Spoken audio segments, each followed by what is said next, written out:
Richard's working with them, and I know that he is, to try and get the Deputy Provost on at the very least, and if there's anybody else and problems. Can I welcome everyone to this remote meeting of North Lanarkshire Council? Before we go to the business of the meeting, I would like to remind you of the functionality which will assist with the smooth running of the meeting. Unless you're speaking, can all members please ensure that your microphone is muted?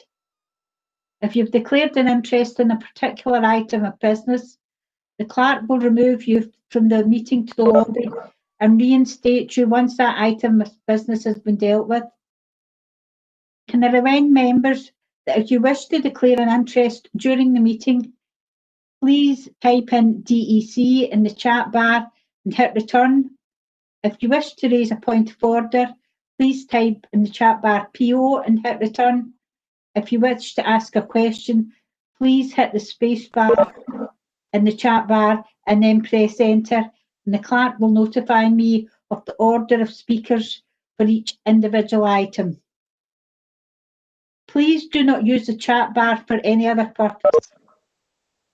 Colleagues, I would like to remind you that the meeting is being live streamed through the Council's YouTube channel and is publicly available. The meeting will be available afterwards as an archived recording. Finally, as per the notification which was issued to you earlier this week, the report agenda item 2 has been withdrawn and will now not be considered. Do I have any note of apologies? I haven't been given anybody. Has anybody got any apologies?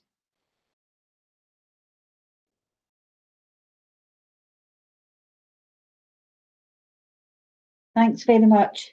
Provost, Angela Feeney's trying to get on now. She's contacted Louise to try and get her on. That's great.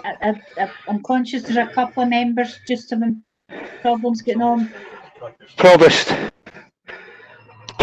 Councillor Shields asked me to put his apologies in if he wasn't here. I think it was a doctor's appointment. Right, hopefully I'll be able to join the meeting later on. Thanks very much. Agenda item 1, Declarations of Interest in Ethical Standard in Public Life Scotland Act 2000. Are there any declarations of interest? Provost, Councillor Cameron.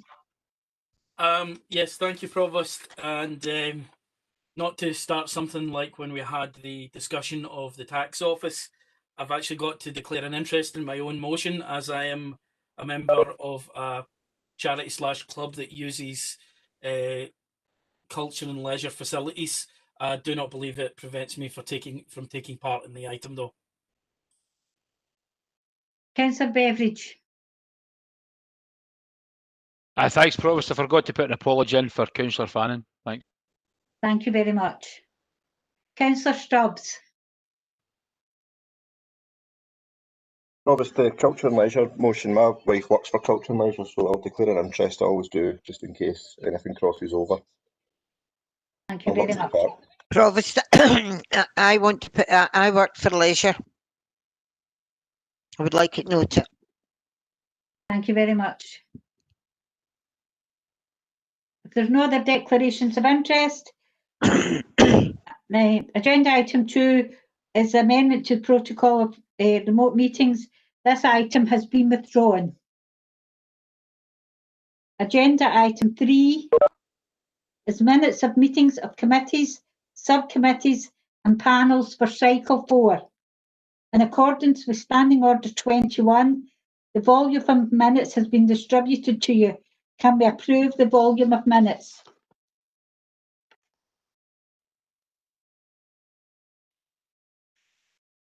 Thank you very much. Agenda item 4 is the Housing Revenue Estimates account, page 15 to 22 in your papers. There's a report submitted by the Executive Director of Enterprise and Communities presenting to the committee information that will enable the Council to set the housing revenue account budget. Do we have a proposal? Councillor Brannan McVeigh. Good afternoon, Provost. Good afternoon, colleagues. Can I ask the committee clerk to circulate or display to all members the rent motion that I would like to present this afternoon? I'll do that now, Provost. A copy has also been emailed to all elected members. Thank you very much, Andrew. That is appreciated. Colleagues, can I thank the Housing and Revenue staff for their hard work and efforts throughout what is, we all acknowledge, as being an unprecedented year. They and all supporting staff in finance and others have been resilient. They have been flexible and professional in the support of our communities and the continuing running of high quality services. So I thank them all most sincerely for that.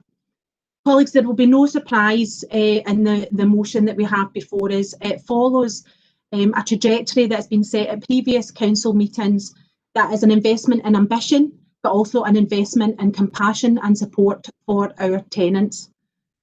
We acknowledge the ambition and the increase to our new housing supply in both new build and in purchase and in buyback. We also recognise that this motion, as with previous housing rent motions, has been shaped with the consultation of our tenants. I pay a debt of gratitude to our tenants groups, the Tenants Federation, and those organisations across North Lanarkshire and all of our communities who have brought their view and their ambition for their housing and their communities to us, and I thank them for their hard work and endeavours. This year has been a year like no other. I acknowledge that it has been very difficult for so many of our tenants, and therefore it is imperative that we utilise the surplus that we have in this year to support our tenants. I would like to move £2.5 million towards the Universal Credit and Assistance Fund and the Rent Hardship Fund to enable our tenants who are facing impact of universal credit processing delay, or indeed facing income hardship as a result of COVID-19, that they are able to reach out to the housing service and seek that support that that fund continues to bring. I would like to bring forward a £2.5 million investment to accelerate and enhance the existing roofing, rendering and heating programmes, as I believe it is imperative to assist our homes become more energy efficient and ultimately reduce the energy bills faced by our tenants. And while I recognise that there is no current repairs backlog experienced by the service, I think it's imperative that we hold in reserve the ability to respond to any surge in the request for repairs as we progress to a post-COVID life, and I hope that comes soon for us all. So I would like to make sure that we have £2.5 million available to support the need to expedite any repairs that people have not felt able to report and have completed during this time. We agreed earlier in this cycle of local government that a 5% rent increase would be agreed across this year. We are still within that agreement, and I so move that today. The motion is articulated in front of you for all to see, and I will move that now, and I welcome the support of all of the Chamber today, and I thank again the staff of Housing and Regeneration Services for the support that they have given to all our communities through this unprecedented year. Thank you, Provost. I so move. Thank you. Councillor Alan Valentine.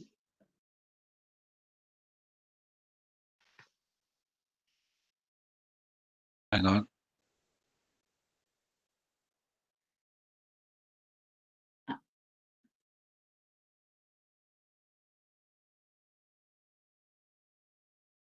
Alan, you're still muted. Thank you. I'm still muted. I'm right now. I can hear you now. Showing muted up there. Can you hear me? Yes, I can hear you now. I can't hear anything that's going on. I can't hear any background.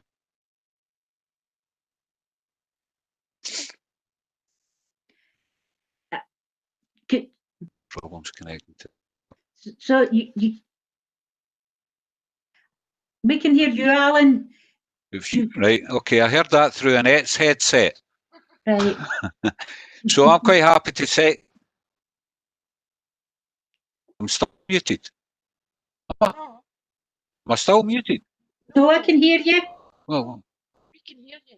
Okay, right. So I'm happy to second the motion for the HRA and to copy Heather's work with regards to the housing staff and how they've coped with COVID, universal credit, and all the other things they've got on them. They've done very well, and I'm happy to second the motion.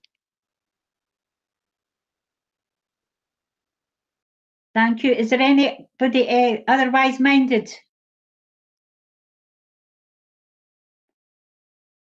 So we can accept the HRA motion. Thank you very much. Agenda item 5 is membership of committees, subcommittees, panels and outside bodies. Mark, were there any, and these were circulated? Provost, I can confirm that all the amendments to membership of committees, subcommittees and panels were circulated earlier today to all elected members. I've seen that. Thanks very much. Everybody happy to agree the changes in the list? Agreed. Agenda item 6 is a notice of motion which on your original agenda said Councillor Campbell and seconded by Councillor McLaren. There has now been a composite motion circulated yesterday afternoon by Councillor Campbell and Councillor Carragher. As this is an unopposed motion, Councillor Campbell, do you still want to speak to it?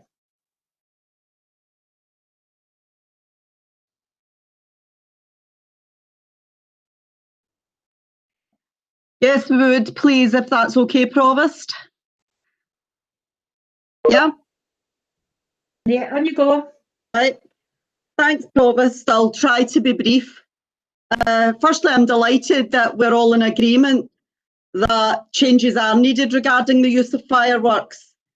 We shouldn't have fireworks being thrown as weapons at emergency services or injuries through people not observing instructions or accidental damage to property through setting off fireworks too close to buildings. We're all aware that a large number of animals, in fact well over 50% of animals, are frightened by the loud bangs, but we don't always think that young children are equally afraid, and the elderly, veterans who are suffering from PTSD and vulnerable groups. They all find problems with loud unexpected bangs. Why this figure of 90 decibels? Well, that's roughly what the value would be for a car door slamming. And we're used to that and it wouldn't give you a great fright. At present, the value is 120 decibels, and that's similar to what you get with a jet engine. Now, we all know if you're at the airport, now that we've been there recently, but they wear ear defenders, and that is to protect them from damaging their hearing. So the problem is that the safe level is seen as 85 decibels, and for every 3 decibels you go above that, the safe time limit goes down by half. So at 91 decibels, what we're asking for it to go down to roughly, it would be 2 hours before you would start damaging your hearing. But at the present limit of 120 decibels, you've only got less than 10 seconds before hearing starts to get damaged. And at first it would be temporary, but can then go on to be permanent. And it's especially a problem for children. And children love fireworks, as we all know. At displays, the big fireworks at an organised display, though, the figure's as high as 175 decibels, but because they are so much higher, the sound level's down before it reaches us. But, I mean, I think if we're being honest, you don't say you're going to hear a fireworks display. You go say you're going to watch it and you're looking at the colours, the effects. So reducing the sound level is unlikely to spoil the enjoyment. So I would encourage ongoing dialogue with the UK government to introduce this legislation and to encourage our local suppliers to stock quieter fireworks. Also, you'll see from the motion I would like to endorse the recommendations from the Firework Review Group set up by the Scottish Government, and that included representatives from the NHS, emergency services, manufacturers, animal welfare groups, local government and community representatives, and that had been set up following a period of public consultation. Now, many might say, why not just go for a full ban? But that has other problems in itself, you know, because at present you have a smaller problem with illegal sales, but that would become greater. And what you've got to remember is the fireworks that we sell at the minute meet a safety standard. A lot of these illegal fireworks don't, so you're likely to end up with more injuries and more severe injuries. So a few of the proposals from the review that are really good.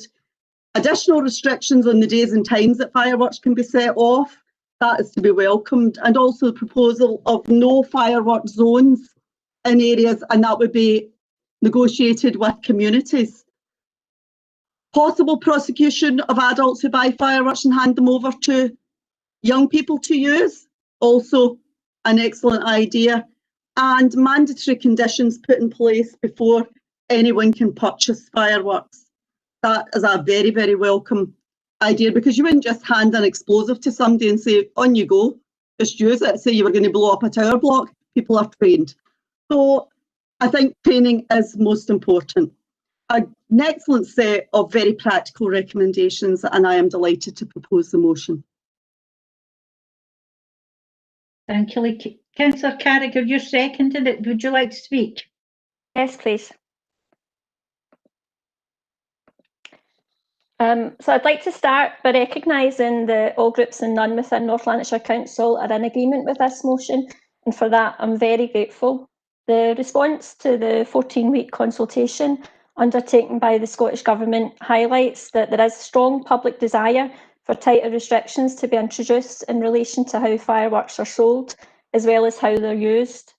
Whilst fireworks are a source of entertainment to a lot of people, it's also true that they can cause distress for wildlife, pets, adults and children, especially because fireworks, it can sound like gunfire.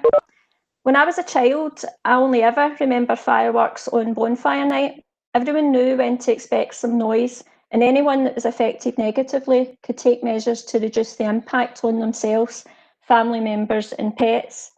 Since around about the millennium, there's been a significant increase of fireworks being used at any form of celebration.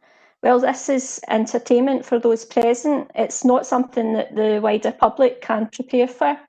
That's why I'm relieved that the Scottish Government's Community Safety Minister, Ash Denham, has taken on board the clear recommendations of the review group and has confirmed that regulations to restrict both the sale of fireworks and the times when they can be set off by the general public will be introduced for Parliament to be considered in the new year.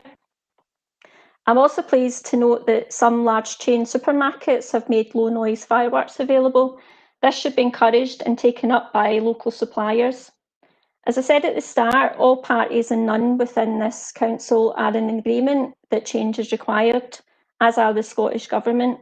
It therefore saddens me, but I must admit doesn't surprise me, that at Westminster, Jacob Rees-Mogg, the leader of the House, refused Alan Smith MP's request for debate on how to regulate fireworks. His one-word response, no, showed total disregard and disrespect to not only the members of Parliament, but to the people we all as elected members represent. It is the sign of a responsible government at national and local level to listen to the experience of members of their communities and take measures through legislation and awareness campaigns in response. As a result of this motion, this council will write to the UK Government requesting they introduce legislation to limit the maximum noise level of fireworks. Will Westminster show the same disregard for a request backed by the Conservative elected members in here? Only time will tell. Again, I want to thank everyone for supporting this motion. Thank you. Thanks. The motion's agreed. Agenda item 7 is a notice of motion from Councillor McGowan, seconded by Councillor Fotheringham, And there's an amendment from Councillor McNally, seconded by Councillor McPake. Councillor McGowan.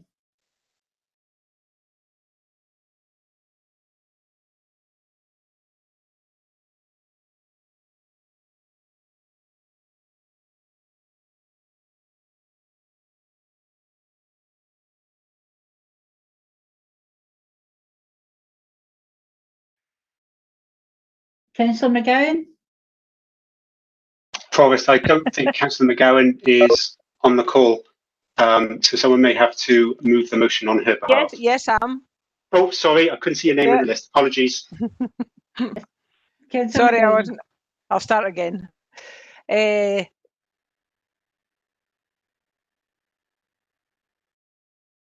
Bound Trust stated that prior was. Councillor McGowan, could you maybe try putting your video off, because we're struggling to hear you. Sometimes putting your video off helps. Thank you. See if we can hear you better. Can you hear me now? I hear you a lot clearer now, thanks. Okay, here we go. Good afternoon, Provost and full council. Bound Trust stated that prior to COVID-19, the mental health of young people was already on a precipice. Young people's well-being has declined significantly, reaching its lowest point since the study was first commissioned in 2009.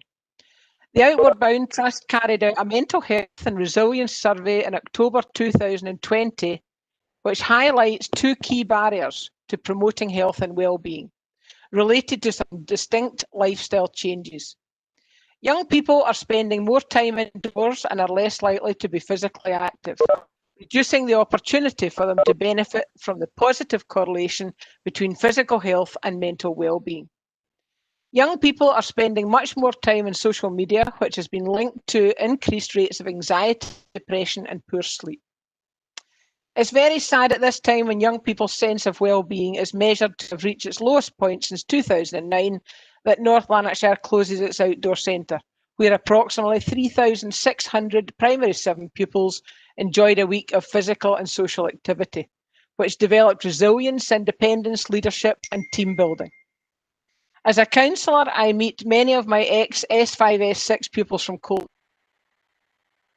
Talk about what they learned in their subject classes. They always talk about their outward bound experiences at Kilbowie and how it helped build their confidence for the future and helped them complete their CVs for their future positive destinations. I was concerned to read in Motherwell Times in an article entitled Park Plan Provides Bridge to the Future that the new amenity could be viewed as a possible alternative to the Kilbowie Outdoor Centre. Day activities are fine as far as they go, but they will never replace a residential experience. The criteria for an effective residential outward bound experience to truly develop resilience, independence and leadership skills are activities which take the participant out of their comfort zone with controlled risk and challenge. It should be out of their ken, the unknown. Adrenaline should be flowing.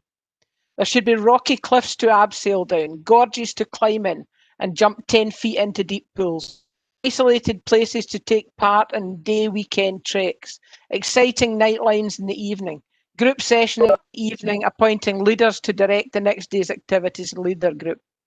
The participants need to feel they're away from home and surviving on their own resources. The activities at Strathclyde Park is great as far as they go, but they can't meet these criteria. Bound experience, the participants should feel proud of their achievements. North Lanarkshire Council must be more imaginative. Sorry to interrupt, Provost. A point of order has been raised by Councillor Gallagher. Thanks, Provost. This relates to the Environment and Transportation Committee, which was only a couple of weeks ago, so it falls within number 37 of the standing orders, which is the 6-month rule. Councillor McGowan can't raise this point. Can somebody, one of the committee clerks that was at the meeting, clarify that? I mean, not being a member of that committee. I understood that there was nothing put up by the SNP at the Transportation, Environment and Transportation Committee. Provost, if I can maybe come in there as Councillor McPake, it certainly was discussed at the committee. Michael, sorry, I've asked the committee clerk to come in, so it's something neutral. Thanks. Provost. Andrew. Provost, just because a matter is raised and discussed at a committee doesn't preclude discussion of that item. It's to do with what decision was made and whether any subsequent motion or amendment is seeking to change or vary that decision at all. So simply speaking, clarity. Okay. So thank you for that clarity. Councillor McGowan, if you continue. Okay. The outdoor centre must be in a rural area, of which there are plenty in North Lanarkshire or nearby in the rest of Scotland. How will it be funded? Funded from the Country Park Plan, apply for funding from the 2 million Residential Outdoor Education Centre Fund opened by the Scottish Government on 23rd of November, and perhaps run paying courses to develop the leadership, resilience and team building skills of employees in our local businesses. Inward investment and attracting new businesses is one of the objectives of the plan for North Lanarkshire. Between March 2014 and April 2019, Business Gateway Lanarkshire has helped to start 2,684 businesses in North Lanarkshire. Outward Bound Scotland states that the dynamic benefits are that investments in human capital double productivity compared to investments in physical capital. Companies that invest £500 in training per employee improve stockholder return by 6% per year over companies that don't. Those that invested £1,000 per employee have 24% higher gross profit margins. We don't just want to attract new business, we want it to grow. Companies that completed these courses stated we will be a stronger team. We have bonded, learned to work with one another and everyone's strengths. And we learned about process development and how to push ourselves to achieve more. A sizable revenue could be accrued for North Lanarkshire by running these courses at their own outdoor centre and boosting the business sector. Our young people could also receive Outward Bound, John Muir and Duke of Edinburgh. 30 seconds. Daniel, one of the participants, gave his opinion of Outward Bound. This has taught me that no matter how hard we can try, life can try to beat you up and knock you, still move forward and achieve wild and curious dreams. I am very grateful for the once-in-a-lifetime opportunity. Let's think out the box, North Lanarkshire, and commit to a new residential facility with controlled risk and challenge in a rural area for all ages. Vote for the motion. Thank you, Provost. Councillor Fotheringham. Thank you, Provost. I second this motion not only as a councillor but as a parent of 2 children. One who's recently had the Cobowie experience and the other who said he's very sad and upset that he will miss out and his friends will miss out also. I asked my daughter Amy to sum up Cobowie. After she talked about the famous Cobowie flapjacks, she spoke about the team building, the friendships, the independence, and I have to admit, whatever spell Cobowie put her under, she came home more outgoing, mature, and even eating new foods. She was buzzing about living in a rural setting and being pushed out of her comfort zone, abseiling, gorge walking, jumping into deep pools, and she still speaks passionately about her experiences, much to the disgust of her brother, who will not get this opportunity. As Councillor McGowan's already mentioned, at a time where we should be providing positive opportunities for physical and mental well-being, for many, especially some of our most vulnerable youngsters, this opportunity is a lifeline. It's a turning point in their lives and experience, a once in a lifetime. We're denying them this opportunity and we're definitely not getting it right for every child. For many, this is the first time that they'll be away from home. The residential experience is all part of the package. And not just a residential experience in the local park just down the roads that many of them go to anyway. It's about the adventure and knowing that your mammy just can't nip in and bring you some food or take you home. We acknowledge that Cobowie was prematurely closed and quickly demolished while community groups were still expressing an interest. It was closed without other proposals being on the table and a total injustice for our youngsters. I acknowledge and I'd like to thank staff delivering the current 5-day programme. It is welcomed and providing a safe alternative during the pandemic.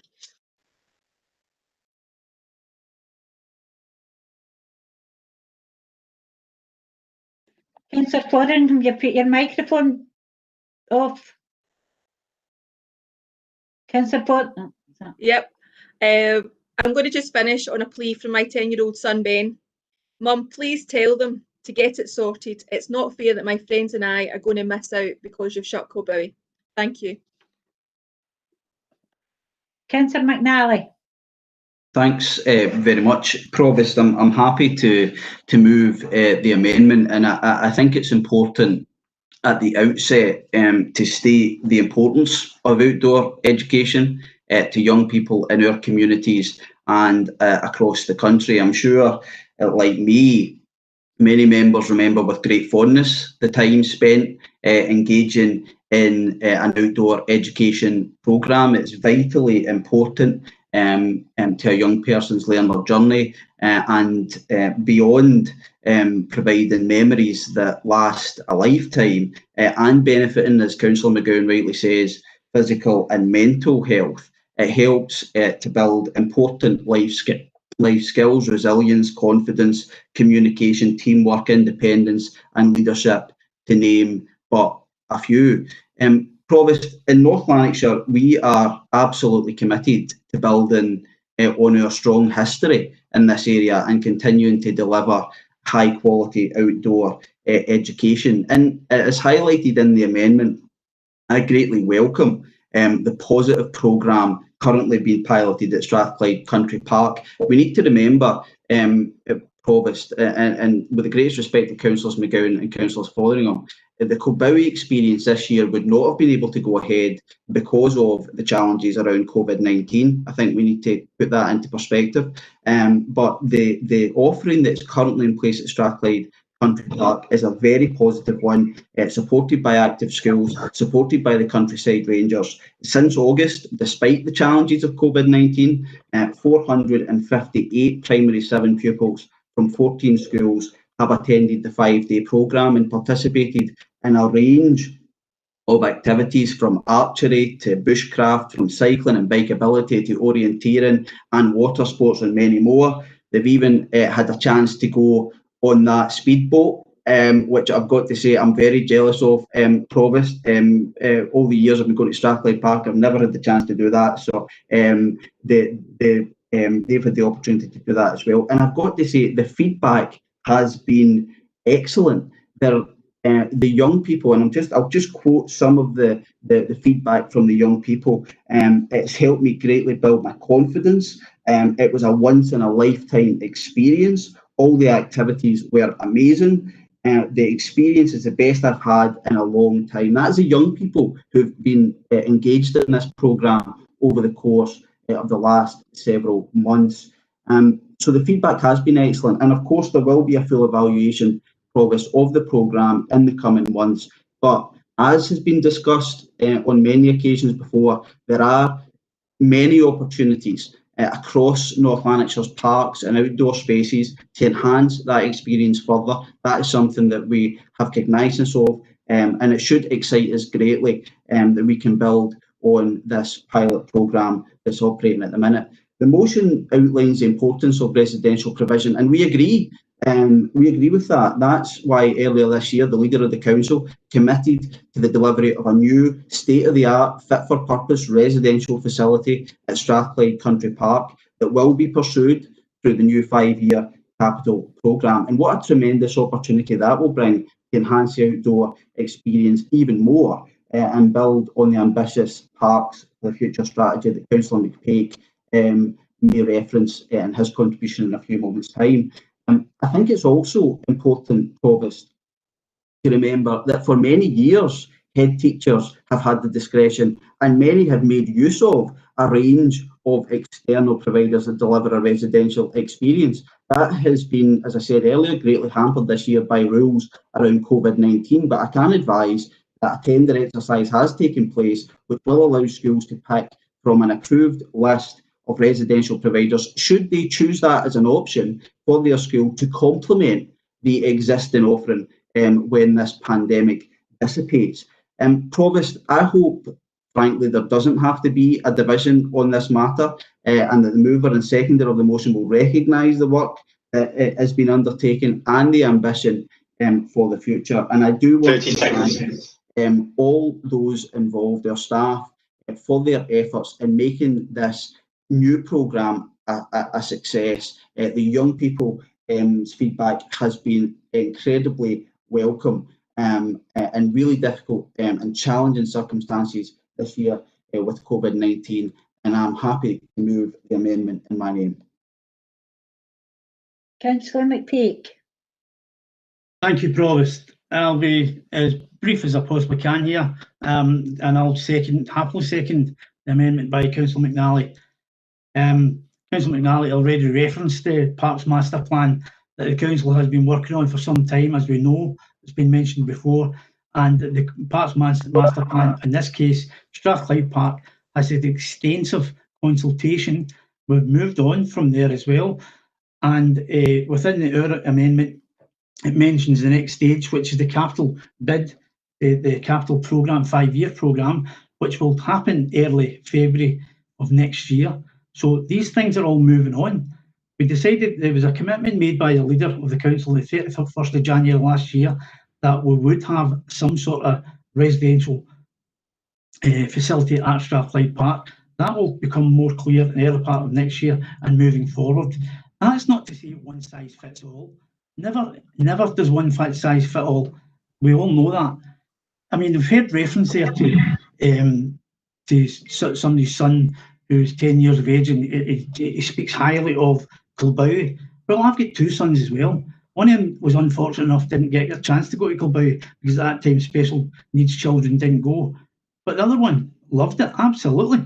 But he's now 24, and if you asked him today, and I can speak hand in heart here, what has been your greatest outdoor achievements? Kilbowie wouldn't be anywhere mentioned. You would talk about swimming with sharks or skydiving or rock pool swimming. This is experience that young people will get from loving families and moving forward. So let's not be hung up on the fact that we took the very difficult decision to close Kilbowie. Let's move away from Kilbowie. We all know why we had to close Kilbowie. Yes, the £300 million the Scottish Government has taken out of our budget for the last 13 years. So let's put that in the record and let's be honest about this. So I am more than happy to second this amendment. I so move. Thank you. Mark, is there any indicated they want in? Yeah, Provost, Councillor Gallagher has intimated she wishes to come in. Councillor Gallagher. Thank you, Provost. Provost, I cannot hide my disappointment that this motion has been approved and is on today's agenda, given a very similar debate took place recently. This has resulted in one group being restricted in terms of what they can say, all for raising an amendment at the appropriate platform. If this was the SNP group's view on outdoor education, this should have been articulated during the Environment and Transportation Committee. The Conservative group's position remains the same. As a result of Kilbowie closing, we are still in support of the introduction of a subsidy to assist schools in choosing another outdoor residential experience in Scotland, or even throughout the rest of the United Kingdom. We also do not believe that a location in North Lanarkshire will benefit our young people. Regardless of where you situate it within the local authority area, a school will only be a short distance away. We believe that our young people want adventure, not a facility in North Lanarkshire just down the road from where they live. It is disappointing that the Conservative group cannot speak to an amendment today, given this is effectively a rerun of a discussion which has already taken place. Other groups have been given the opportunity to reaffirm their position on outdoor education, which has not been afforded to the Conservative group. Therefore, the Conservative group will abstain on this motion today. I'll leave it there, Provost. Thank you. Any more speakers, Mark? Yeah, Provost, we've got Councillor Goldie, followed by Councillor Branny McVeigh, Councillor Jai Ashraft and Councillor Hogg. Councillor Goldie. Thanks, Provost. This is actually an opportunity for the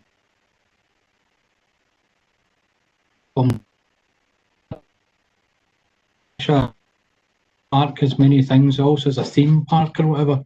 There must be somewhere of a diverse location that we can give our children the opportunity of a residential experience. And I take Councillor McPeak's point, yeah, his son maybe had the chance to swim with sharks, sorry to interrupt. skydiving. Provost, there's a point of order being made by Councillor Jai Ashraft. Councillor Ashraft, do you need?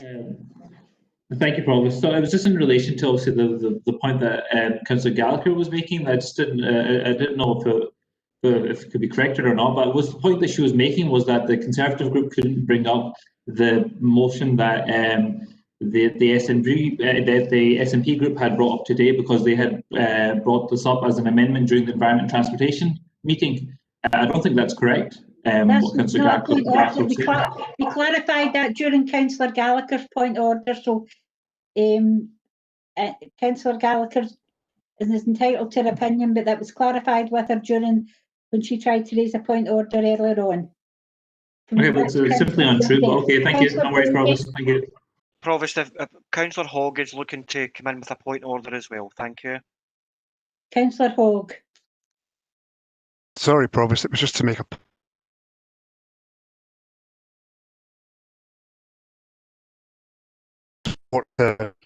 amendment. Councillor Hogg, you're breaking up. We can't hear you. Okay. Councillor Hogg, we're struggling to hear you. Sorry, Councillor Hogg, we're struggling Okay, to hear I'll you. just miss the point just now. Just let it. No worries. Let it go by. Right.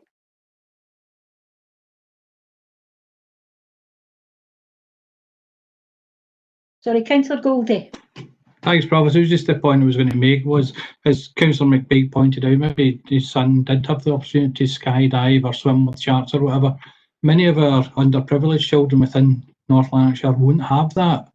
I've provided facilities for my son when he was growing up, but I'm aware of many people within my areas who can never aspire to things like that. And an outdoor residential experience provided by the local authority would certainly enhance their life. Councillor Brannan McVeigh. Thank you, Provost. I welcome the opportunity to contribute to the debate and support my colleagues, Councillor McNally and Councillor McPake. I would suggest to some in the chamber, to our virtual chamber today, that adventure is a state of mind. Away from home is a state of mind. We have a phenomenal set of natural resources in North Lanarkshire, and indeed some people-made ones.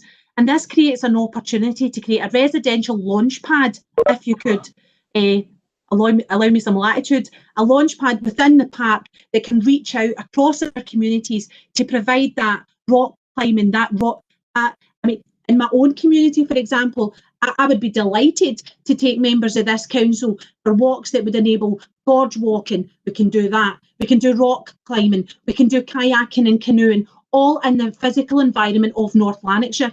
Now, when I came to council, coming to Motherwell felt like going to the far side of the moon because it's so far away from my community. So it doesn't feel accessible. I can't get there by direct transport. So if we use Strathclyde Park as a resource, springboards young people into opportunity across all of North Lanarkshire. You're always far away from somewhere, and I tell you, if we take some of our rural roads, you'll feel as if you're miles away from anywhere. So it'd be a great opportunity for young people. So this isn't just about primary 7, and I recognise that. I certainly wasn't one of the ones that in primary 7 had an outdoor educational experience. My outdoor educational experience came in third year. Some young people, it's through their youth and community organisations who have long since used a variety of facilities that never have included Kilbowie. But this isn't about Kilbowie. This is about investing in the opportunities of dynamic outdoor learning and education, things that make young people terrified, make their hearts sing, and build their character and their resilience. And I look forward to having a place in North Lanarkshire where your children and mine can go and have a whale of a time, learn new skills, whether it be for the day or indeed to get to learn how to put a duvet cover on by going and staying residentially. Thanks. I support the motion. The amendment. Mark, the other people names I've got seem to have just been points of order. There's no other speakers indicated, Provost. Councillor McNally to sum up. Thanks very much, Provost. I'm not going to labour the points much further. I mean, I think it's clear that North Lanarkshire has an ambition, and a drive, and a determination to build on outdoor education experience. We're moving forward with proposals as part of the 5-year capital plan, but that does not restrict head teachers from accessing a wide range of other providers across the country. And as I say, that was highlighted within my contribution earlier. So I'm not going to labour the point, Provost. Happy to move the amendment. Councillor McGowan to sum up.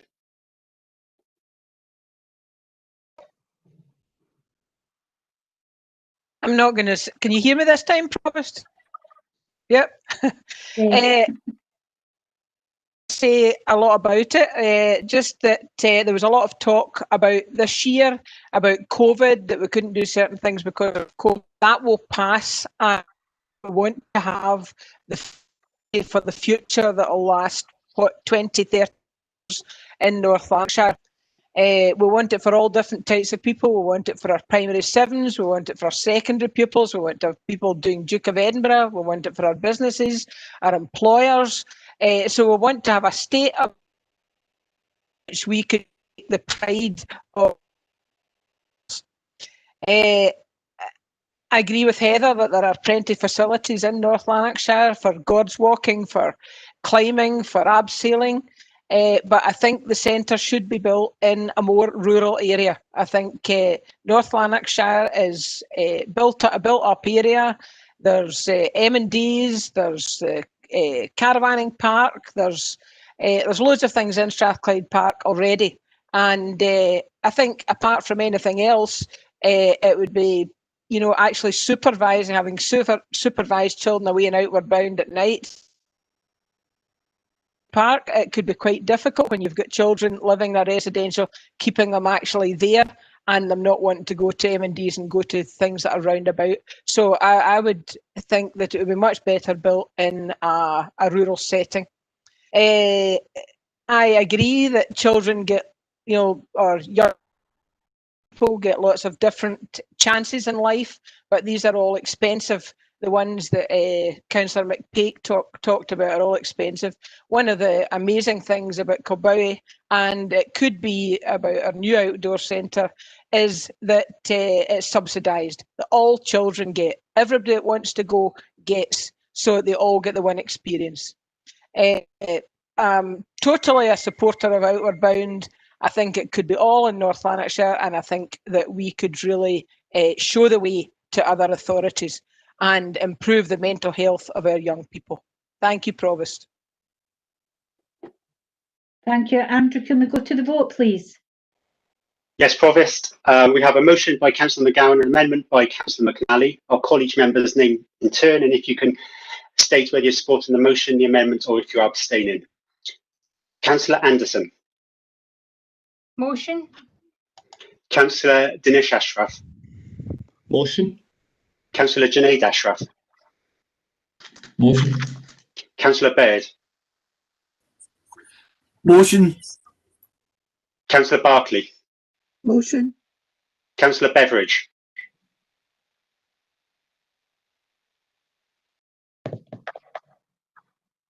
Sorry, amendment. Amendment, thank you. Councillor Brannan McVeigh. Amendment. Councillor Burgess. Abstain. Councillor Burrows. Amendment. Councillor Cameron. Abstain. Councillor Campbell.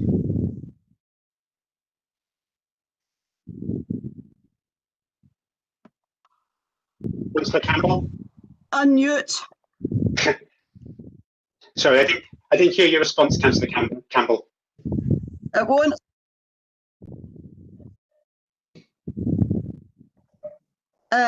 Amendment. It finally unmuted. It just went. Thank you. Councillor Carragher. Motion. Councillor Carson. Amendment. Councillor Castles. Amendment. Councillor Michael Coyle. Motion. Councillor Sophia Coyle. Motion. Councillor Cullen. Abstain. Councillor Curran. Amendment. Councillor Curry.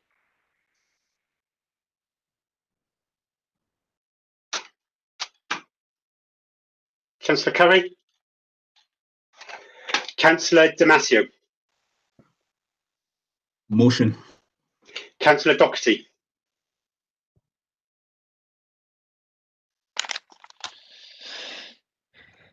Councillor Doherty.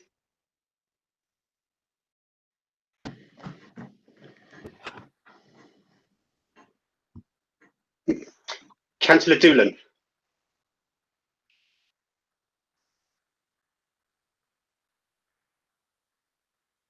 Councillor Doolan. Motion. Thank you. Councillor Douglas. Abstain. Councillor Duffy. Amendment.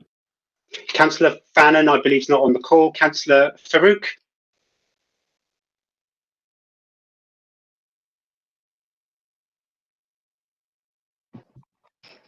Motion.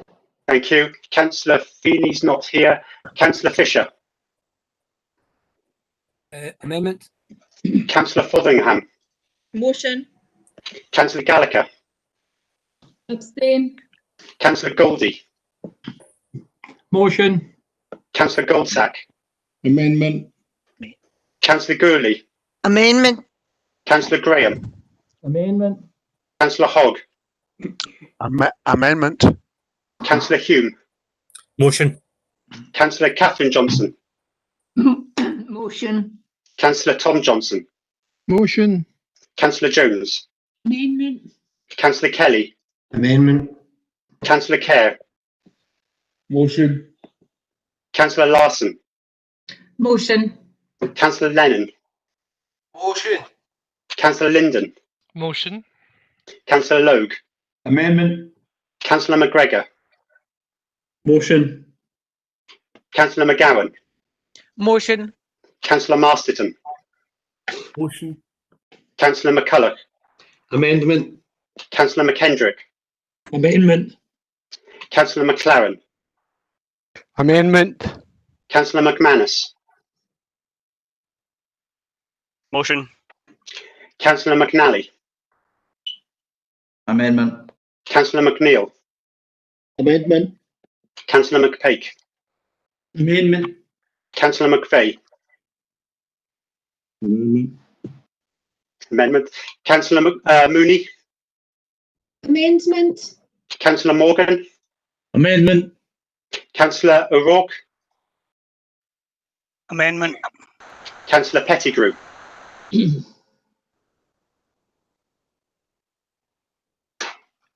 Councillor Pettigrew.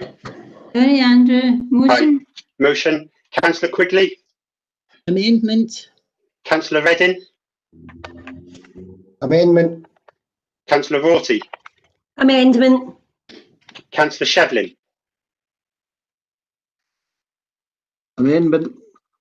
Councillor Shields, I don't believe is with us. Check. No. Councillor Stephen. Motion. Councillor Stevenson. Amendment. Councillor Stocks. Motion. Councillor Stubbs. Motion. Councillor Alan Valentine. Motion. Councillor Annette Valentine. Motion. Councillor Watson.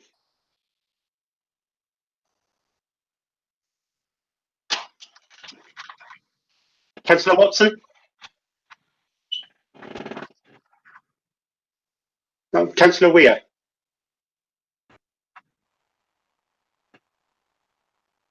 Councillor Weir. Councillor Wilson. Motion. Oh, motion. Thank you. Councillor Wilson. Abstain. And Councillor Woods. Amendment. Thank you. So the amendment has 32 votes, the motion 31, and there were 6 abstentions. So the amendment is carried. Thank you very much. Agenda item 8 is a notice of motion by Councillor McGowan, seconded by Councillor Linden. And there's an amendment by Councillor Douglas, seconded by Councillor Burgess. Councillor McGowan.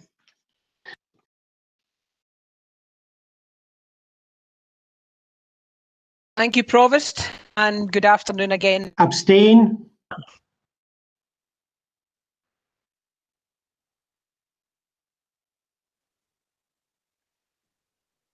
Abstain. I believe that's a time delay from the roll call vote, but I'll record Councillor Watson's vote as an abstain for the purposes of the minute. Thank you very much. Councillor Right, McGowan. will I carry on? Can you hear me all right, Promise? Yes, I can hear you fine. Good. Okay, I'll start again. Thank you, Provost, and good afternoon again, Council. I would like to start by thanking John Whittaker and his team for pulling out the stops to ensure that hard-working communities can now enjoy their beautiful Christmas tree. When communities realised that trees and lights were cut from the budget, there was a panic at the last minute, but John and his team worked hard to order the trees from Perth, I think, test the lights and erect the trees. Councillors gave some of their community grant to support their communities. Craigneuk Residents and Tenants Association worked very hard to raise the remainder of the 1,600 cost of the tree lights. They are absolutely delighted with their tree. I asked them for some comments. Christine McGeechan, the chairperson, said, in this worldwide pandemic, it was a simple thing like our community tree, which gave people a little Christmas spirit and a lot of hope that things will get better. Huge thanks to everyone who donated towards it. It's been absolutely amazing. Rose Blair, the treasurer, commented, it made me so happy when I saw the faces of local children light up. Vice Chair said, can we just thank the whole community for their support in raising the funds to have a Christmas tree this year. Alongside the money donated by the local councillors from the community grant, we smashed the amount needed in record time. So many people have messages to say how much it has cheered them up. Many have also made it part of their daily exercise route. Nellie Bonder, the secretary, said, in this worrying and sad year for every family to get a Christmas tree up and lit, it was so nice and lovely. Christmas is a special time of love and kindness, and it's fantastic that the children could be cheered up and believe in Christmas. I would also like to thank Motherwell Football Club for funding the erection of the street lights in Motherwell and Wishaw and brightening up our towns. 2020 has been a dark year due to the pandemic, illness, isolation, sadness, loneliness, fear, worry and poverty, which have caused an increase in mental illness, anxiety and stress. People are needing a time of love, family, friends, kindness and light. Light and brightness help people who have seasonal affective disorder. SAD, they can increase serotonin, which encourages feelings of happiness and well-being. Lights are also symbolic to Christians, symbol of the starry night in which Christ was born, symbol of the light of Christ. In Christian tradition, lights are a symbol for Jesus and the light he brings to earth, even in the darkest times. Symbol of the light, hope and good in the world. The Christmas lights serve to remind people to provide light to others. In line with one place, one plan approach reflected throughout the plan for North Lanarkshire, the aim is to provide a model for community participation in community planning that is accountable, transparent, inclusive and effective in meeting local needs. This aligns with the commitment to streamline engagement with communities, ensuring a coordinated and easy to navigate approach that provides communities with meaningful opportunities to influence priorities, design and delivery of local services. I am a huge supporter of community empowerment and the new community boards, but there must be genuine empowerment. If the community wants some of the community grant or the 1% of the budget that's for local priorities spent on Christmas trees and lights, that must be honoured. Everything North Lanarkshire is planning should be for the benefit of the residents and the community. Seldom heard voices and frequently heard voices must be heard. There must be engagement.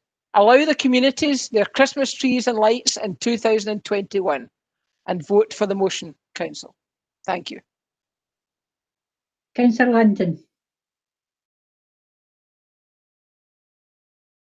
Thank you, Provost. I welcome the opportunity to second the motion today by the SNP group and to follow my colleague, Councillor McGowan, who speaks so passionately on this issue.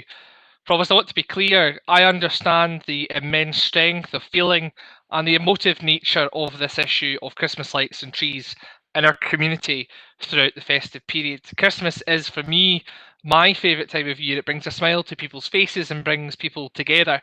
And whilst as an elected member we are used to being rightly critiqued for our decision making, the notion that anyone in this chamber, let alone a Christmas lover like myself, takes pleasure in making tough decisions such as removing Christmas lighting at the expense of another option, such as reducing health and social care budgets or making savings in education. Rightly, we tried to find a balance, and that's exactly what we did in February. And clearly, we should recognise that the Council's budget in February and the difficult decisions we had to take were taken against the backdrop of years of devastating budget cuts as a result of Tory austerity, and they were taken before a global pandemic. None of us here could ever have foreseen the situation we would face and the devastating impact it's had on our communities in months gone by. Of course, my group recognised the importance of Christmas cheer in a year filled with difficulty, and to many in our community, including myself, the lights and trees in our festive season are a beacon of hope and bring much needed happiness in these times, which have been dark and very trying. And that's why this year SNP councillors, including myself, have worked hard in our local communities with community groups to ensure that we see Christmas cheer in our communities. And I pay tribute to my other colleagues from other political groups who have done the same this year of all years.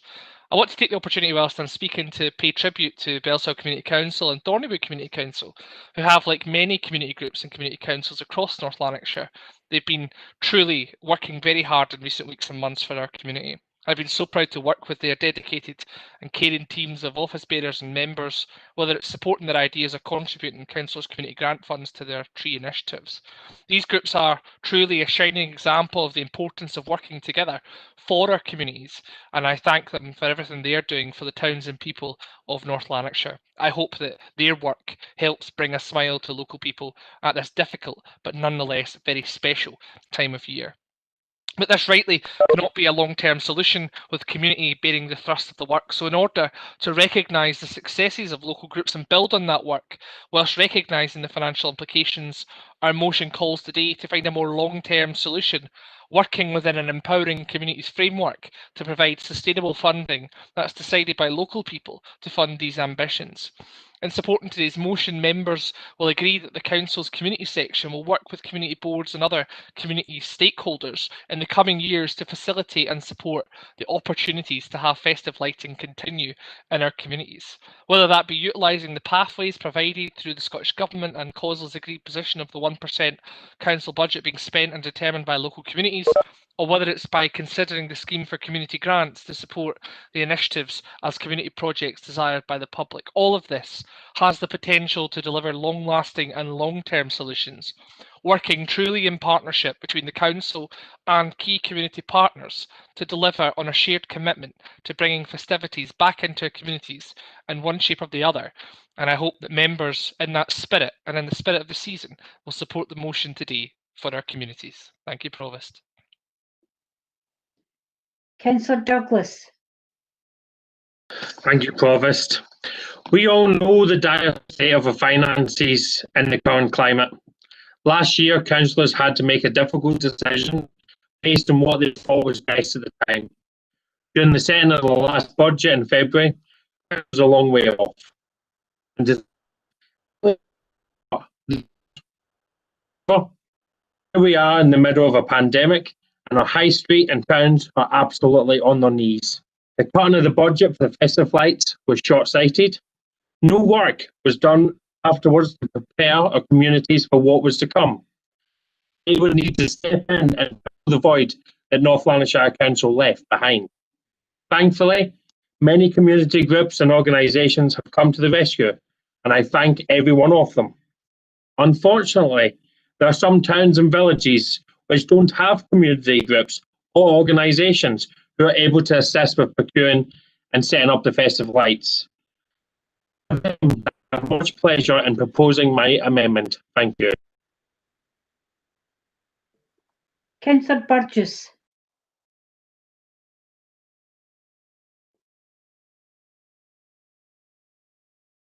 Thank you, Provost. I don't know if this is actually going on or not. That's me, thank you. Yeah, thank you, Provost. I'm happy to move the amendment. I don't know about other councillors, but I have never had so many complaints from constituents about one issue in my whole time as a councillor. I fear we have made a monumental mistake by taking the light and joy out of our constituents' Christmas. They have had a miserable year and we have just compounded it, and they will not forgive us. I am still to be convinced that the new community boards will have the will to continue the custom of festive lights. It's a massive job which needs massive organisational and logistical expertise and money. I'm happy to support the motion. I think I've gone again. You're laughing at me. Councillor Burgess, you're back on mute. I'll leave it at that, Provost. Thank you. It's giving me drip here.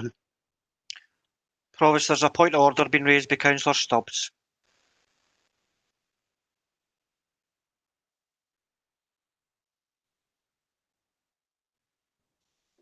Councillor Stubbs.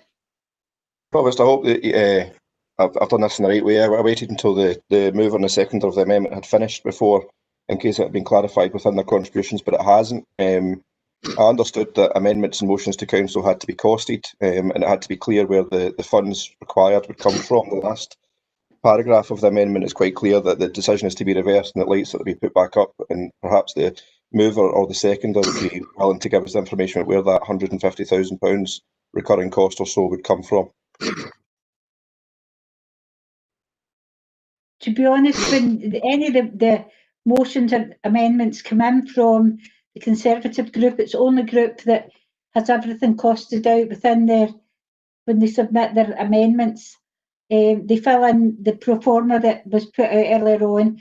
Councillor London, you've come in for a point of order as well. Yeah, Chair, I just want to seek your clarity in what you're saying. I mean, I don't think that was an answer, A, to Councillor Stubbs' point of order, nor do I think it's appropriate for you as Chair or Provost to make a remark like that, casting aspersions on a whole political group and independent members in terms of how they submit their motions or indeed their amendments. We do lots of preparatory work in advance with officers in relation to what we submit. So not only would I be keen for you to address the point of order substantively from Councillor Stubbs, I also ask very kindly, Provost, that you consider the remarks you've made and withdraw. I apologise if anybody, but the list of that, I'll hand over to the monitoring officer on his what he sees about the amendment. Archie, can I? Thanks, Provost. Of course, Councillor Stubbs is quite correct. There is the affordability criterion within the standing orders, but in this case, it's obviously open to members to raise that, and it's also open to council to agree the amendment subject to the affordability being examined, considered and reported upon. Thank you. All the speakers are finished. Have we got anybody in the bar looking for Provost, questions? sorry, it's Councillor Douglas again. Am I able to come in again, sorry, to answer some of that? You will be allowed to sum up at the end. Provost. Have we got any speakers, Mark? Provost, yes. The first two speakers are Councillor Kelly and Councillor Graham. There's another couple of speakers after that. Councillor Kelly. Thank you, Provost. And just to start, I mean, we're as well being honest with the public, residents, everyone, you know, in terms of the difficult decisions we face and the difficult decisions last year in Christmas lights. No Labour councillor makes these decisions. No Labour councillor wants to get rid of these fantastic things at all. These cuts all come directly from the Scottish Government and contributed by the UK Government. They're facts. That's out there for everybody to see. We have no control over that. We can't do anything to generate our own money. Sorry to interrupt. There's a point of it says point of clarification. I'm assuming it's a point of order from Councillor Baird. Councillor Baird. Thank you, Provost. Just a clarification on the comments there made by the Section 95 officer. If it's in the standing orders that the costings have to be included with any motion or amendment, then how can it be that what the warrant officer was saying there, that we can make the decision and thereafter decide? That's contradictory. If that was the case, we wouldn't need to put that into the standing orders.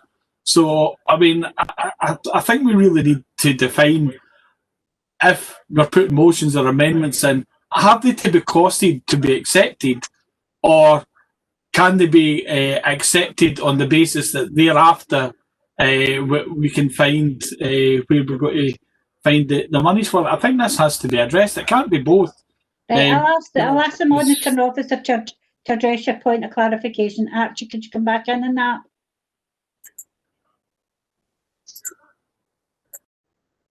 Thanks, Provost. It's Standing Order 31 that says that any motion, amendment or composite which is unable to demonstrate affordability by the date of the meeting shall be considered in principle, and if agreed, a feasibility study may be undertaken on the affordability element and thereafter considered by the appropriate committee for final decision, subject to matters which would be determined as a C paragraph.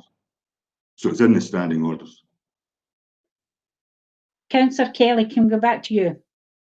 Thank you, Provost. As I was saying, Provost, no one certainly gets into politics, certainly no Labour councillor gets into politics to have to make really difficult decisions like things like Christmas lights that are very, very important to communities, as we know.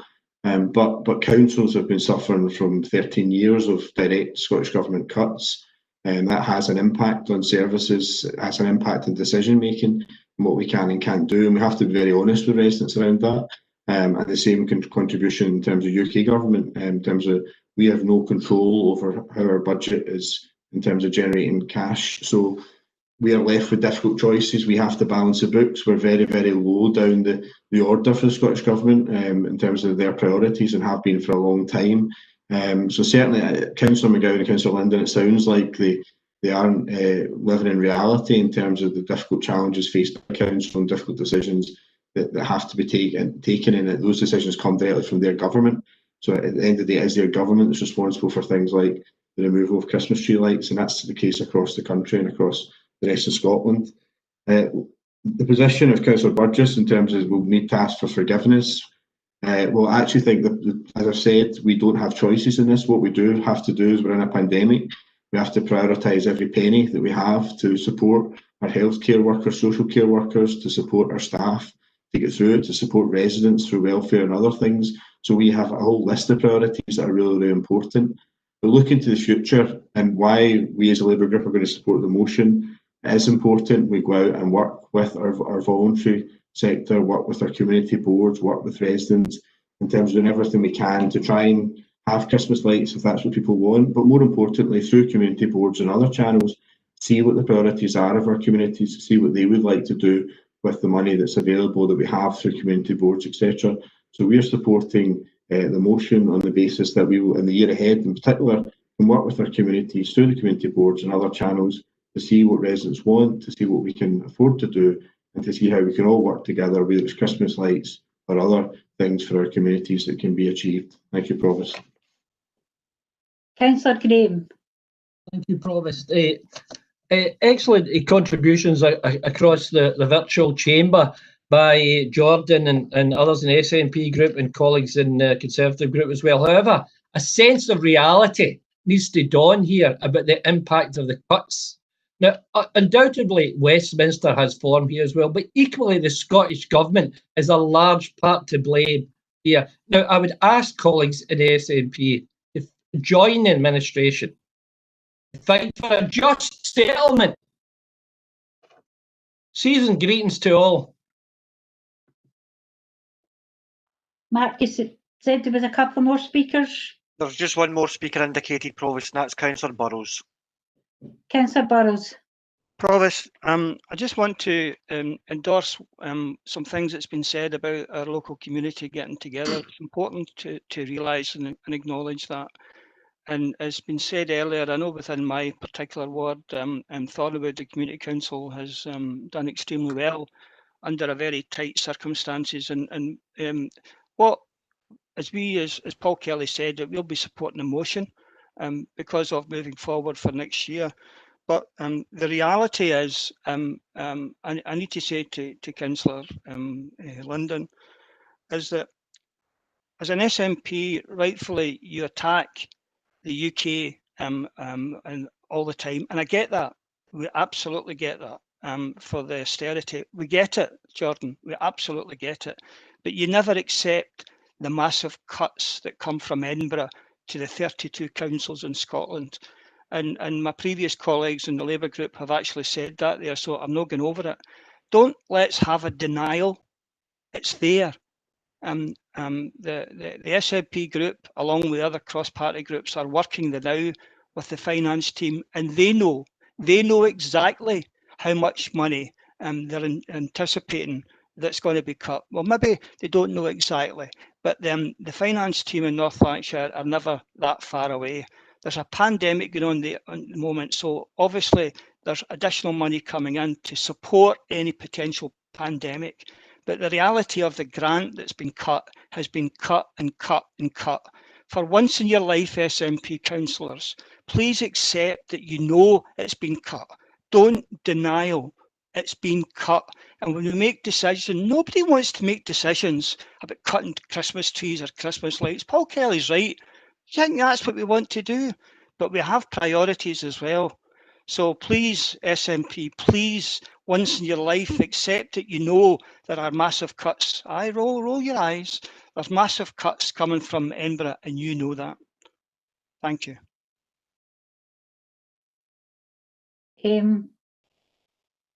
Provost, there is another two speakers have now indicated they wish to comment. First of all, Councillor Hogg, followed by Councillor Larson. Councillor Hogg. Thank you, Provost. It's just to say there's been some very generous and very poignant comments made by everyone from the different parties, and it's a shame to see it becoming very political. At this time of year, kids look forward to stuff like Christmas, and we all know that the lifeblood of any towns and villages are the sites of Christmas lights and trees. And I think it behoves us in public service to try and do some sort of review of this, no matter how brutal the cuts are coming from any direction. I think particularly to those who are Christians, and Councillor were very, very poignantly put. And that's really all I want to say. I think we ought to do a review, try and get heads together, see where we can get additional money from, and see who will donate a tree and possibly lights. And I think we can bring together a proper Christmas spirit and do a review and hopefully see lights everywhere next year. I think we can do this if we put our minds to it. That's my comment. Thank you. Councillor Larson. Thanks. Thank you, Provost. You know, it's a very sad time for everybody. I agree with Councillor Hogg that, you know, this shouldn't be made political. We're about to face certainly the toughest festive period that I've ever known, and what a year to turn the lights out. But I do recognise that we have some very heavy constraints on us just now due to the pandemic. And I suppose I come in to speak in response to the commentary that all of these cuts continually come to local authorities from the Scottish Government.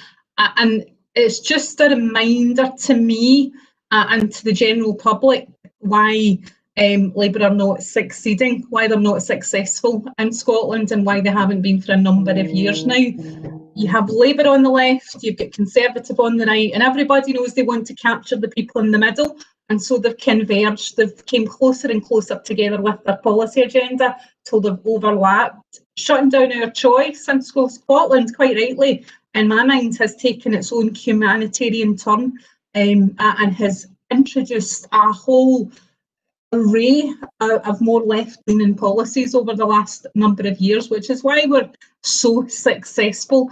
And I just wanted to make the comment that the cuts that are coming to Scotland are coming from Westminster, which takes a very, very centrist view when it comes to finances, when it comes to the economy, and you end up with a broad church of the centrist ideas that we've put up with really since more or less the Second World War. And Scotland has taken its own wee turn now to mitigate all of the cuts that come from Westminster, and the Christmas lights may or may not be amongst those. And I just wanted to put that on the record because Labour have forgotten it. Thank you, Provost. Humanitarian cuts. Can you, anybody wants to speak, can you wait, come through the chair? Mark, is that the last speaker? There's another speaker, Provost. Councillor Collins indicated that he wishes to come in. Councillor Cullen.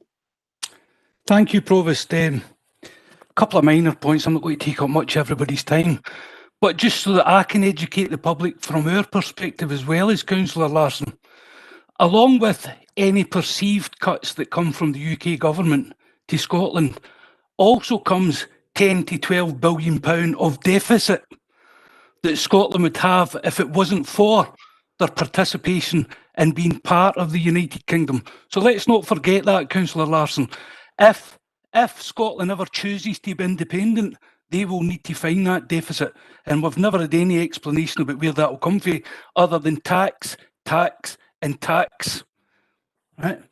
In terms of Christmas lights, North Lanarkshire Council have made a mistake here. I was in Airdrie earlier on. It's like any other dull, dank winter's evening.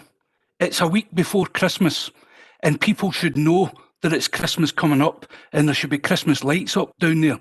That's the leader of the council's ward, Airdrie Central, and it's a crying shame that the majority of the people in this, that the majority of constituents won't forgive us for, irrespective of how we voted at the previous budget meeting, or irrespective of the arguments we have amongst the 70 or 80 people that watch this. It's a shame, and we should be ashamed of ourselves for doing it. That's all I'd like to say on it, Provost. Thanks very much. I don't see any more speakers, Mark. Have I missed anybody? No further speakers, Provost. Councillor Douglas to sum up. Thank you, Provost. I was going to mention it earlier, but obviously I was cut off and I had to put it in the summing up.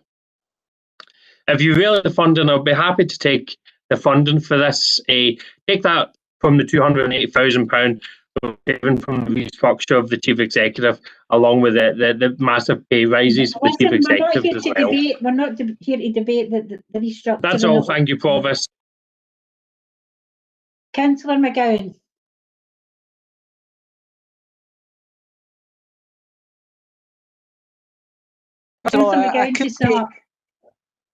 Hello, can you hear me now? Yes. I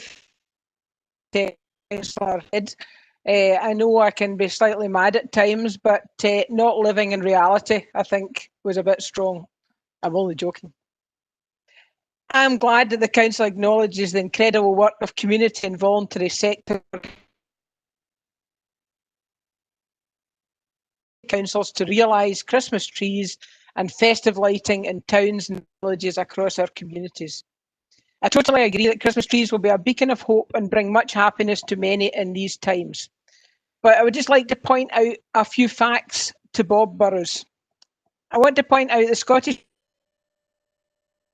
that local government receives a fair funding settlement despite further cuts to the Scottish budget from the UK government. North Lanarkshire received additional funding under the revised budget settlement this year. Local authorities will receive a total funding package of £11.3 billion in 2020-2021 through the local government finance settlement.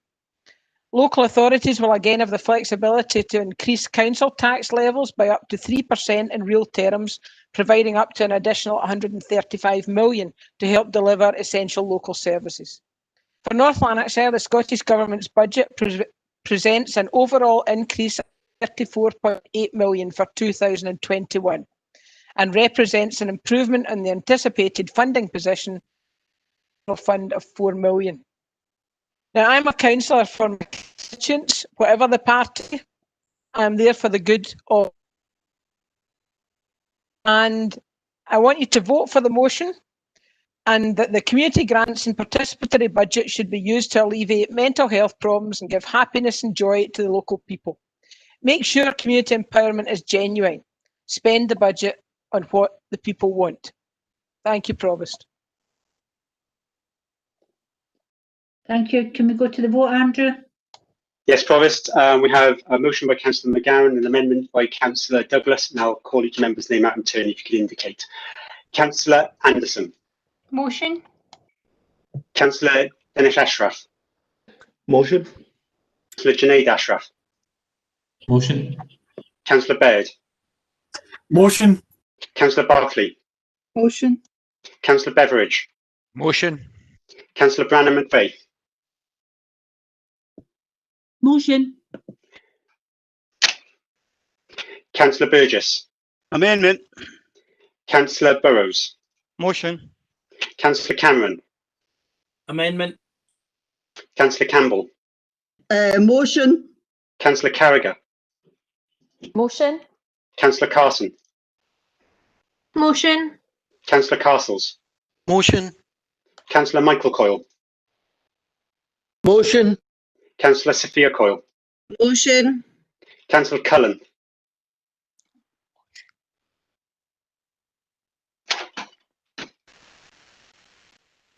Councillor Cullen. Amendment, thank you.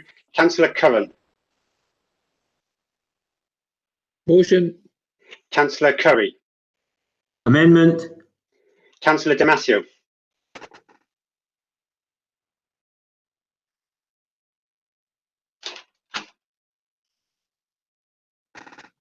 Councillor Damasio. Motion. Thank you. Councillor Doherty.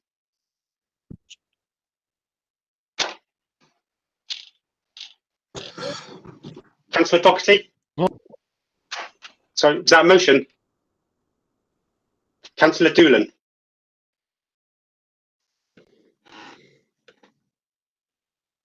Councillor Doolan. Motion. Thank you. Councillor Douglas. Amendment. Councillor Duffy. Motion. Councillor Farouk. Motion. Councillor Fisher. Motion. Councillor Fotheringham. Motion. Councillor Gallagher. Amendment. Councillor Goldie. Motion. Councillor Goldsack. Motion. Councillor Gurley. Motion. Councillor Graham. Motion. Councillor Hogg. Motion. Councillor Hume. Motion. Councillor Catherine Johnson. Motion. Councillor Tom Johnson. Motion. Councillor Jones. Motion. Councillor Kelly. Motion. Councillor Kerr. Motion. Councillor Larson. Motion. Councillor Lennon. Motion. Councillor Linden. Motion. Councillor Logue. Motion. Councillor McGregor. Motion. Councillor McGowan. Motion. Councillor Masterton. Motion. Councillor McCulloch. Motion. Councillor McKendrick. Motion. Councillor McLaren. Motion. Councillor McManus. Motion. Councillor McNally. Motion. Councillor McNeil. Motion. Councillor McPake. Motion. Councillor McVeigh. Motion. Councillor Mooney. Motion. Councillor Morgan. Motion. Councillor O'Rourke. Motion. Councillor Pettigrew. Motion. Councillor Quigley. Motion. Councillor Reddin. Motion. Councillor Rorty. Motion. Councillor Shevlin. Motion. Councillor Shields, are you in the meeting yet? No. Councillor Stephen. It's a smell. Somebody's done it. Councillor Stephen?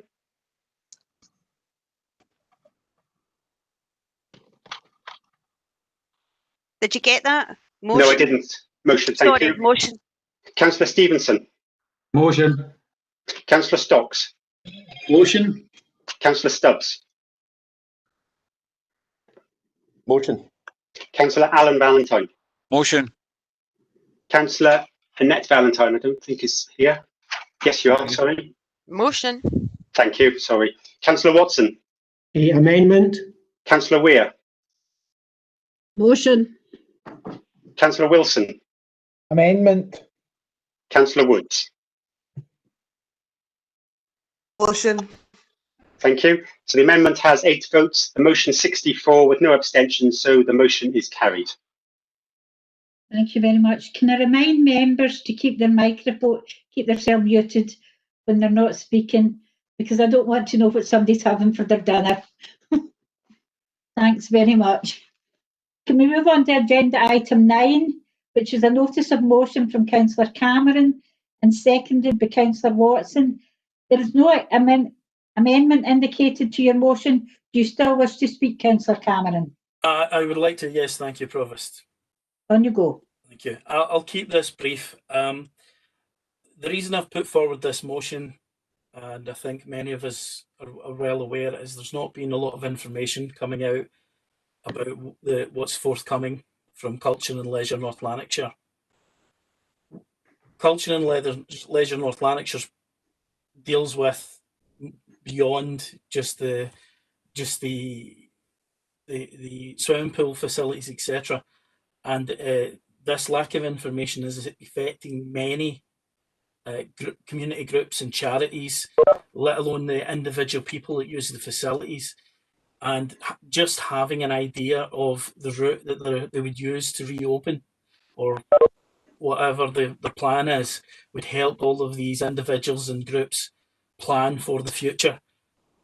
So that's why I've put forward this motion, and I would like to thank my colleagues in the chamber for their support, which I'm presuming because there's no amendment to this.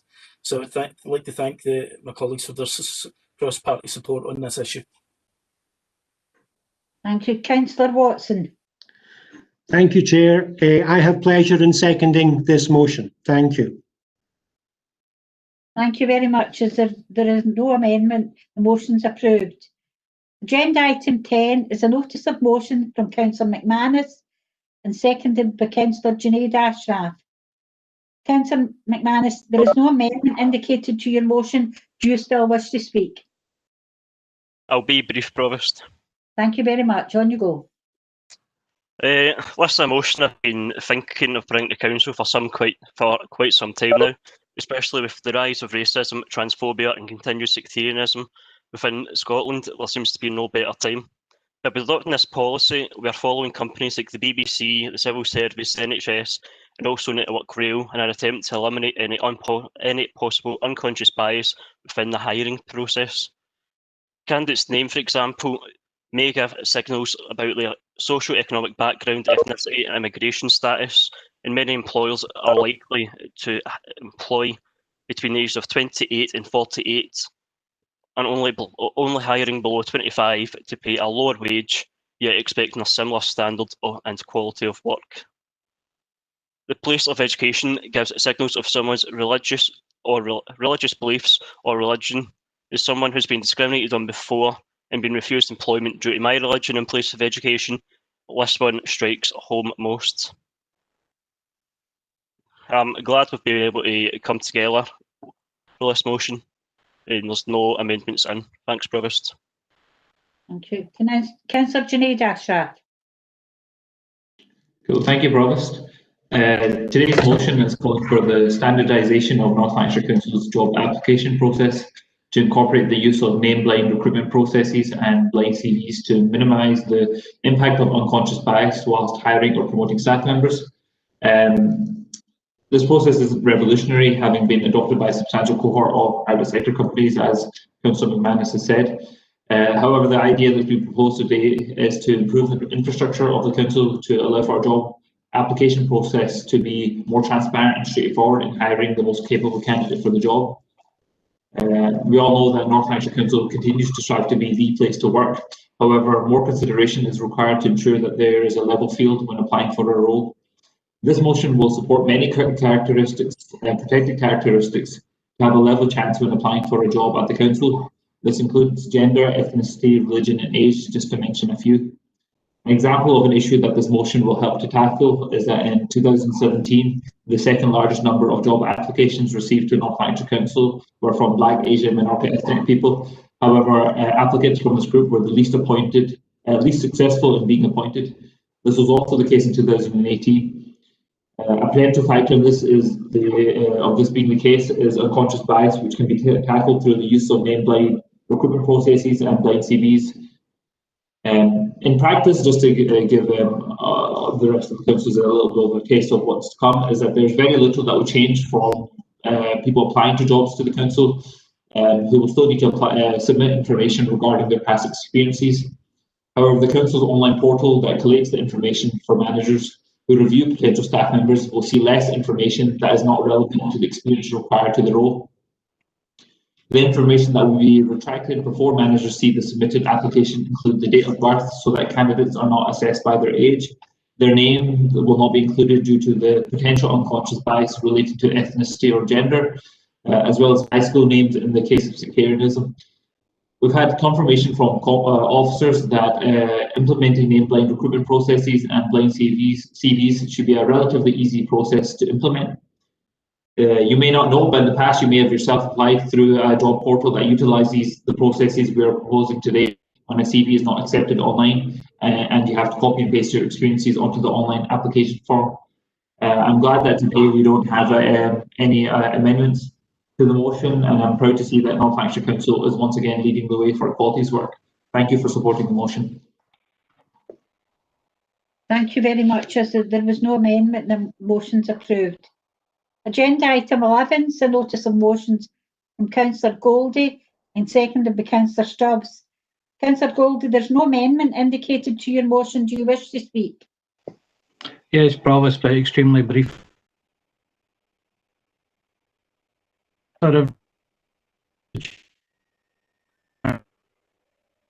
Congratulatory motion on the qualification of the Scotland's men's team for the European Championships. It's something that has certainly given a lift to a lot of people across our communities in North Lanarkshire. This was seen previously with the women's qualification for World Cup. North Lanarkshire's well represented. We've got two of the current squad playing for Motherwell, and we've also got Stephen O'Donnell and Kieran Tierney, who both have long links with North Lanarkshire. And really just thanks for this, and that's all I'll say about the motion. Thanks. Thank you, Councillor Stubbs. Yeah, echo Willie's comments there. Fantastic achievements from the team, everybody involved in it.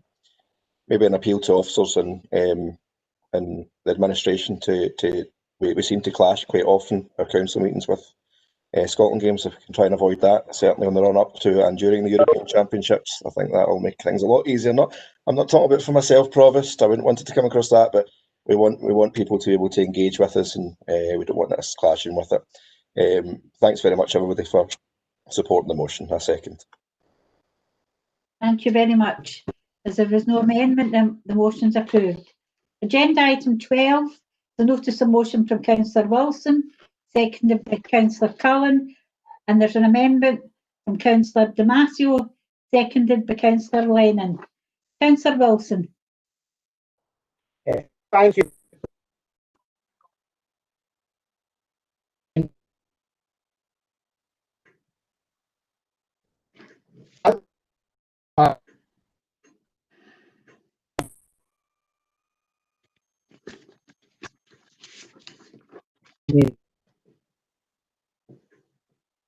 Councillor Wilson, I'm not sure if anybody else can hear you very clearly. I know I'm struggling. Can I interrupt, Chair? Yes. Councillor Wilson's having connectivity problems, as I'm having connectivity problems. But I have Councillor Wilson's speech here in front of me, so with your agreement, I will just read it, if that's all right. I'm happy for that. It's whatever makes the meeting go smoother. Thanks very much. Yeah. Okay, thank you, Provost.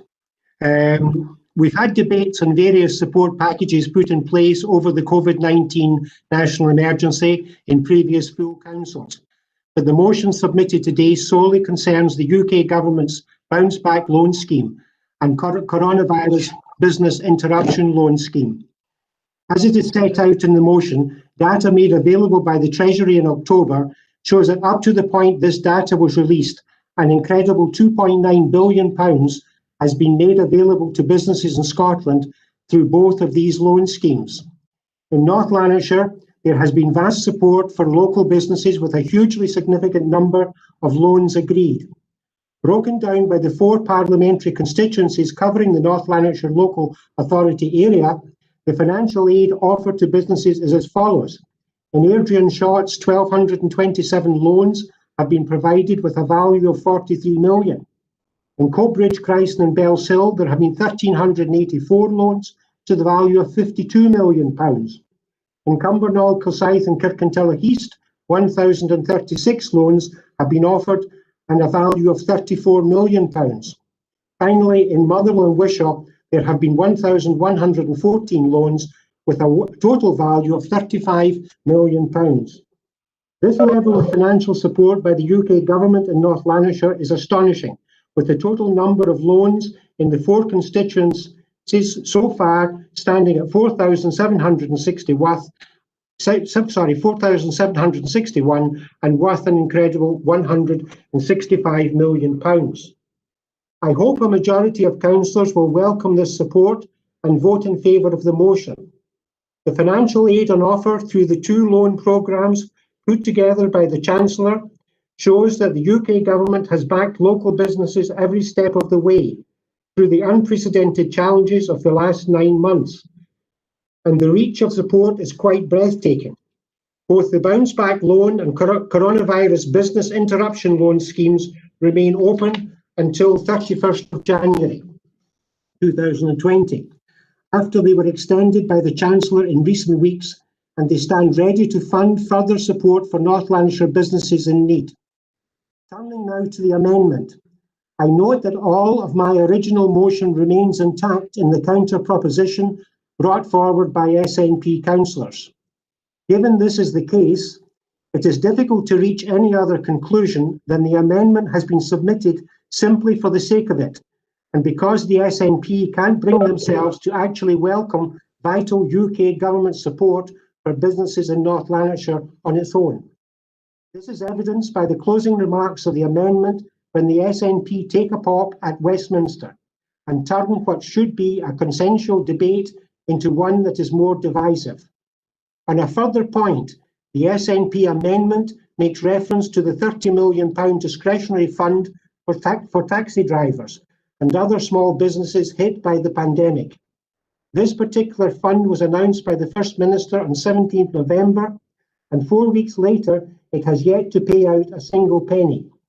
It won't even open for applications until next month at the earliest, and the Scottish Government has been far too slow at getting the support initiative up and running. I would suggest to SNP colleagues that their energies would be better deployed by making representations to ministers in Edinburgh, so that payments from the £30 million of funding can be made now in order to help struggling taxi drivers and other businesses in North Lanarkshire. That's all I've got to say for now, Provost. Thank you. Thank you very much. Councillor Cullen. Thanks, Provost. I'm not going to take up too much of people's time. I just want to echo the points made by Councillor Watson on behalf of Councillor Wilson. It's important that we do acknowledge that we are a part of the United Kingdom, and that by being part of the United Kingdom has brought forward significant support from both our governments. The purpose of this motion is not to downplay the part that the Scottish Government play in providing funding, and it was the amendment that brought the Scottish Government funding issues forward, not the motion. The purpose of the motion was to acknowledge the contribution of the UK government, which unfortunately in Scotland is something that's few and far between, and at every opportunity the SNP seek to downplay and water down any benefits, of which there are many, from being part of the United Kingdom. Thanks, Provost. The amendment is Councillor Damasio, then Councillor Lennon. Councillor Damasio. Thank you, Provost. I'll just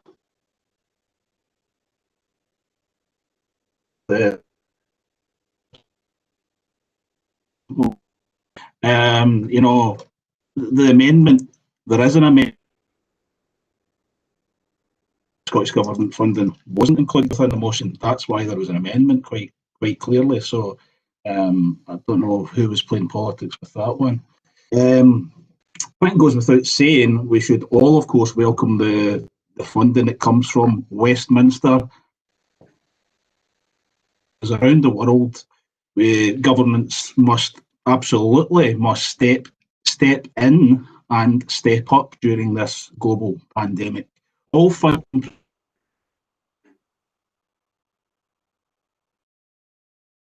North Lanarkshire is vitally important, ensuring that during and as we come out of COVID-19 global pandemic, our businesses in North Lanarkshire A, survive, B, flourish going forward, and importantly are assisted in keeping residents throughout North Lanarkshire in employment.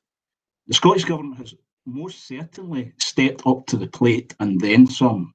The Scottish Government have provided additional support, additional funding to support our local businesses, not forgetting the mitigation funding sources where various sectors have been excluded. Most recently, the Scottish Government Business Support Plan, the Business Recovery Initiatives, and the £30 million discretionary fund, which the Scottish Government had to introduce, as was mentioned by my Conservative colleagues, because of the gap in funding from Westminster. I should add. Those being some of the Scottish Government initiatives which will help many businesses throughout North Lanarkshire, some of whom do not qualify for funding from these Westminster schemes. In relation to the Self-Employed Income Support Scheme, due to the continuing gap in eligibility for the UK-wide scheme, an increasing number of self-employed people have had no support since the beginning of the pandemic. The Scottish Government have tried to step in where it can, for example, through grants made under the newly Self-Employed Hardship Fund. I would certainly hope that colleagues agree that the UK Government should review its eligibility requirements for that scheme so as to open up such support to self-employed people who so far have been utterly excluded. I most certainly welcome, for example, the Chancellor's positive yet very long overdue announcement recently that the furlough scheme will be extended until March 2021. Unfortunately, I do not know whether this pandemic will end in March 2021, however. So support, this support clearly should continue further on into 2021, and I look forward to the Westminster Government supporting that going forward. In relation to Scotland's funding, Barnett consequentials, the Scottish Government have billion of the COVID Barnett consequentials which the UK Government has allowed us to support Scotland's COVID response. Governments around the world are increasing spending this year to deal with the impacts of COVID because they have borrowing powers, importantly. Those borrowing powers are still withheld from the Scottish Government, of course. Governments around the world are borrowing to meet those COVID costs. I would hope that all colleagues in this meeting would join me in reinforcing the point made on numerous occasions by the Scottish Government Cabinet Secretary that the UK Government provide that necessary funding to the Scottish Government to enable it to provide the support we know our economy needs in Scotland and vitally here in North Lanarkshire. I'm sure everyone is aware that unlike the Scottish Government, the UK Government has those borrowing powers necessary to fund further support for jobs and businesses. Therefore, We are reliant on the Westminster Government support to small businesses and would encourage them to address the areas where people slip through the net, as I've said. 30 seconds. The British Government do their absolute utmost to mitigate. I'm delighted that businesses throughout North Lanarkshire will benefit from measures introduced by the Scottish and UK Government. All that the Council can, and I would just hope that the Council continue to promote those many initiatives from both governments in terms of sharing that information. Crucially, it's businesses, jobs, and the That's your time up, Councillor Damasio. Councillor Damasio, time up. Councillor Lennon. Thank you, Provost. I'll be extremely brief, as I think Councillor Damasio touched on the majority of points. So I find it quite ironic to sit here and listen to the Conservative group here taking pops, especially when the terminology being used here is it's loans. And again, I think that the key aspect of this fund, I think one of the key bits for me is although we are grateful for the opportunity for businesses, especially within North Lanarkshire, to be able to try and recuperate or recover somehow, I think that one of the key considerations is this money has to be paid back at some point. And I think that that's got to be firmly recognised also. Perhaps maybe my Conservative colleagues could perhaps write to ministers down in England and ask for a good share of that 350 million a week we were promised just before the Brexit referendum. Perhaps when that money comes back up the road, then we would probably agree more in relation to this motion. Thank you very much. Mark, is there any speakers indicated? There's a number of speakers, Provost. Firstly, Councillor Kelly, followed by Councillor Graham, and there's another couple after that. Right, thank you. Councillor Kelly. Thank you, Provost. The Labour group in North Lanarkshire will be abstaining on this motion. Abstaining is something we have very rarely ever done, Provost, and I'll outline why we're doing so. We've seen at recent councils a number of motions which are quite frankly irrelevant to the workings of the council. At this time during the pandemic, I truly think the public will be disappointed in some of the areas we're discussing at full councils when they expect all their elected members to focus on the pandemic and doing all we can to protect local residents. This motion and amendment is SNP and Conservative groups competing to say my government is better than your government. Quite frankly, Provost, this is not the time for governments or their elected members to pat themselves in the back, especially with so many businesses in North Lanarkshire fearing for their future and many residents having lost their businesses and livelihoods. With thousands out of work and with the infection rate of coronavirus still high in North Lanarkshire. Provost, I'll now mention some of the devastating statistics in North Lanarkshire. GSA claimants have risen by over 587 between October 19 and October this year. In the same time period, universal credit claimants are up 5983, with a total claimants up 6540. In the 16 to 24 age groups, claimants have risen 85% since March of this year.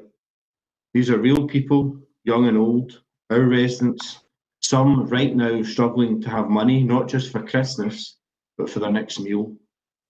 We also have had in the UK, as of today, 1.91 million cases of coronavirus, and tragically 65,520 deaths. Many of these cases and deaths are in our own area, and my thoughts are with everyone impacted by this tragic pandemic. So as I mentioned, Provost, this is not the time for the SNP and Conservative groups to be patting their governments in the back. Instead, both governments should be focused on parking their politics and working together to make sure businesses have the support they need to survive. An economic stimulus programme like never before to offer employment to those who have lost their jobs, and a united focus on getting a grip on the pandemic and saving and protecting as many lives as possible. Thank you, Provost. Thank you. Before I ask Councillor Graham to come in, can people please check that they're on mute when they're not speaking?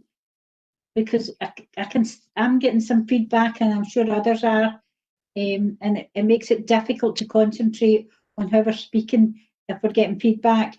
Councillor Graham. Thank you, Provost. Most of the points I was going to say was when eloquently put my friend and colleague, Councillor Kelly. However, two very valid points remain here.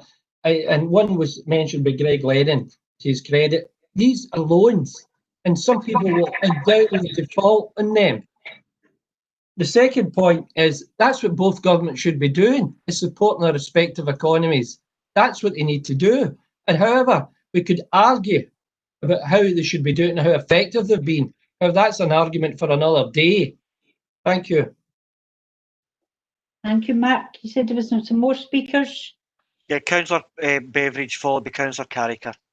Councillor Beveridge. Thanks, Provost. The motion and the amendment, it was their lies, a party political broadcast on behalf of the Conservative Party and the SNP Party of no relevance. If they want to put the notes up, if they want to speak in that, they should send it up to Holyrood and Westminster where it can be discussed and acted on.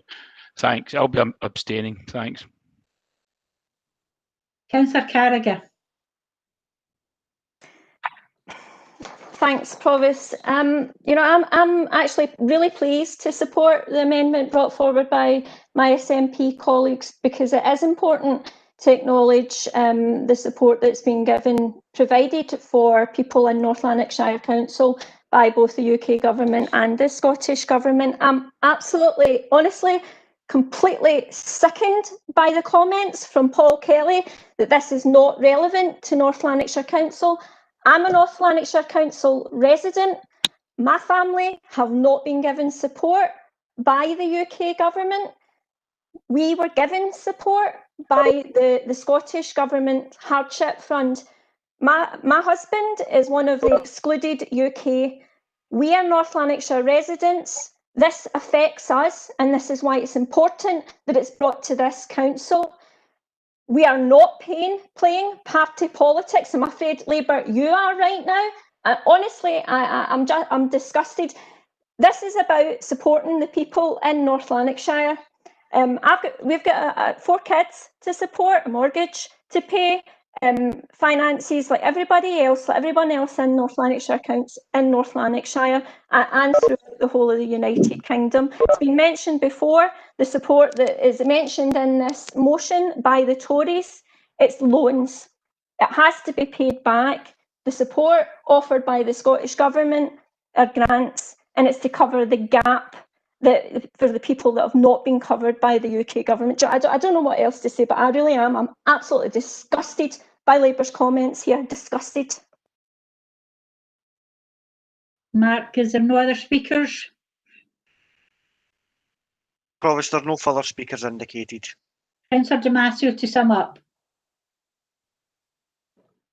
Thank you, Provost. I don't have an awful lot to add, other than to comment, you know, in relation to comments and their original motion.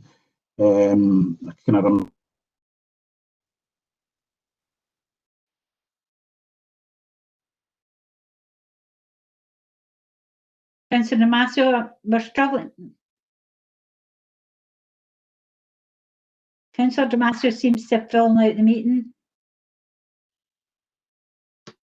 Provost, the vote help you wish for me to sum up on his behalf? Have you got his exact speech? No, Provost, but I can kind of tell where it was going to go.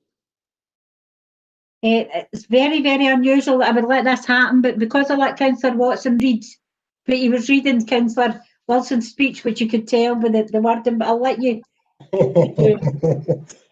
because they're falling out the meeting. Right, on you go. I take it Councillor Damasio's not getting back on, Provost. Oh, he has, right. Just to sum up, Councillor Damasio's going to finish sum it up. Right. I was going to let Councillor Lennon when you fell out the meeting. Oh, he's away again. But on you go, Councillor. Can you hear me? Right. Aye, Provost. Sorry. I could still see and hear everything that was happening. You obviously couldn't see and hear me. No, I was just I don't know what you heard and what you didn't hear there, but you know, in relation to the comments from the Conservatives and Labour, frankly, the motion was presented in relation to government funding. It would have been absolutely a dereliction of our duty not to put an amendment forward to include the Scottish Government funding within that, and the flaws, highlighting the flaws there in relation to the Westminster funding. It's quite frankly, Labour colleagues, it's a dereliction of your duty not to have a position and to abstain from this motion. So, yeah, as Councillor Gallagher said, I'm quite disgusted by Labour's attitude on this also. Thank you. Councillor Wilson, are you back on the meeting to be able to sum up? I seem to be back on, Provost, but I don't have anything to add from what Councillor Wilson said. What Councillor Watson said. Right, thank you very much. Andrew, can we go to the vote? Yes, Provost, we have a motion by Councillor Wilson and an amendment by Councillor Damasio, and I'll now read members' names out if you can indicate. Councillor Anderson. Amendment. Councillor Danish Ashraf. Amendment. Councillor Junaid Ashraf. Amendment. Thank you. Councillor Baird. Amendment. Councillor Barclay. Amendment. Councillor Beveridge. Abstain. Councillor Brannan McVeigh. Abstain. Councillor Burgess. Motion. Councillor Burrows. Abstain. Councillor Cameron. Motion. Councillor Campbell. Abstain. Councillor Carragher. Amendment. Councillor Carson. Abstain. Councillor Castles. Abstain. Councillor Michael Coyle. Amendment. Councillor Sophia Coyle. Amendment. Councillor Cullen. Motion. Councillor Curran. Abstain. Councillor Curry.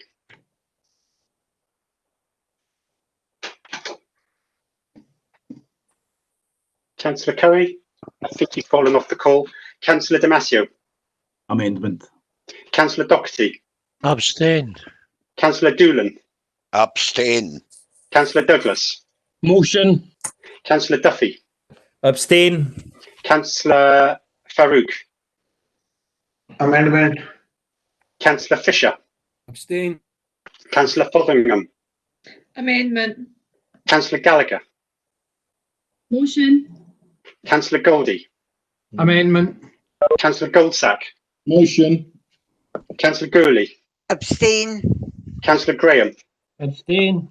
Councillor Hogg. I think Councillor Hogg has left the call. Councillor Hume. Amendment. Councillor Catherine Johnson.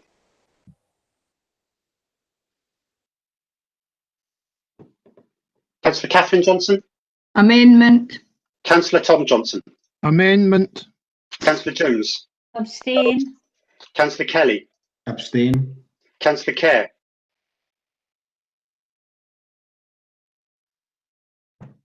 Councillor Kerr. Councillor Larson. Amendment. Councillor Lennon.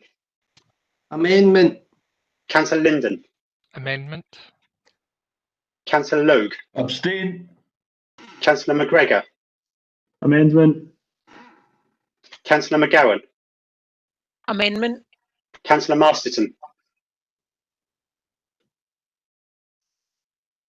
Councillor Masterton. Councillor McCulloch. Abstain. Councillor McKendrick, I think, has left the call. Councillor McLaren. Abstain. Councillor McManus. Amendment. Councillor McNally. Abstain. Councillor McNeil. Abstain. Councillor McPake. Abstain. Councillor McVeigh. Abstain. Councillor Mooney. Abstain. Councillor Morgan. Abstain. Councillor O'Rourke. Abstain. Councillor Pettigrew.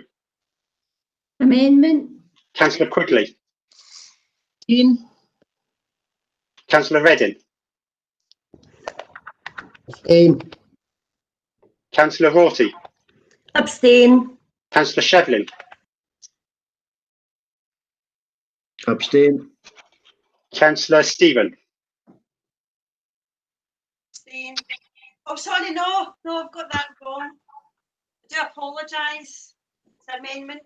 Amendment, thank you. Councillor Stevenson. Abstain. Councillor Stocks. Amendment. Councillor Stubbs. Amendment. Councillor Alan Valentine. Amendment. Councillor Annette Valentine. Amendment. Councillor Watson. A motion. Councillor Weir. Amendment. Councillor Wilson. Motion. Councillor Woods. Abstain. Thank you. The amendment has 28 votes, the motion 8 with 31 abstentions, so the amendment is carried. Thank you very much. Agenda item 13 is a notice of motion by Councillor Wilson, seconded by Councillor Burgess, an amendment from Councillor McGowan, seconded by Councillor Tom Johnston. Councillor Wilson. Provost, my connection seems a lot better now. Is that much clearer when I'm speaking? I can hear you very clear now, Aha. Okay, right. I'll give it a go and hopefully the issues are past this. Okay, so there are not many things more important than the skilling of our young people, ensuring they receive the best possible start in life and are fully equipped to take advantage of future educational and employment opportunities. In order to achieve this, it is important that we have got enough teachers in schools. Teachers in North Lanarkshire and across Scotland perform invaluable work on a daily basis, and they're at the cornerstone of ensuring the education system is as good as it can be. Sadly, we have a position where our current teachers are overworked and overburdened, and much greater support is needed from central government in order to reduce the pressures they are experiencing. In the interest of trying to secure a unanimous position today, I deliberately did not include any criticism of the Scottish Government in my motion, as I thought it was important to try and secure a consensus around the importance of hiring more teachers for local schools. But regrettably, the SNP have amended, and with an unwavering defence of the Edinburgh Government and total ignorance of the failings that have occurred these past 13 years, I have no choice but to respond directly and highlight what has actually happened to teacher numbers under the stewardship of the current Scottish Government. During the period that the SNP have held office at Holyrood, thousands of teachers have been lost to our education system in Scotland and to the detriment of the workforce here in North Lanarkshire. From the end of the first full year of SNP rule in 2008 up to the most recent teacher census published by the Scottish Government in March 2020, there is an overall total of 169 fewer teachers in North Lanarkshire schools.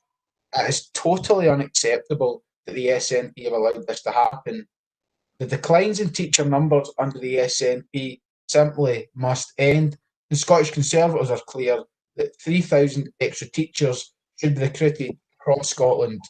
Under the formula used for determining the allocation of the 3,000 teachers to each of Scotland's local authorities, as set out in the motion, this would result in 208 additional teachers for North Lanarkshire. Thus, not only would these proposals restore the total number of teachers lost to our local schools during the period of SNP rule, the Scottish Conservatives would actually go beyond this and hire more than 200 new teachers in North Lanarkshire. The cost of the initiative would be £550 million, which would be paid for through permanent consequentials received from the UK Government's Levelling Up strategy, and is expected that the full recruitment process would take place over a 5-year period. I thought it was important to say exactly where the money was coming from, considering the comments were made by the SNP in a previous motion. Conservative motions are always costed. Our plans to recruit thousands of new teachers in Scotland would return teacher numbers to the pre-SNP levels and provide a massive boost to the strength of the teaching workforce in North Lanarkshire. It is vital that action is taken to reduce the demands on our current excellent teacher workforce in order to reduce the burdens they face and to give our young people the education that they deserve. From previous contributions at full council and on the Education Committee, I know that despite the many policy disagreements I have with Councillor McGowan, she is someone who cares deeply and passionately about schools and the education of young people.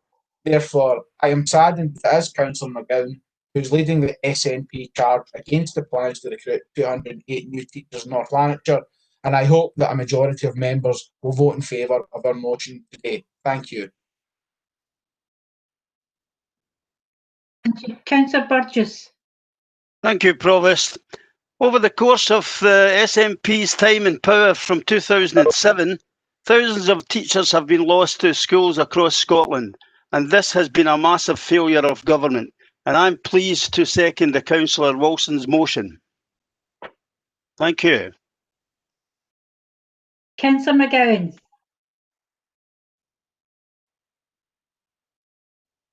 Thank you, Prof.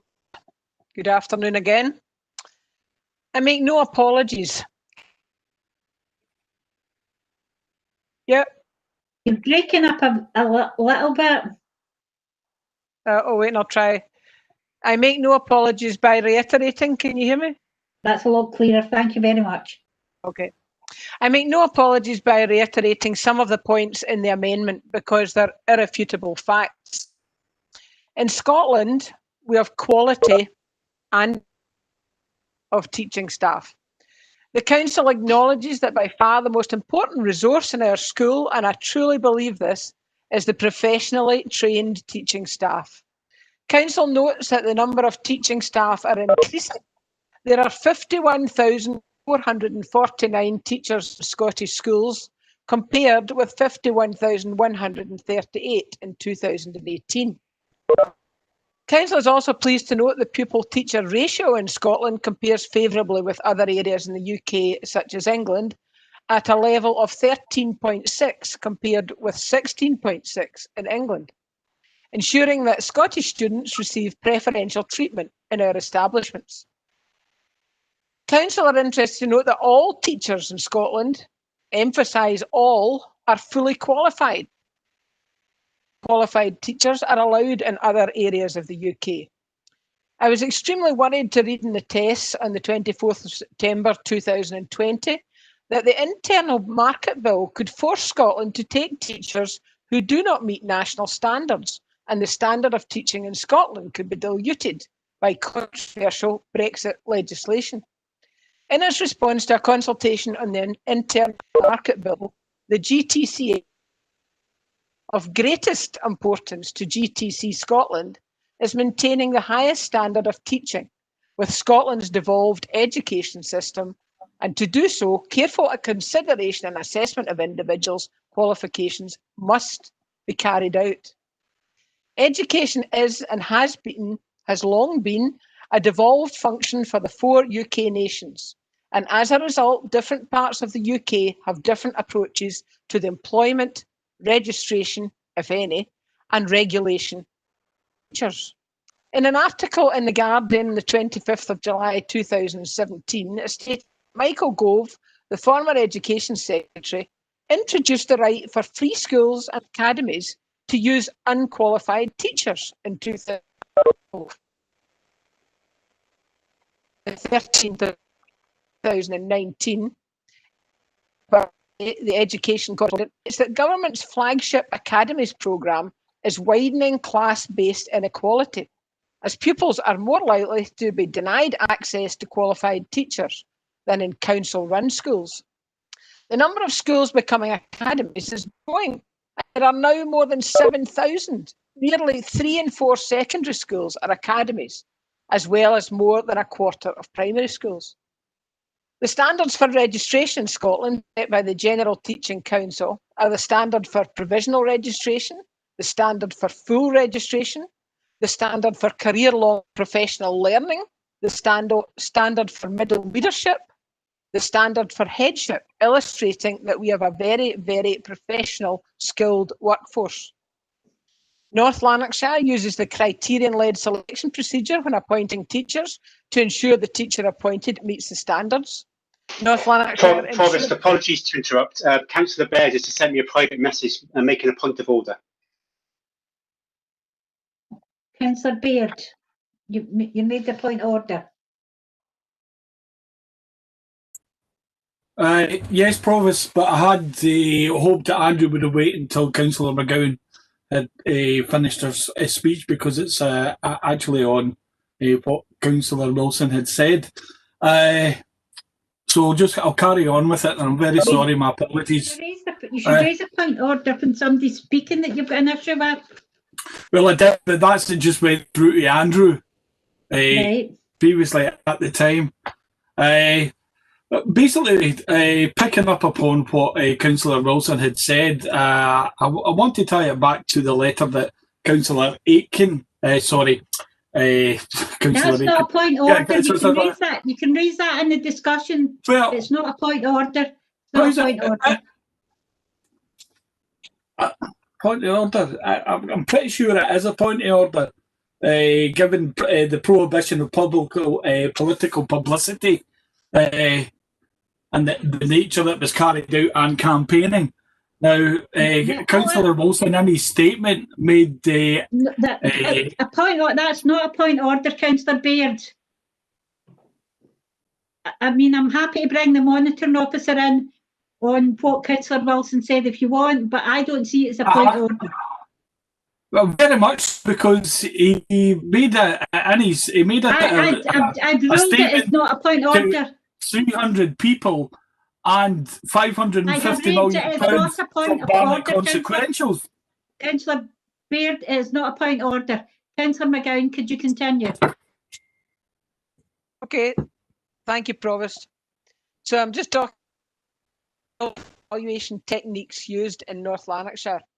North Lanarkshire ensures continuity by rolling out a seamless progress and achievement application, which can be used to track learners in P1 to 7 and in S1 to S3, standardising the approach used across educational establishments.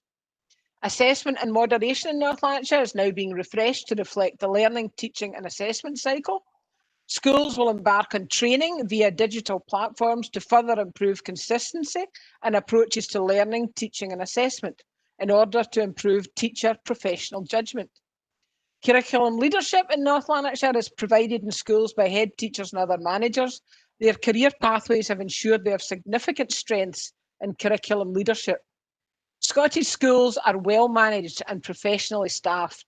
As I stated in my amendment, extra qualifications are always welcome, but Scotland's education system at present is in competent hands and using sophisticated self-evaluation is looking to continually improve. I hope the Council will agree to send a letter from the Council to John Swinney, the Cabinet Secretary for Education and Skills, praising his effective management of Scottish schools. Our schools are quality. Support the amendment. Thank you, Provost. Councillor Tom Johnston.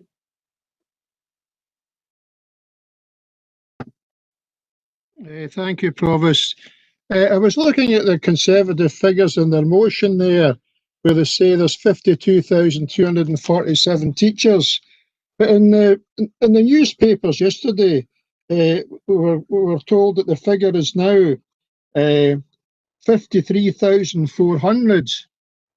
So we're already halfway towards this magical 3,000 that the Tories are talking about, and it's actually been done in the last 12 months.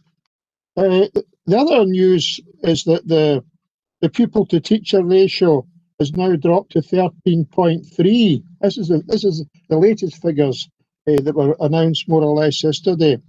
And the Scottish Government's invested £80 million to recruit more than 1,400 additional teachers and 200 support staff this year.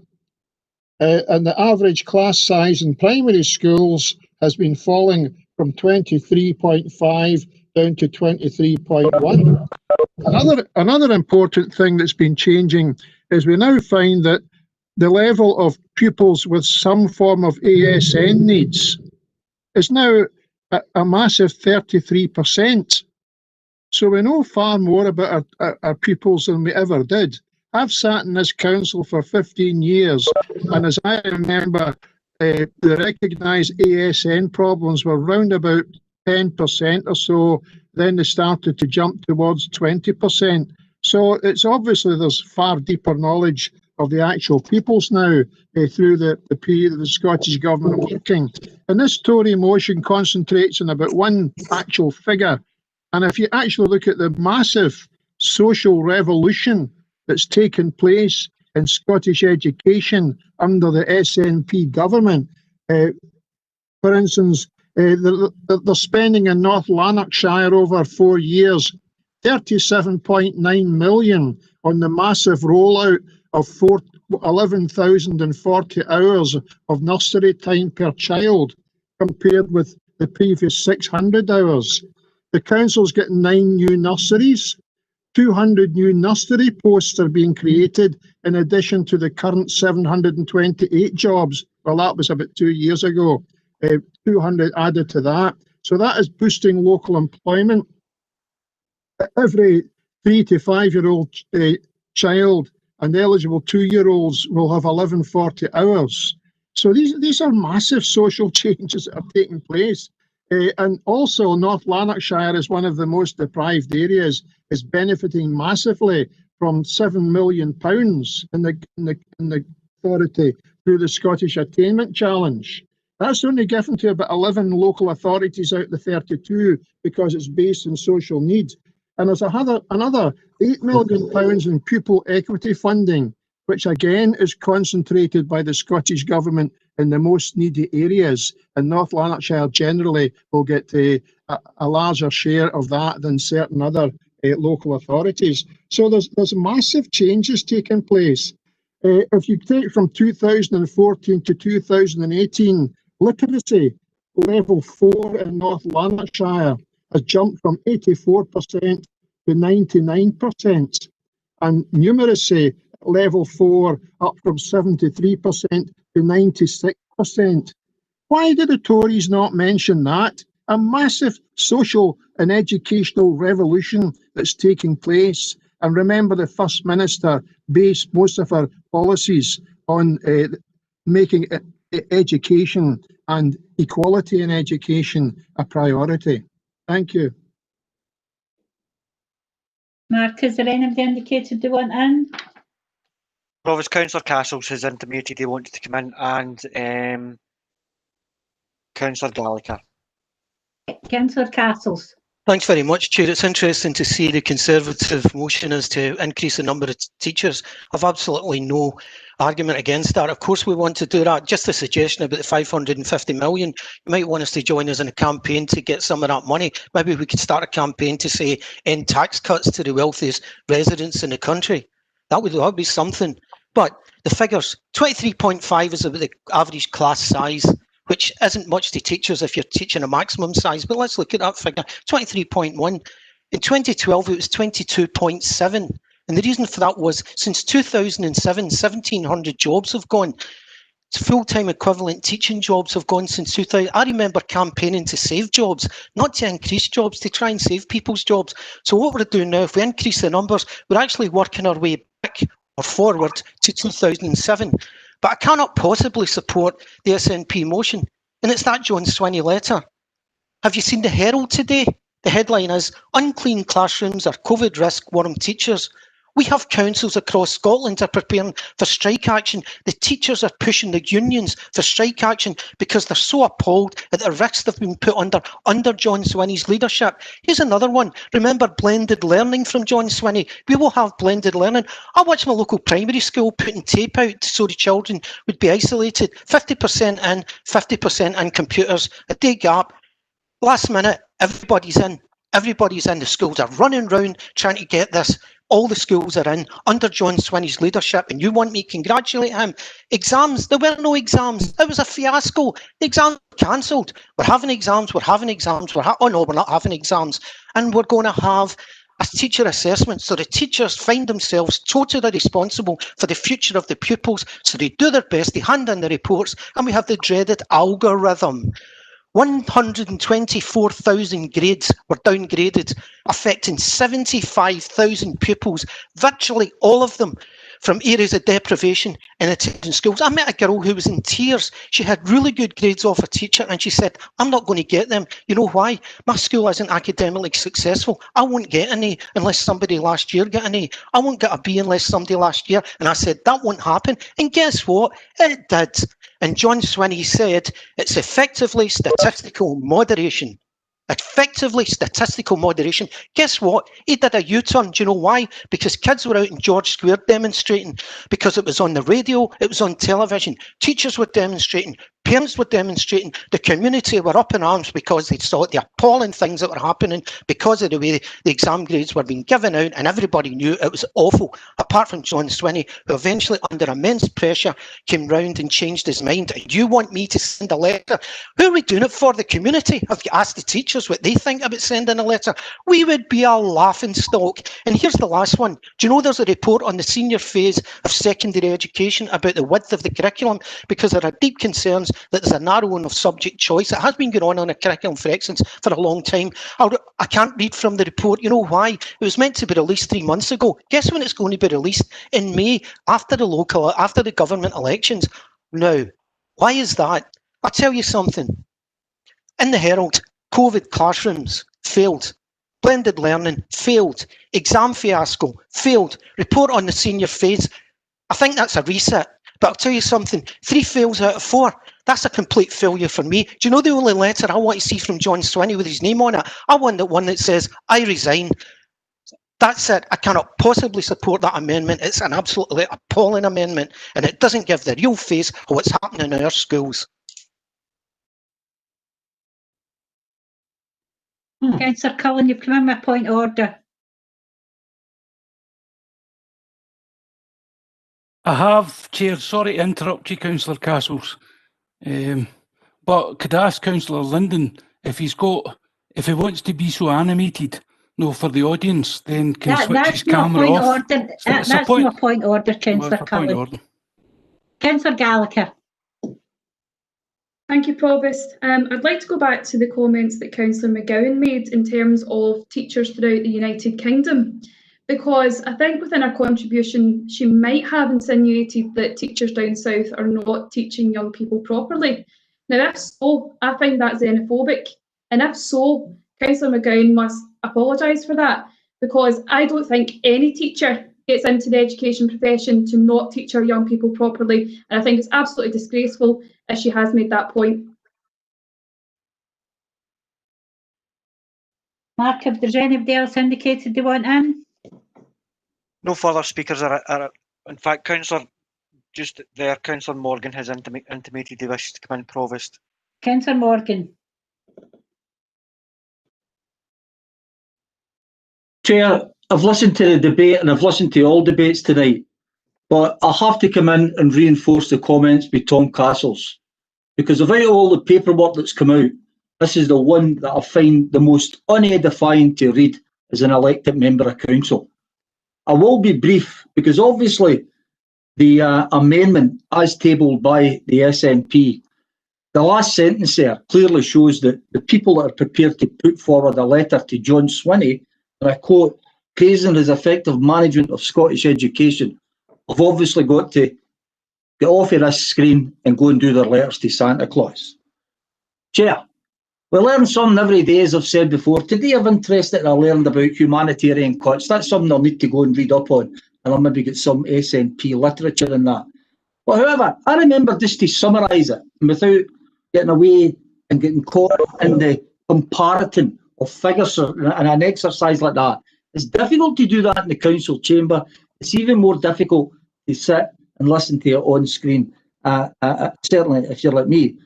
But based on that last sentence in that motion, it did remind me of something that I learned. I remember many years ago, a councillor who sat in chamber with me talking about John Swinney, and he is mentioned in the motion, so I am not meandering away from the amendment, sorry, he's mentioned in the amendment. And he said to me, John Swinney represents everything that the SNP should be.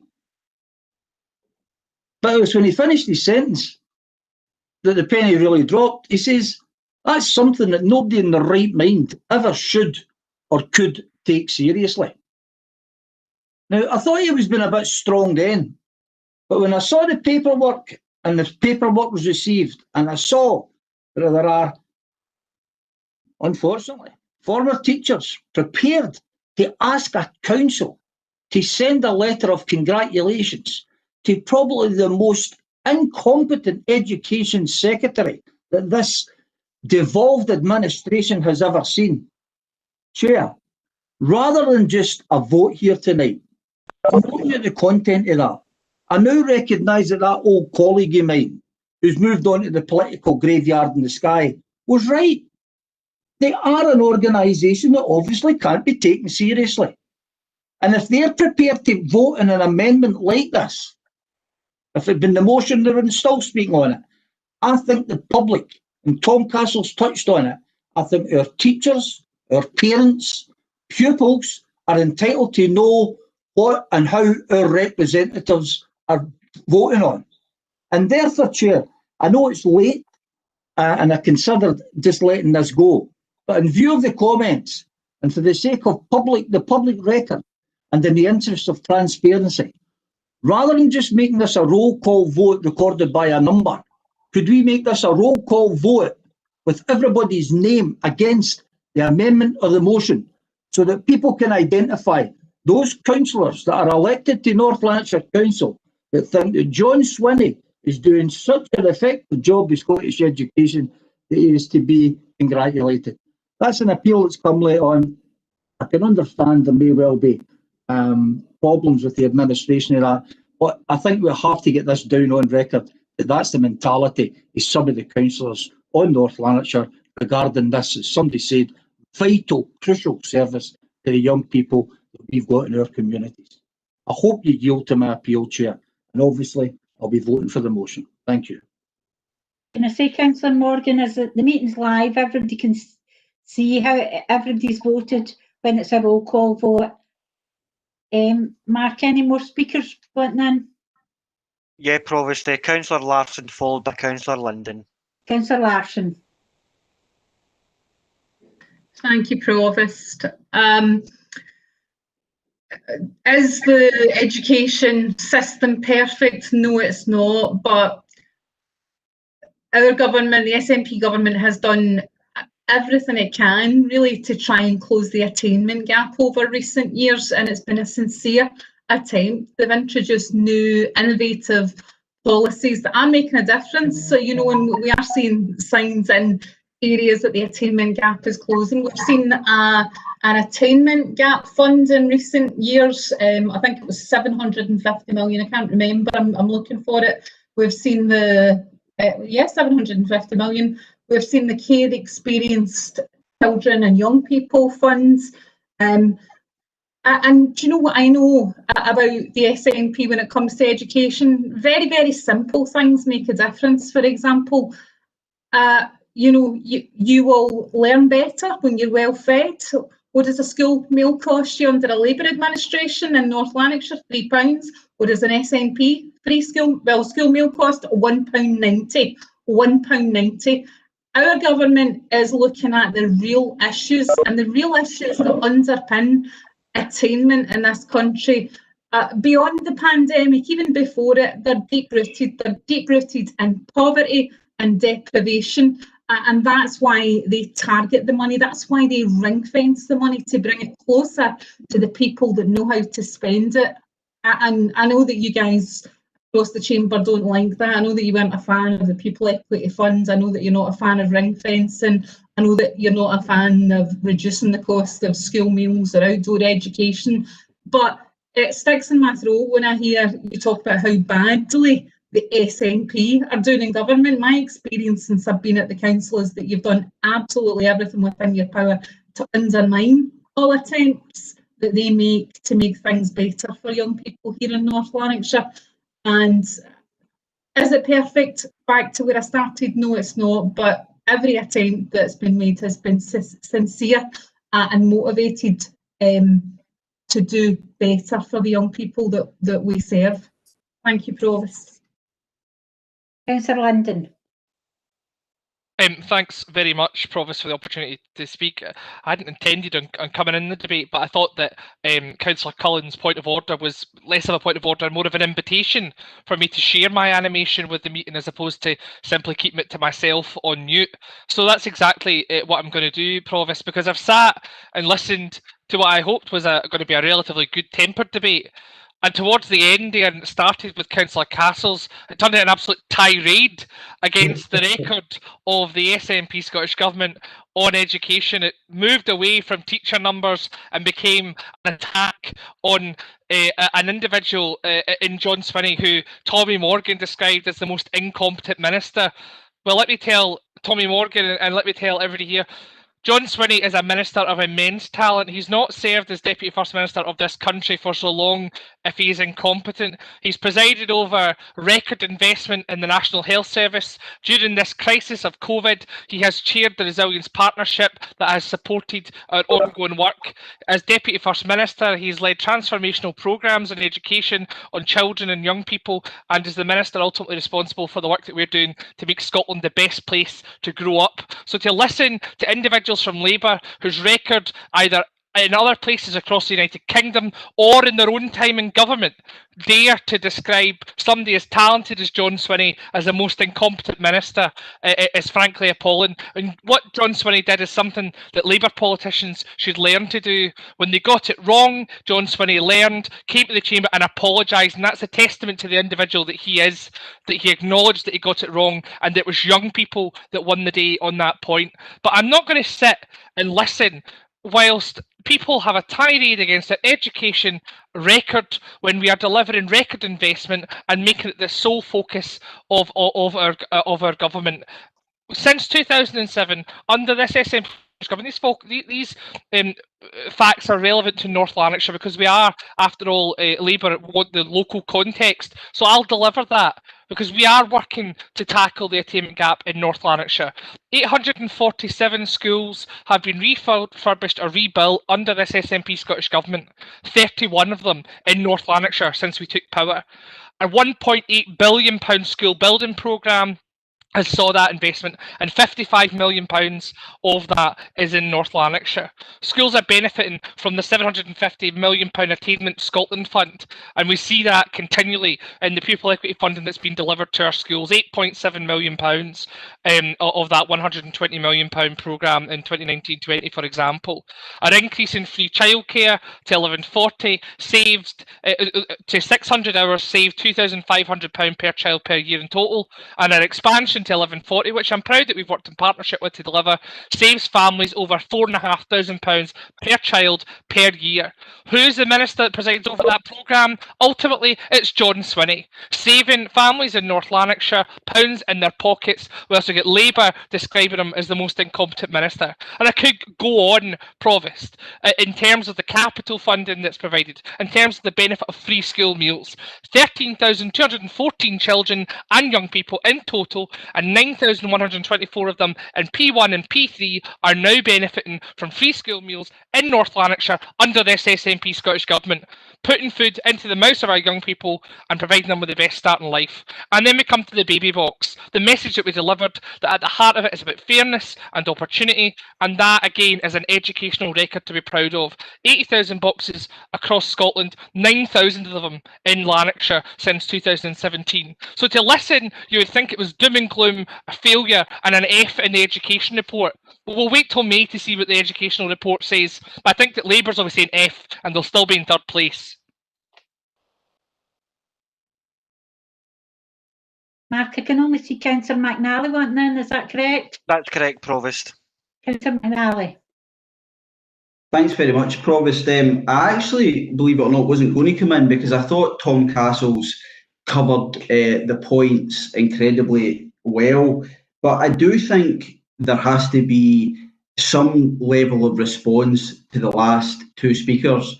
This motion did start off as a motion about teacher numbers, and frankly, I don't think anybody would want to see a situation where we could not see the number of teachers in our schools across Scotland increase. So I don't think there should be any division on that point.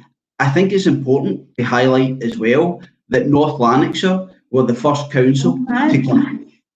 Sorry? Yeah, listen, I'm having some bother here. At first I could hear the echo for the voices, and now I'm not getting. Sorry, Provost. I thought that was you speaking there, but I think it was Councillor Pettigrew. On you go, Councillor McNally. Thank you. Thanks very much, Provost. it started off as a motion about teachers, and North Lanarkshire has certainly led the way over the course of this pandemic. The first council to offer all 195 of our probationer teachers a position for this year and supporting our staff within our schools. But I think the main point I would like to raise is in relation to the SNP's amendment. It is genuinely one of the worst amendments I've ever read, and I've been in the council 8 years. It's appalling. The idea that we should be writing to the Education Secretary to congratulate him on his handling of Scottish education is unbelievable stuff from the SNP. The people who are making the difference day in, day out are the teachers and the support staff within our schools who are going above and beyond in incredibly challenging circumstances to make a difference and continue to support our young people. We see reports through the Education and Families Committee time and time again about the reality of the wonderful work that's going on here in North Lanarkshire, and it's a testament to our teachers and to our officers for the work that's been done. Frankly, John Swinney has proven himself during this pandemic to be the embodiment of indecisiveness. He cannot take a decision for love nor money. We saw it around blended learning. We saw his dereliction of duty around the exam process, where 46% of young people in North Lanarkshire had their grades changed through the algorithm that was presented. And yes, he did apologise, and yes, we have a system, we had a system change, but it'll be interesting to see, Provost, what happens next year. And then we come to the situation that we find ourselves in just now, where the Cabinet Secretary was taking responsibility over the Christmas shutting of schools, and then it was councils. And then within 18 hours of taking that U-turn, they had U-turned again. And the Cabinet Secretary was putting out guidance around schools staying open and the circumstances that could happen, only for that to then be corrected by his Director of Learning. As one of our great Scottish actors of recent times might put it, it was an omnishambles, Provost. And that is the reality of John Swinney's tenure in recent times over our education system. But I would actually go further and say John Swinney, before he was the Education Secretary, was the Finance Secretary and presided over devastating cuts to North Lanarkshire and devastating cuts to our core education budget. And Councillor Linden referenced the additionality element in relation to the Pupil Equity Fund and the Scottish Attainment Challenge. I would just say that the effectiveness of additionality is diluted by cuts to core council budgets that result in cuts to core school budgets and a reduction in support staff across our schools over the last 8 years. And actually beyond that, before I was even a councillor, Provost. So, and that was John Swinney's tenure when he was Education Secretary. So if anything, he needs to reflect, and the Scottish Government need to reflect about the way that they treat councils.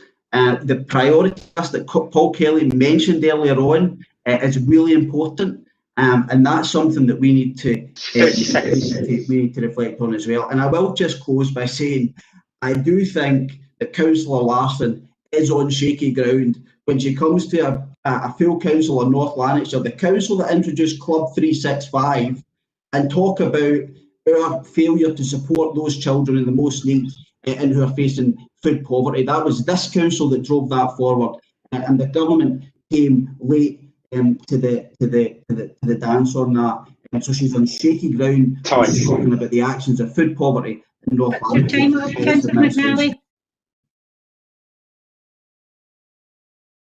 Mark, is there anybody else indicated before the summing up?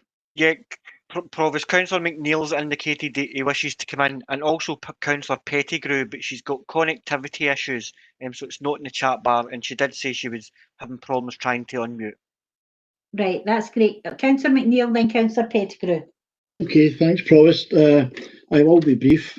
It seems to me the essence of what's been discussed here is we either want 208 extra teachers in North Lanarkshire, or we don't. Now, I've heard some rhetoric, I've heard some fair points, I've heard some unfair points. However, John Swinney's incompetence is beyond doubt. He's failed the children of Scotland, and the SNP councillors who are opposing an extra 208 teachers within North Lanarkshire schools prove their incompetence too.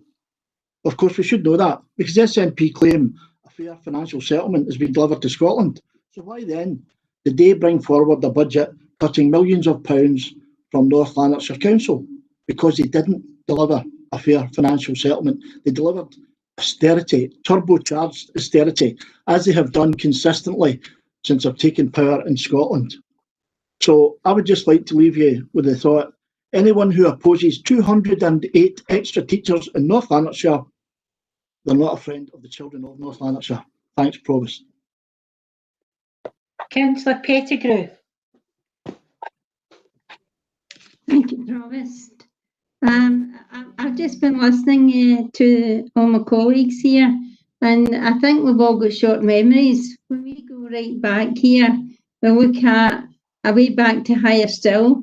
I remember Higher Still. I remember the kids that were coming out of school, all because our MP wanted to make sure that everybody that left school had a qualification. But don't start with the lowest, start with the highest. Now, these kids left school, the trades and careers that they wanted to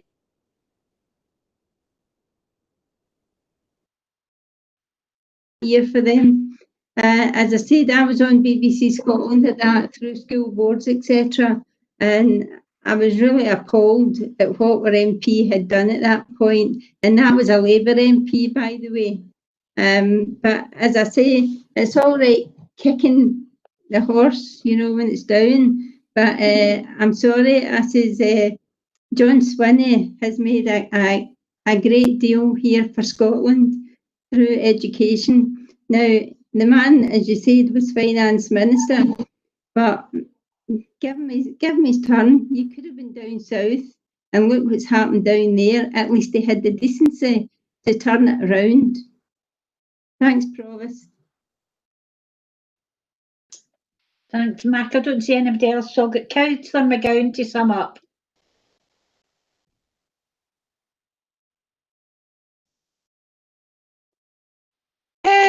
All I've got to say is that I think John Swinney is quality.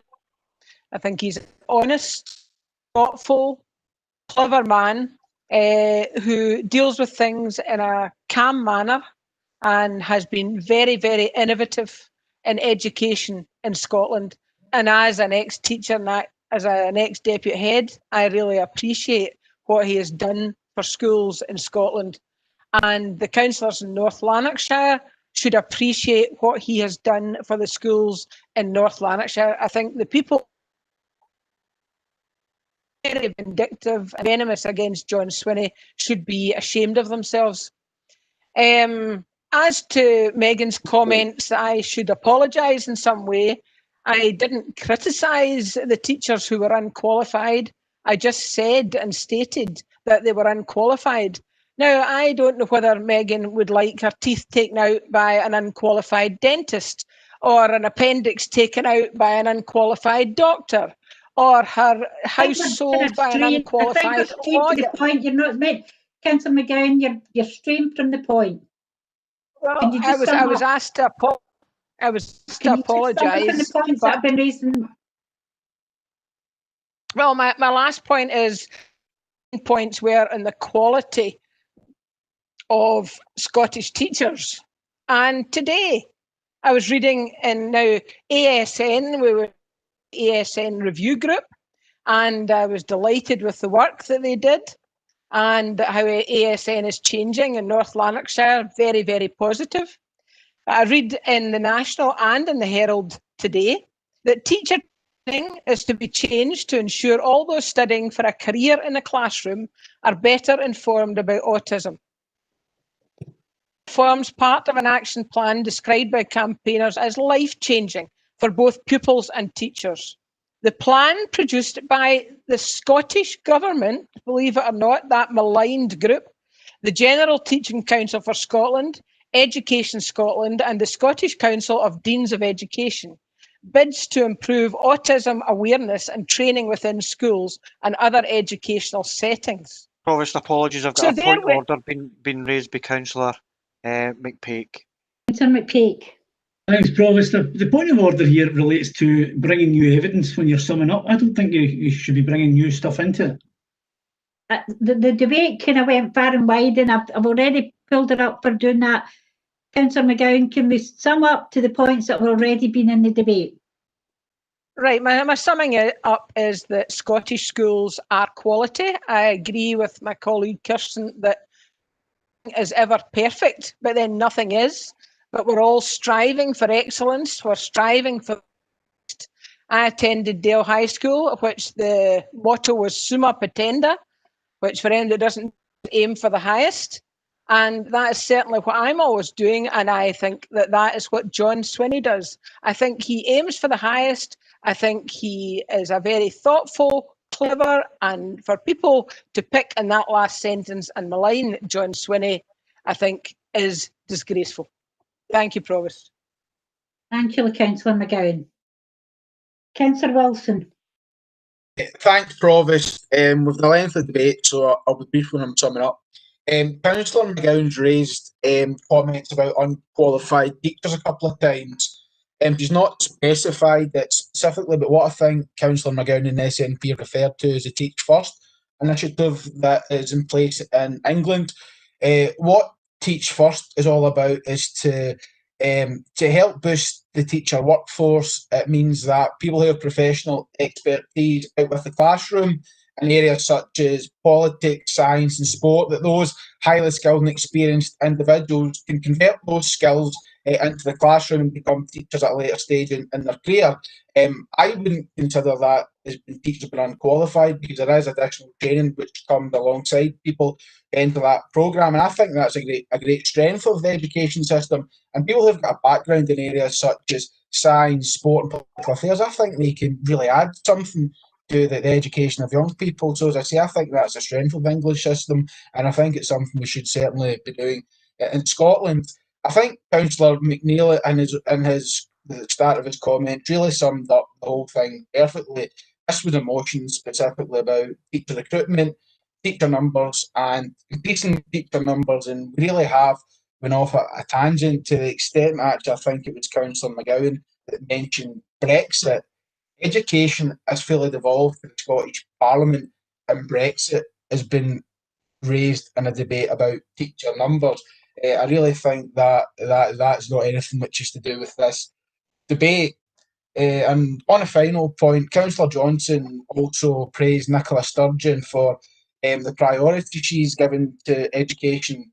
In the lead up to the last 2016 election, the First Minister pledged that her priority over the next 4 years would be education, but it hasn't been. I think we all know what the priority of Nicola Sturgeon and the SNP has been. I won't see it right here, but it certainly hasn't been education. Thank you. Andrew, can we go to the vote, please? Yes, Provost, we have a motion by Councillor Wilson and an amendment by Councillor McGowan. You can just indicate how you wish to vote. Councillor Anderson. Amendment. Councillor Dinesh Ashraf.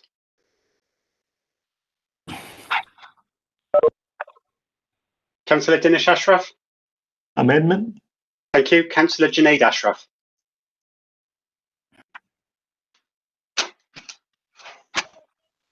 Councillor Junaid Ashraf. Councillor Baird.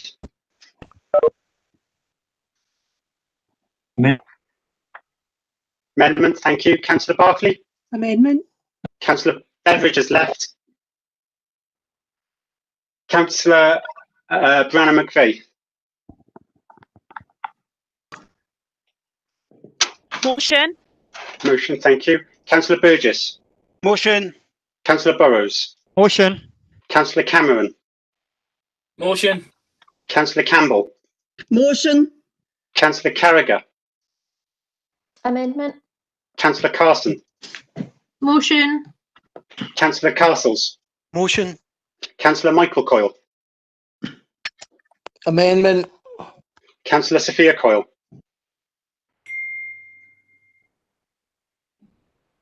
Councillor Sophia Coyle.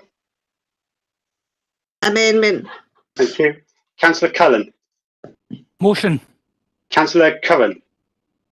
Motion. Councillor Curry. I think has dropped off. Councillor Damasio. Amendment. Councillor Doherty. Motion. Councillor Doolan. I think has left the call. Councillor Douglas. Motion. Councillor Duffy. Motion. Councillor Farouk.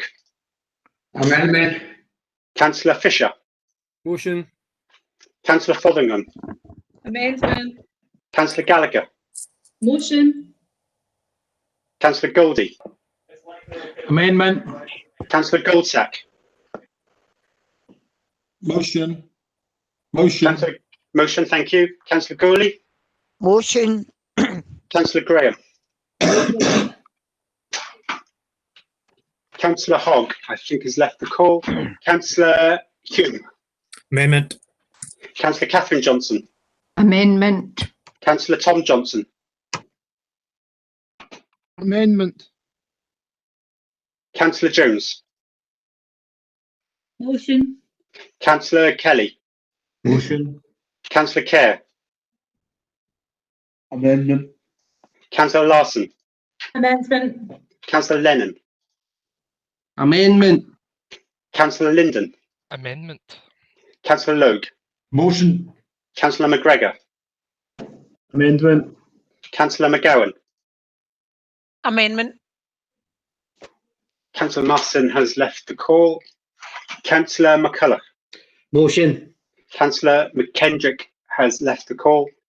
Councillor McLaren. Motion. Councillor McManus. Amendment. Councillor McNally. Motion. Councillor McNeil. Motion. Councillor McPake. Motion. Councillor McVeigh.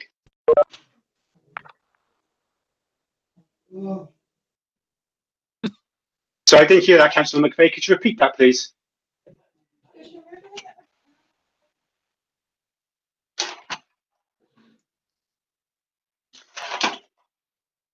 I haven't got a vote registered for you, Councillor McVeigh, because I didn't hear what you said. Councillor Mooney. Motion. Councillor Morgan. Motion. Councillor O'Rourke. Motion. Councillor Pettigrew. Amendment. Councillor Quigley. Motion. Councillor Redding.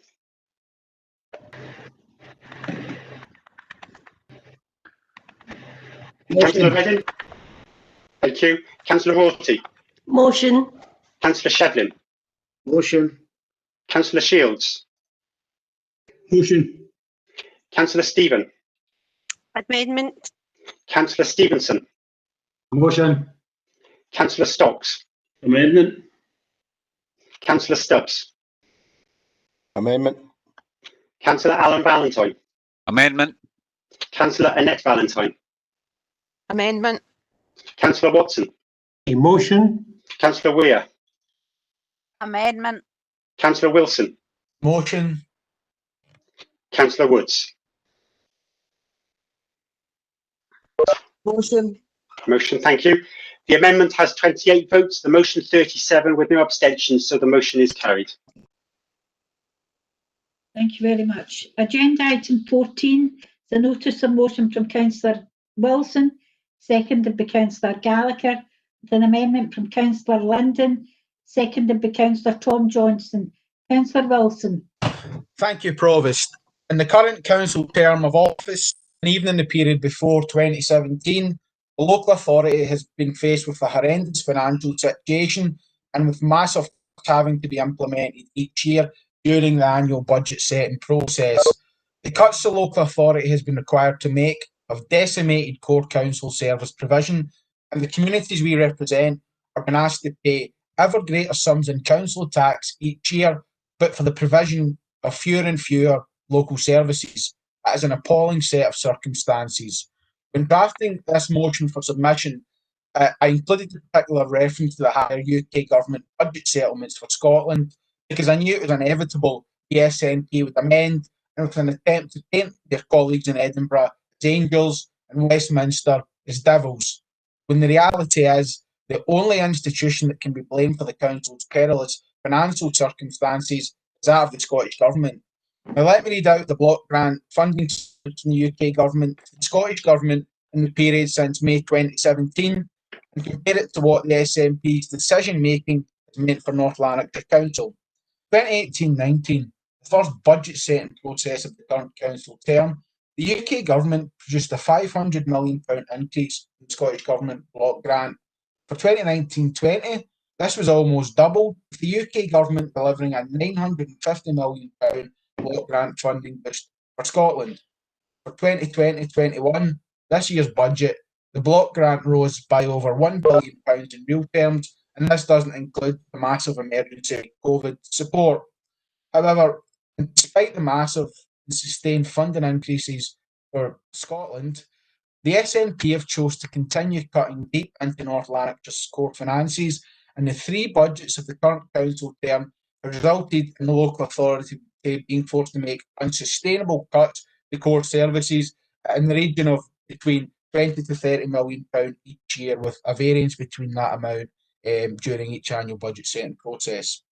At the UK Government spending review towards the end of last month, the Chancellor confirmed that Scotland's block grant would again rise in 2021-22, and this time by an incredible £1.1 billion. The £1.1 billion figure excludes the emergency COVID funding. Despite another massive increase in the Scottish Government's own budget, it is again expected that North Lanarkshire Council will have to make further damaging cuts this year. The facts of the situation make it crystal clear that there is no UK Government austerity for Scotland. Instead, what exists is Scottish Government austerity for North Lanarkshire and other councils. In the year 2020, the tired cries of Tory austerity have no basis in reality, and it is time that the Nationalists stop trying to mislead the public with this inaccurate and false claim. Provost, the situation is so dire and North Lanarkshire so badly treated that it has reached the stage where actually we need legal protection from the Scottish Government in the interest of the proper functioning of core service provision. Therefore, what North Lanarkshire Conservatives believe needs to happen at Holyrood is the introduction of legislation that would seek to prevent the Scottish Government from raiding local authority budgets in a whim, so that in future we can avoid the harm that the SNP have inflicted in North Lanarkshire Council during their term of office.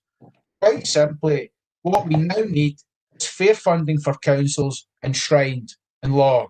It is envisaged that such legislative proposals would have the aim of ensuring that councils are able to receive a set proportion of the Scottish Government budget each year, and through a mechanism similar to the Barnett formula used for determining the funding settlements to the nations of the UK, and which has consistently delivered huge sums of additional money for Scotland.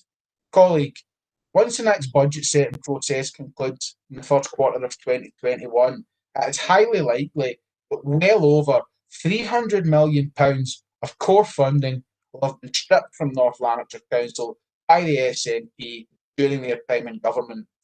As the amendment lodged by the SNP demonstrates, 30 seconds. As the amendment lodged by the SNP demonstrates, nationalist councils in North Lanarkshire are more interested in standing up for an out-of-touch Scottish Government in Edinburgh than the communities they actually represent. The continual depletion of North Lanarkshire's finances can't go on any longer, and I urge colleagues to support our motion, which calls on protection in law for the Council's funding. Thank you. Councillor Gallagher. Thank you, Provost. Oh, am I on mute? Am I off mute? Hello? I can hear you fine, thank you. Can you hear me? Thank you. Thank you, Provost. Over the last decade, our communities have been torn apart by the SNP-led Scottish Government. Their failure to fund councils properly has led to budget decisions in North Lanarkshire, such as charging for community alarms, scrapping Christmas lights, reduction in environmental services, reduction in music tuition and less subject choice for our young people, reduction in roads expenditure, and the list goes on. This is not the first debate we've had on council funding, and until the Scottish Government deliver fair settlements, it will not be the last. Over the last decade, North Lanarkshire Council's core budget has been cut to the bone. There is no justification for these cuts. The responsibility lies firmly at the door of the SNP and poor financial management. It's no wonder the SNP turn up year on year and sheepishly present a budget as they know where these cuts are coming from. That is why I find the SNP amendment laughable. In a desperate attempt to save face, they use the same stale argument: it's Westminster's fault. But we all know that the council's budgets fall under the remit of the Scottish Government. We also know that as far as local government is concerned, we can't trust the SNP. Remember the promises the SNP made to scrap the council tax? We now have a scenario that after a 10-year freeze, we now have council tax increases every year. And your everyday resident now that in terms of the council tax each year, every one of us pays, you no longer get bang for your buck. Their record in local government is nothing short of shameful, and this is why the Scottish Conservatives have made a pledge to ensure that the council receives fair funding in order so that it can operate efficiently and to support local communities. The SNP amendment claims that SNP councillors are surprised that the Scottish Conservatives have called for fair funding. Either they don't listen or they're ignorant to the fact that the Conservative group in this council has raised Scottish Government cuts on many an occasion. The embarrassing attempt to push the blame onto the UK Government shows that SNP do not have any ambition to fund councils properly. The SNP can cite that in 2020-21, local authorities, along with the flexibility in council tax, delivered an increase of revenue spending of up to 4.3% in real terms. But this shows that they don't understand or deliberately forget to explain the differences between core, capital and ring-fenced budgets. They also cannot hide from their own Scottish Government figures highlighted in the Spice report, which states that between 2013 and 14 and 2020-21, the local government revenue budget fell by 3.8%. Even COSLA criticised the Scottish Government for slashing council budgets. To finish, the SNP amendment comes as no surprise. They would rather give themselves a pat on the back than face up to the problems they have created. I'm pleased to second the motion in support of our council. Councillor Linden. Thank you, Provost. Before turning to what can only be described loosely as the substance of the Tory motion today, I wanted to highlight that when reviewing the motions for full council, I noticed a recurring theme from the Tory motions. Indeed, one word came strongly to mind. And whilst members' imaginations may run wild with that thought, the word that came to mind was elections. Elections, Provost, because the Tories are using this full council as an opportunity, or what they think is an opportunity, to advance the promotion of their manifesto pledges, be that on teacher recruitment or to local government funding ahead of next year's Parliament election.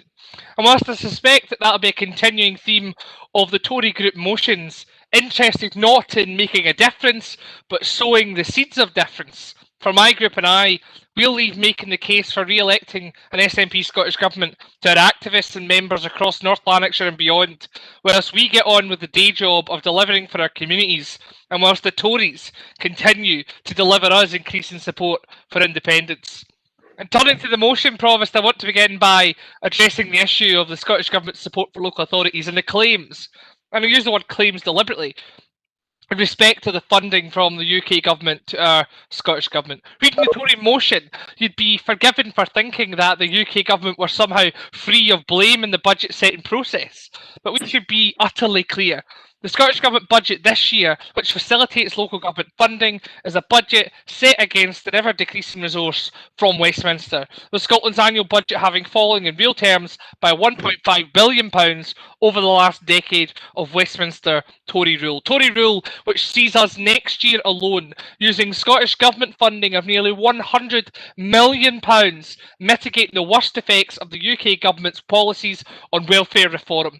The impact of the bedroom tax that we don't want, the impact of changes to universal credit, the introduction that we've had to make of a Scottish welfare fund to help more than 350,000 households since it was set up. And despite Westminster's cut to council tax support, we've continued to support people in North Lanarkshire and across Scotland through a scheme of reduction to predicting the incomes of almost 500,000 people on low income. £100 million paid to rectify poor choices by an out-of-touch UK Tory government, and yet members are to listen today as the Tories here in North Lanarkshire once again deploy their brass necks on the pretence of fighting for local government. Provost, in government the SNP are delivering for North Lanarkshire, not only with fair funding for revenue, but for the council as a whole, with a whole host of policy areas. From our action to drive up attainment in schools, with 31 new schools built or refurbished in NL since 2007, the Pupil Equity Fund, direct to our school leaders, our expansion of 1140, the baby box being introduced as I mentioned earlier, the SNP is improving healthcare in NHS Lanarkshire through record investment, replacing infrastructure, delivering on infrastructure projects to connect up our towns and to connect up our location. And of course our leading programme sees us delivering an ever-increasing number of affordable homes too. All of that done against the backdrop of Tory welfare cuts and Tory budget cuts. So in turning towards the end of my remarks, Paul, so I wish to say that the motion also states that Council understands we're preparing to make significant savings again in 21-22, then goes on to say, in anticipation of another poor financial settlement from the Scottish Government. I would simply reflect that it's unfortunate the members wrote the motion before considering all of the facts available to them. Or more helpfully, I would suggest that in future it would be wise for the members of the Tory benches to wait until the person who actually makes the decisions, the Cabinet Secretary for Finance, delivers her budget. Unless, of course, the Tory group now also have the power of psychic foresight, perhaps another item that will feature in their manifesto that they're so happy to share with us. To conclude, Provost, turning to the end of the motion by the Tory group today, I wish to reflect by stating that the SNP's record of delivery to the people of North Lanarkshire is extensive. And today my message is that rather than pandering to Tory motions taken from their manifesto, that the best way to enshrine fair funding for councils is for the people of North Lanarkshire and indeed across this country in May to return an SNP Scottish Government to power, to finish the journey and deliver for all in our communities. I move the amendment, Provost. Councillor Tom Johnson. Thanks, Provost. I would point out that this motion, supposedly to set a proportion of Scottish Government budget for local authorities, actually therefore means that the Tories are considering cuts to the National Health Service, police, major roads and other local government services. If they want more for local government, they're going to have to be prepared to tell us how much less they want to spend on health, police and other important resources. But they don't tell us that. So their motion is totally phony. Second point is that the previous Scottish Finance Minister, when he set local government funding, I think it was last year, and people were doing the usual stuff about cuts, he said, name one of the 32 authorities which is getting less money than it got the year before. And there was total silence in the matter, because as Jordan has pointed out as well, that in fact there's far more given to local government than just the local government settlement. If we look at housing, for instance, we were boasting earlier about the 5,000 homes being built, but a proportion of these homes is paid for by Scottish Government grants. Money for purchasing housing, purchasing private homes is supported by Scottish Government grants. Insulation for some of the houses which are poorest for heating is totally supported by HEAPS funding. We've already mentioned today the spending in 1140, the ASN spending and the Pupil Equity Fund spending. So there's far more spent in local government than the Tories are actually talking about. They want to talk about a narrow figure. Even Club 365 is 27% supported by the Scottish Government. So there's so much here that they're not clear on. The Tories don't even mention the fact that some 2.6 billion was cut over the last 10 years or so from the Scottish Bloc grant by the Tory government in Westminster. They don't mention the fact that English local authorities fare far worse than Scottish local authorities too. Earlier on, we were being told about the poorer pupil-teacher ratio in England, considerably poorer compared with the pupil-teacher ratio in Scotland. And that's because the English local authorities are very badly dealt with by the Tory government. A lot of them, of course, are Tory anyway. So much there which totally demolishes this Tory claim they want more money for local government. Thank you. Thank you, Mark. There's quite a few speakers in. Mark. There is Provost, sorry, problems with there's a number of speakers wanting in. Provost. The first, I'll give you the first couple. Councillor Larson and Councillor Castles, followed by Councillor Graham. Councillor Larson. Thank you, Provost. Yeah, I feel I have to reply because whenever I hear the Conservative group talk about how terrible the SNP government are and how bad and how poor our record is and how we mismanage funding and all the rest of it, I have to wonder why they think we've been in power for so long and why we're set to be in power for even longer. We do have I'm hoping it's an anomaly that we had 10 Conservative councillors elected to represent the areas in and around Ravenscraig. And I do believe that it will prove to be an anomaly come 2022. But sovereignty for the unified state that is the United Kingdom, made up of the constituent parts of Scotland, England, Wales and Northern Ireland, sovereignty rests in Westminster, and therefore every financial decision taken will in some way impact the full United Kingdom. Scotland has to operate within the financial constraints set in a different country. That's how the United Kingdom operates. And most of our time in government is spent mitigating the cuts that come from that come from Westminster. Poverty is a choice. Poverty is man-made. It's a political choice. And we've just seen a decade of austerity. And thanks to the coronavirus and the imminent Brexit, we're about to see at least another decade of poverty being imposed on Scotland. If we're such a problem, grant us a Section 30 order, we'll be on our way.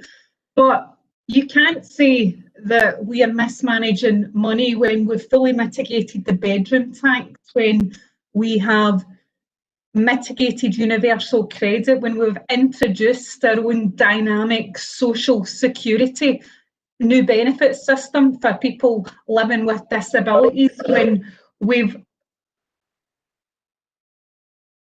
made in order to tackle the problems created by the sovereign state that is Westminster.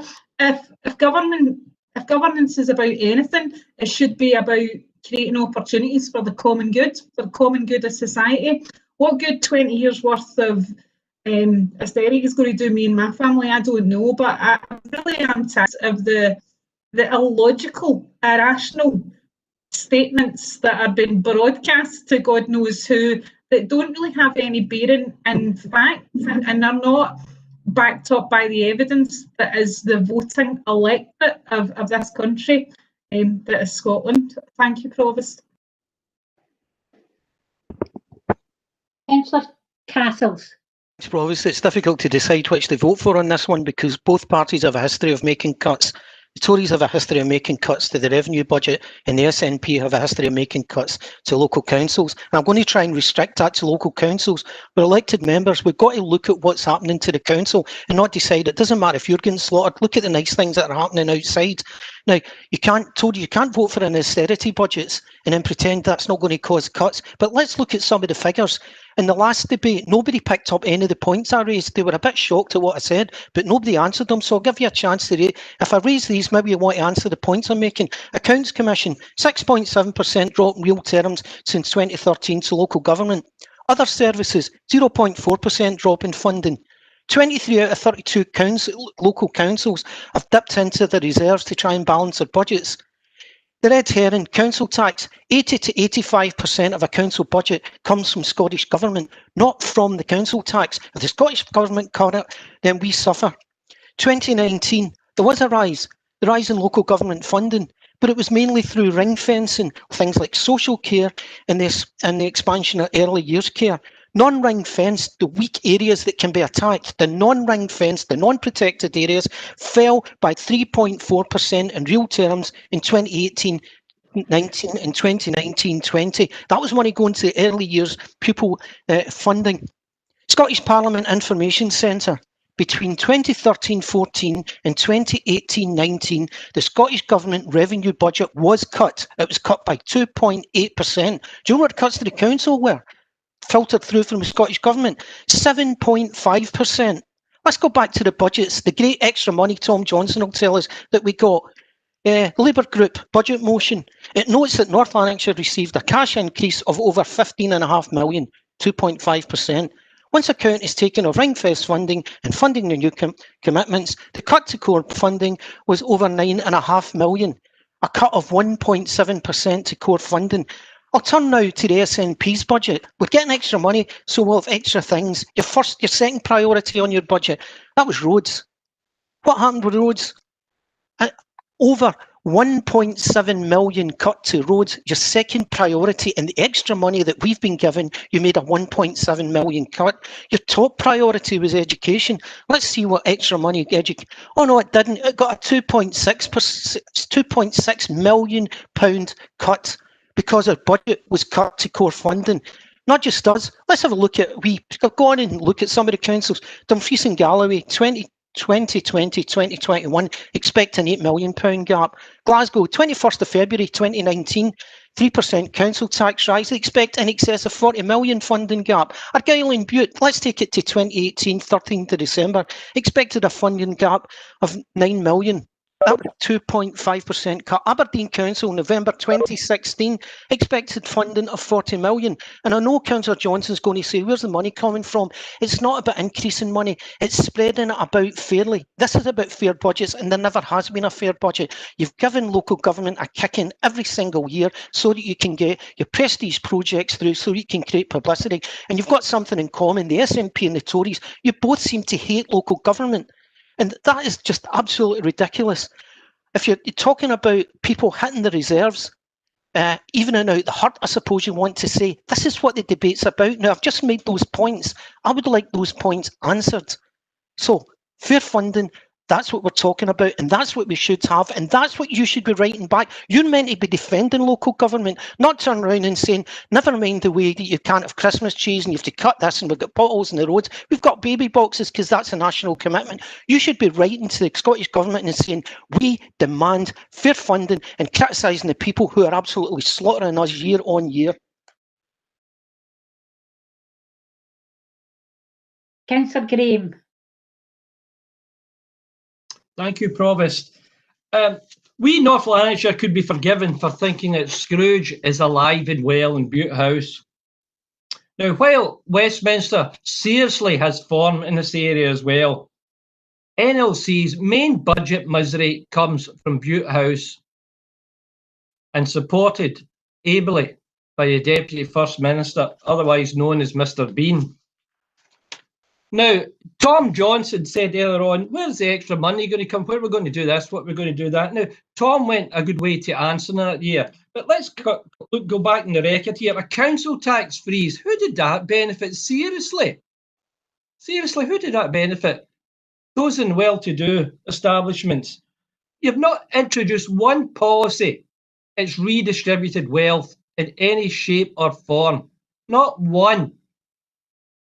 Tax increases, yes, you've got the powers. Again, you won't use them. Close tax loopholes. There is tax loopholes in Scotland that you could close. And ring fencing, seriously?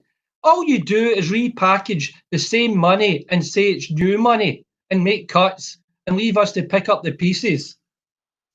Provost, I'm sure you're familiar with the song Letter from America. In our case, it could be a letter from Edinburgh in the last 14 years, and the line in Clark Park no more and so on. But equally, it could apply to North Lanarkshire in today's terms. Christmas trees no more. Though that may well change next year. It could well be local government no more the way we're going. North Lanarkshire no more. Increased teacher numbers no more. Care homes no more. Education standards no more has been eloquently illustrated earlier on. And by far no more. Alex Salmon certainly no more. But austerity, more, and more. Colleagues, in the spirit of the season, and maybe I might not have engendered yourselves to our way of thinking, I would say to you, join the administration and join COSLA and fight for a fair and just settlement for local government. Season's greetings to all.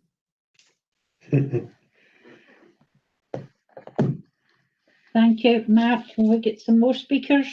There are 3 speakers Provost indicated they wish to come in. First of all, it's Councillor Branny McVeigh, then Councillor Carricker, and then Councillor Burrows.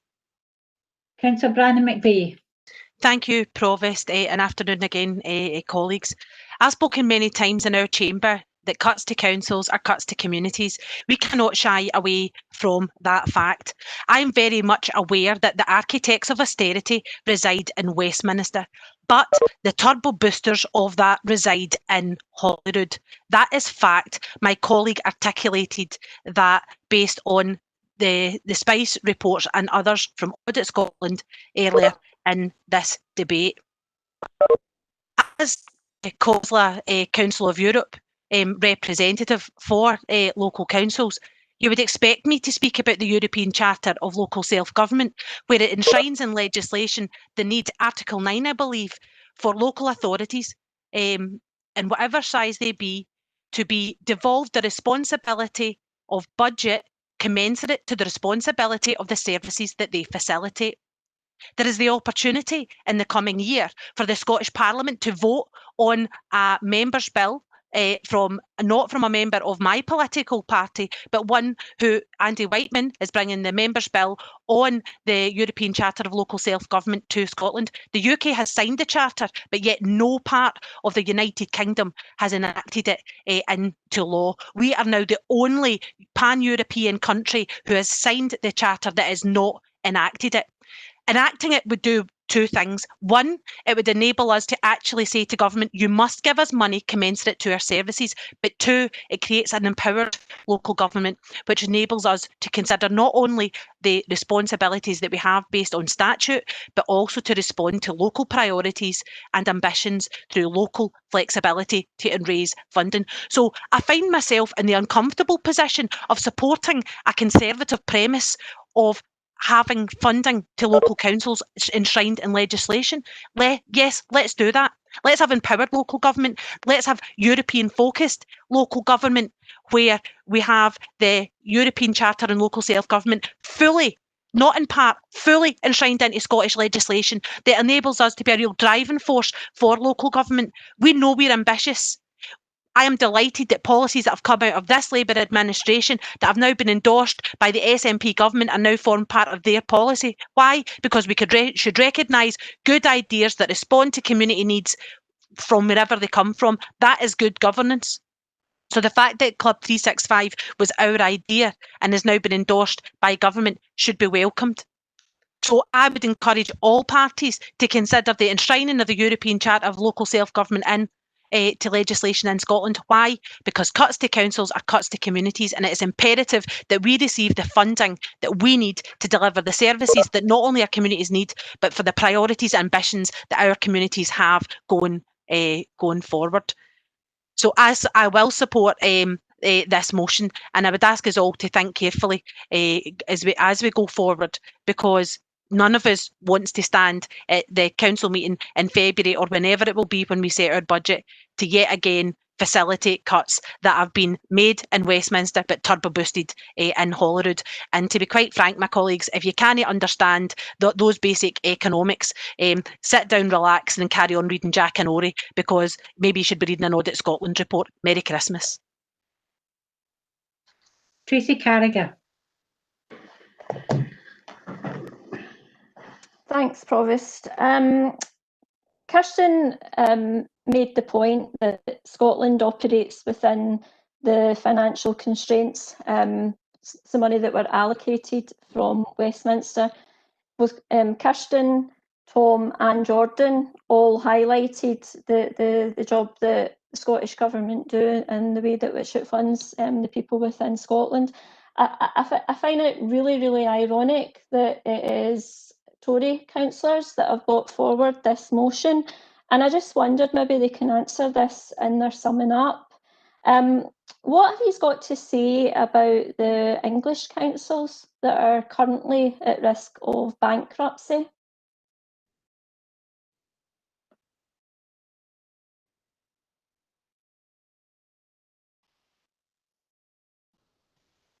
Councillor Burrows. Thanks, Provost. Couple of things to say, but I want to start by saying that I think everybody, or people should know, councillors should know, that funding for local government is very complex, incredibly complex. But funding coming out of Edinburgh, I should say, it's about, I believe, an SNP priority. And by the way, a government has a right to have a priority. There's nothing wrong with that. But I believe that council funding is a low priority. I genuinely believe that. Scottish local government enshrined in legislation, I like that. That's why I'll support the motion, because that's for me a high priority.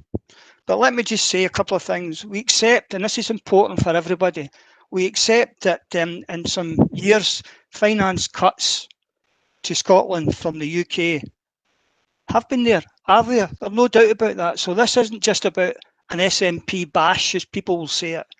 But these cuts, as Heather said, turbo boost them, exacerbated by additional cuts from the Scottish Government. But that's because, rightfully, they take a view on what is their priority. And local government is not their priority, because a lot of the funding that's coming through is filtered, it's ring-fenced and all the rest of it. Now, Councillor McGowan earlier said in a motion, talked up about the additional funding coming to North Lanarkshire. If that's the case, and this is important for the next couple of minutes, if that's the case, why has SNP budget proposals included cuts due to the financial shortfall? They done it last year, they done it the year before, the year before, the year before. Every year they've done that on the basis that there's financial cuts. If there's extra money that's supposed to be in the system, as stated in the amendment, why has the SNP not challenged the finance team at North Lanarkshire? Why have you not challenged it to say, put forward the details that you're saying there isn't a budget cut? Why don't you do it? Just recently, all political parties have been involved in knowing about where we're going over the next 3 years. And the estimate is that we're going to be over £70 million. 70 million. That's what the finance team are saying. £70 million. Fact. Overall, 300 million or so has been taken out in North Lanarkshire over the last 10 years, and including the next 3 years coming. A fact. It's there. It's live. We're watching it. All I can say is that I'm really looking forward to the budget this March, 2021, and the anticipated alternative budget coming from the SNP, given all the information tonight that we've got all this money, so there'll not be any cuts to budgets. So I'm looking to see their budget proposals with no cuts to services. I'm looking forward to it. People are watching this video live for their sons. They're watching it live. What must they be thinking? Genuinely, what must they be thinking? We need to stop this political denial from the SNP and the Tories, by the way. And can I ask you, both of you, to start speaking to your leaders and start talking about proper funding. Although the funding comes through London, comes to Edinburgh, and then gets put out, cut to us, people in North Lanarkshire Council, they need our help. And many of them are absolutely struggling. We can only help them. All the councillors in this chamber, this virtual chamber, can only help if we've got the money to do so. Enough is enough. We can't keep this going. And until both political parties wake up and say, look, there isn't the funding there that there should be. We need the funding in local government. We need the funding, never mind in North Lanarkshire Council, all 32 councils. And I'll leave it at that, Chair. Thank you very much. Mark, I don't see any other speakers. No further speakers, Provost. Councillor Linden to sum up. Thanks, Provost. To be honest, I don't really know where to start with the contributions that have been made in that debate. I mean, the one question that does seem to strike through everything that's been said, that my colleagues, in particular in the Labour benches, have not answered and failed to answer and never answer, is where does the extra money come from? They never answer that question. You know, and I see individuals shaking their head and nodding. And I know I was described as animated, so it's good to see that others are animated as well, and rightly so, because when Labour politicians in Scottish Parliament try to write their fag packet budgets, they get told not to bother. And I remember Alec Rowley very famously being told to withdraw his idea and suggestions, and Labour just sat on their hands, because the truth is they don't know where it's going to come from just as much as they like to grab the sound bites. I want to work in reverse order, though, where possible. Councillor Burrows ended there by talking about the financial outlook for the next 3 years. And he mentioned a figure of £70 million. And I don't want to get into the specifics of the numbers, because the information is very important. But I would hope that Councillor Burrows would have been able to see the revised financial outlook for the next 3 years, given that he is the finance spokesperson and convener for finance for the council, and would know that that figure isn't what's in the latest revised financial outlook. And I'll perhaps just leave that comment there, Chair, but I won't break any secrets by saying it's not 70 million, it's a wee bit less than that, and I'm sure Councillor Burrows will take the opportunity to correct the record in due course. The reality of hearing people say that they, in the Labour bench, that they're up for supporting this motion because enshrining local government funding into law is something they can support. It's an absolute false pretense, Chair. You know, the Tories could write anything against the SNP, and as long as it attacks the SNP Scottish Government and you know, leaves Labour scot-free, then they'll back it. Because we know, and they won't like me saying this, but you know, I've heard the word nationalist used to describe us, so I think that, you know, red and blue Tories you know, is an acceptable phrase to use, because that's exactly the case. They are supporting one another in their ambitions to make cuts. And I think that there is nothing wrong with highlighting that. Tracy Carragher, Chair, mentioned that English councils and the Tory funding of them. I think that's a really important point, because it's interesting that it's decided to be omitted, because I looked up the figures, so thanks to her, Tracy, for bringing that up. English councils have endured a 38% real terms cut in their budgets, and yet we have the hypocritical position of the Tories here lodging motions like this attacking the SNP Scottish Government. Croydon Council has been banned from spending because of the situation it's in financially, and we've got Tories in North Lanarkshire that come here demanding legal protection from the Scottish Government. The only government that the people of Scotland and North Lanarkshire need protecting from is the UK government, whether it be their introduction of universal credit, the rape clause, the two-child cap. It's the UK government that we're needing protection from, but we don't have the lawyers or the time in the legislative programme to put the legislation through to protect us. There's that much bluff and bluster for that mob down south. And when it comes to the contribution from Councillor Gallagher, where she said that communities have been torn apart by an SNP Scottish Government, the policies I've just mentioned, the universal credit, the impact that is having, that is what is tearing communities apart in North Lanarkshire. That is why we need to have things like the Scottish Welfare Fund to pick up the pieces. That is why we're spending £100 million of money that could go to local government, mitigating the poor choices made by her government. And I want to end by reflecting on something Councillor Castle said, because it troubled me deeply. And it was where Councillor Castle said that we need to spread it fairly and not spend it on prestige policies. Prestige policies like what, Councillor Castles? Like a record investment in the NHS that delivers the best quality healthcare and the best A&E waiting times in the UK? Record investment in education that's replacing our educational estate? Record investment by delivering things like the baby box, not a prestige policy, but giving every child the equal start and the best chance to have a good, successful life. Or on justice, where we've got a record number of police officers and a 30-plus year low in crime. So what prestige policy is it that has been referred to there? Or is it the priorities of an SNP government delivering for all of Scotland, including North Lanarkshire, and it's just simply a case that Labour don't like it because they're so far away from power, it's unbelievable. They will not get the chance to even put a scratch on this administration and the Scottish Government's record. And I want to end by saying this. Councillor Graham had the chance, as did his colleagues, to have an SNP coalition at the beginning of this term. He said join the administration twice. The invite was issued, you declined, and now you'll lie in your position at the next election and will allow the electorate to decide whether or not they want an SNP administration running this council. Councillor Wilson.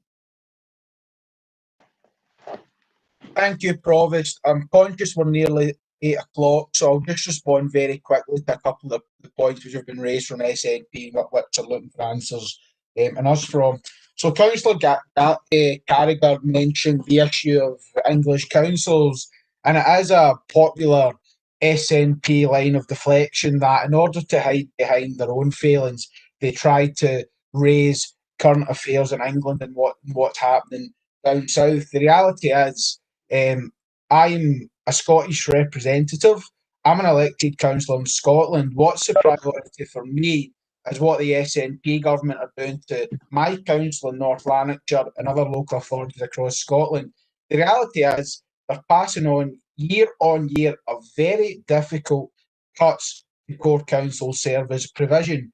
We all know the damaging decisions which have been made on a year-to-year basis, and a lot of local people are rightly very upset about that, particularly when they're having, as I said in my opening, they're having to pay additional council tax bills every year, but for less and less local services. I'm very much focused on what's happening to Scottish councils and not English councils because I'm elected in Scotland. Councillor Johnson asked very directly as well about, given that we're wanting to stop the SNP underfunding of North Lanarkshire Council, where would we get that money from? I have to say, I totally reject the premise of the question, because we're not proposing to make any cuts, because the reality is we don't need to make any cuts because the Scottish Government have got more money on a yearly basis. As I said in my opening, Rishi Sunak announced in his recent statement that there'll be an additional £1.1 billion in the block grant from Scotland. The reality is the SNP don't need to make cuts to Scottish councils. It is a political choice from the SNP government to not give North Lanarkshire a fair share. So it's very, very important that the level of core service cuts that are having to be made on a year-to-year basis stop, because it's simply going too far. And as I say, the Scottish Government's treatment shows that something actually really has to be done at Holyrood in terms of a legal protection, because this can't go on any longer. I'll leave it there. We'll go to the vote. Andrew, please. Yep, thank you. We have a motion by Councillor Wilson and an amendment by Councillor Linden. Councillor Anderson. Amendment. Councillor Danish Ashraf. Amendment. Councillor Junaid Ashraf. Amendment. Councillor Baird. Amendment. Councillor Barclay. Amendment.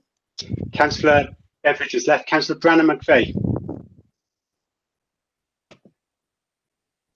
Motion. Councillor Burgess.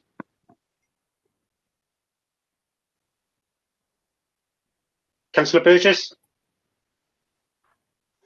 Councillor Burrows.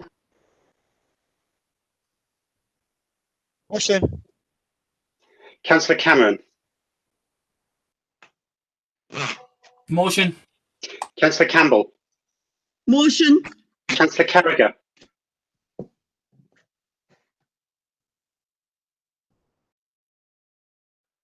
Councillor Carragher. Amendment. Sorry, it wouldn't come off mute there. Councillor Carson. Motion. Councillor Castles. Motion. Councillor Michael Coyle. Amendment. Councillor Sophia Coyle. Amendment. Councillor Cullen. Motion. Councillor Curran. Motion. Councillor Curry. I think has left the call. Councillor Damasio.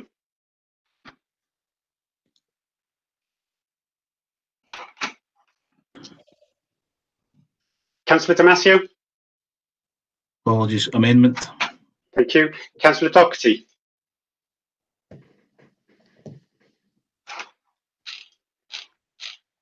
Councillor Doherty. Motion. Thank you. Councillor Doolan has left. Councillor Douglas. Motion. Councillor Duffy. Motion. Councillor Farouk. Amendment.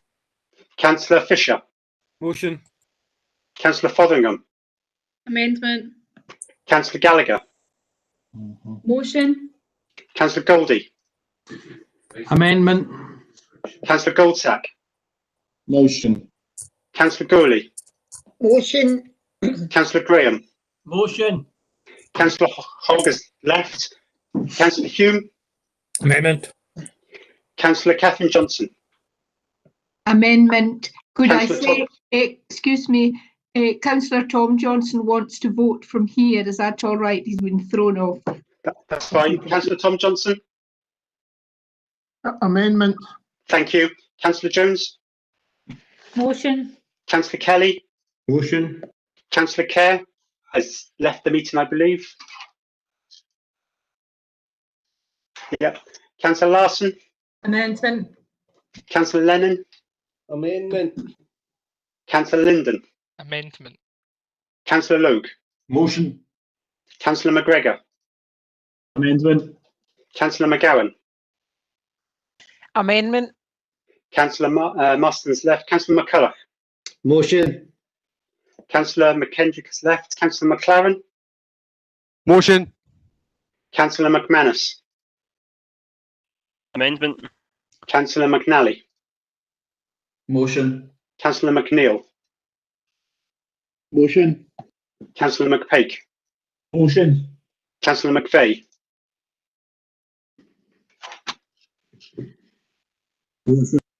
Motion, thank you. Councillor Mooney. Motion. Councillor Morgan. Councillor Morgan has left the meeting. Councillor O'Rourke. Motion. Councillor Pettigrew. Amendment. Councillor Quigley. Motion. Councillor Reddin.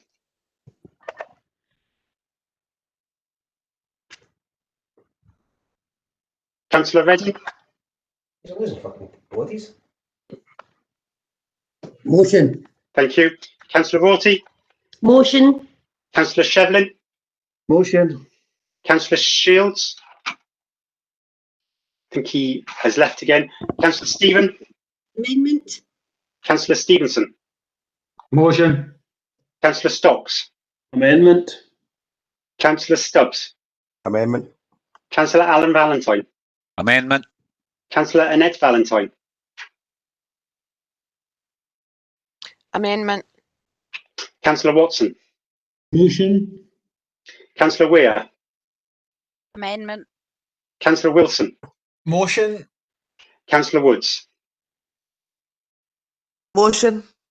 Thank you. The amendment 28 Andrew, votes. Andrew, did you get Burgess for the motion? Let me just check. Burgess, no for the motion. Thank you. So for the amendment, 28 votes. For the motion, 35 with no abstentions. So the motion is carried. Understanding order 5, when we reach 8 o'clock, that is the finishing time for the meeting. We have got 12 minutes to go for that. And agenda item 15 has got 4 speakers, which would take us to after 8 o'clock. I move that we start the debate. Come 8 o'clock, we go to the vote and finish the meeting, unless anyone's otherwise minded to come back tomorrow morning. Sorry, Chair. I think you'll find there'll be a proposal from us on that. Right. We would move that we continue until the debate is concluded. I don't suspect that the debate will continue for a great length of time, so perhaps to 8:30 to allow the debate to conclude. Otherwise, that would be unfair because then the movers would be the only people that would get to speak, and others wouldn't get the chance to contribute to the debate. You'll Councillor have to move. Damasio can clarify that, though, Chair. Understanding orders. It's an 8 o'clock finish unless there's the moving, the suspension of standing orders to continue the debate. I'm moving, and I'm sure I can get a seconder, that come 8 o'clock we go to the vote. The other option is we come back tomorrow morning. I'll second that. I'll second that, Provost. Thank you. So, Councillor Stubbs, you've put in a point order.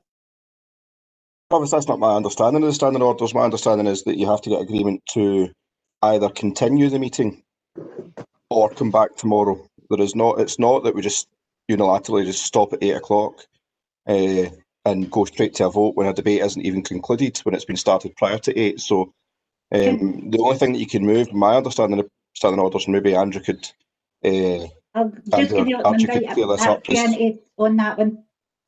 Archie.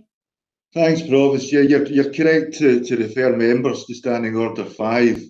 And I know there's been some discussion about this in the past. I could read the entire standing order out, but that might take us up to 8 o'clock.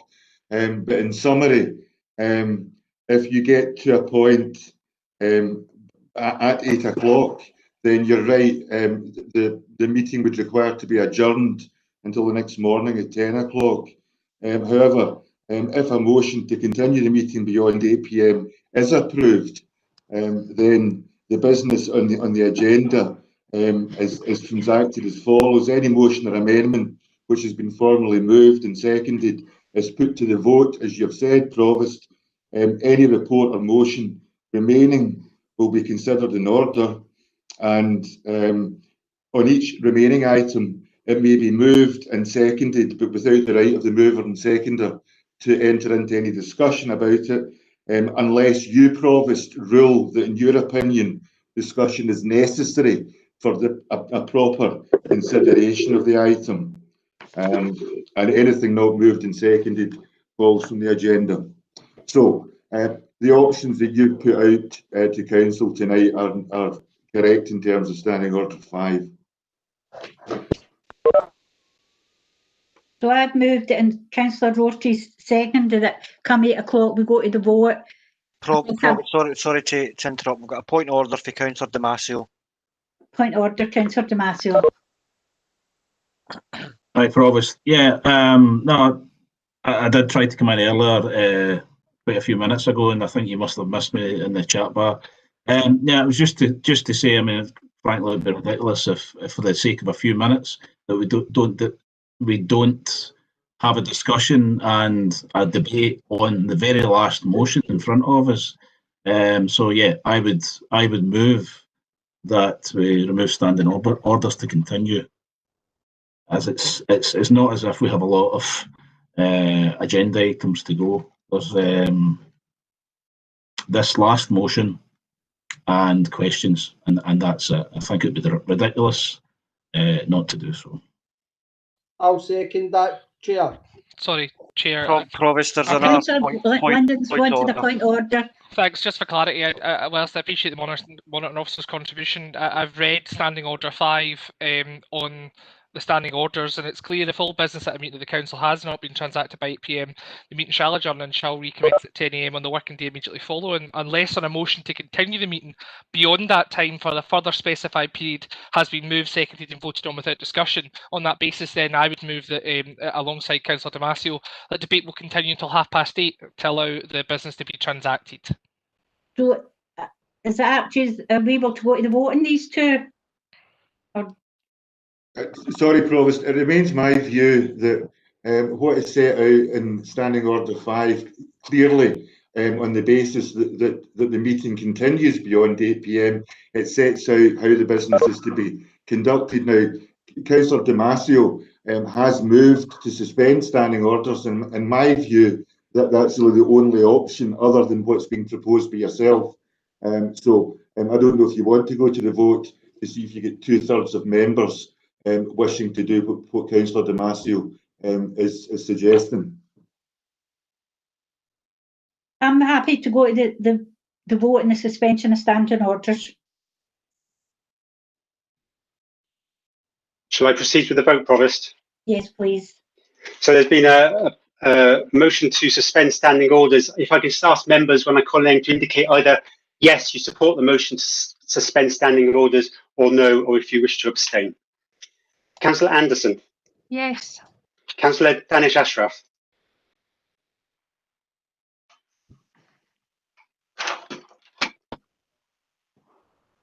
Councillor Danish Ashraf.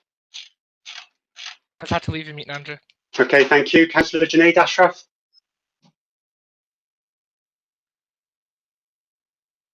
No. Councillor Baird. Sorry, was that you, Councillor Junaid Ashraf? No. Councillor Baird. Yeah. Yes. Sorry, Councillor Barton. Sorry to interrupt. Councillor Ashraf, J. Ashraf, obviously didn't hear your question as to the options available to members. Okay. I think. I'll repeat that then. If you wish to suspend standing orders, say yes. If you don't wish to suspend standing orders, say no. And obviously, if you wish to abstain, say abstain. So, Councillor Junaid Ashraf? No? Okay. Councillor Barclay? Yes. Councillor Beveridge is left. Councillor Branham McVeigh? No. Councillor Burgess? Suspend. That's a yes. Councillor Burrows? No. Councillor Cameron?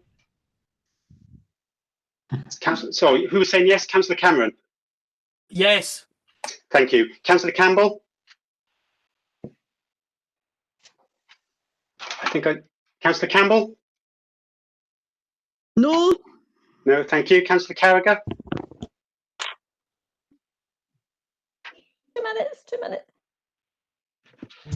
Sorry, I'm having lots of problems with my button here, trying to mute and unmute. But see, before I make my choice, Provost, can I ask you a question? Are you minded to tell no, us you can't ask questions. We're in a vote. I'm sorry, I'm talking to the Provost. I think she's the chair. Provost, are you minded to allow a debate? No, I'm not minded to allow a debate. So you don't want councillors within this chamber debating?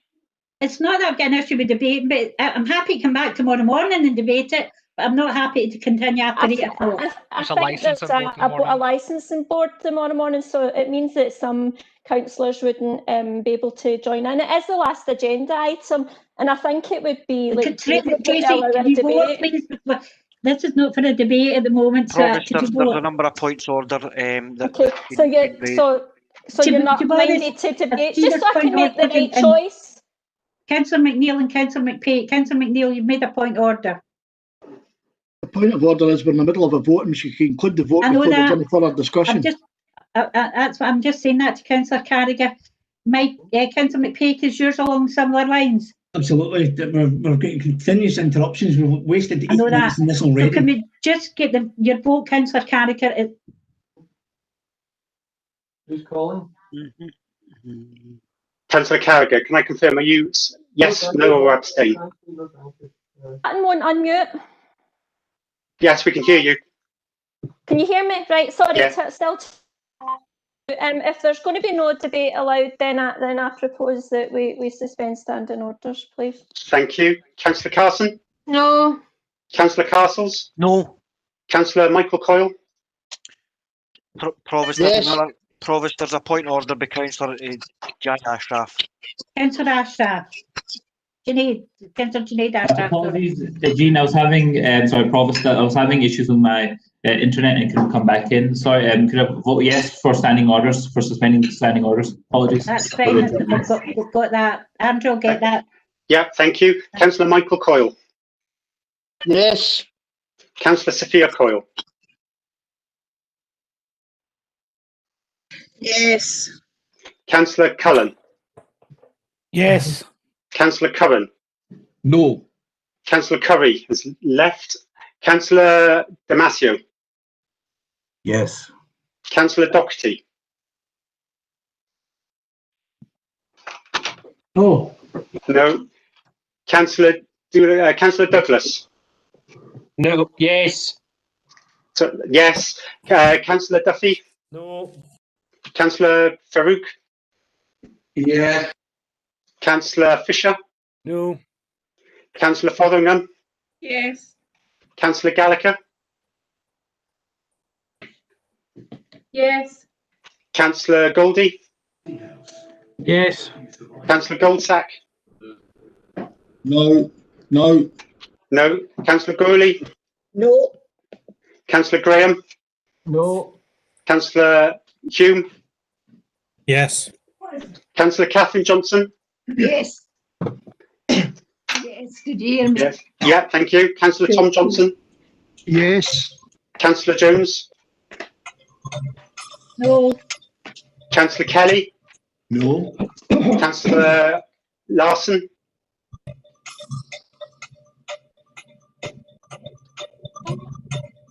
Councillor Larson? One mute and Andrew, got it. I suppose I have to take Provost, down it's Councillor my Caldemasio here. Provost, there's another point of order by Councillor Damasio. Oh. Councillor Damasio. Sorry, Councillor Damasio, I can't hear you. It's still on mute. Councillor Damasio, you're still on mute.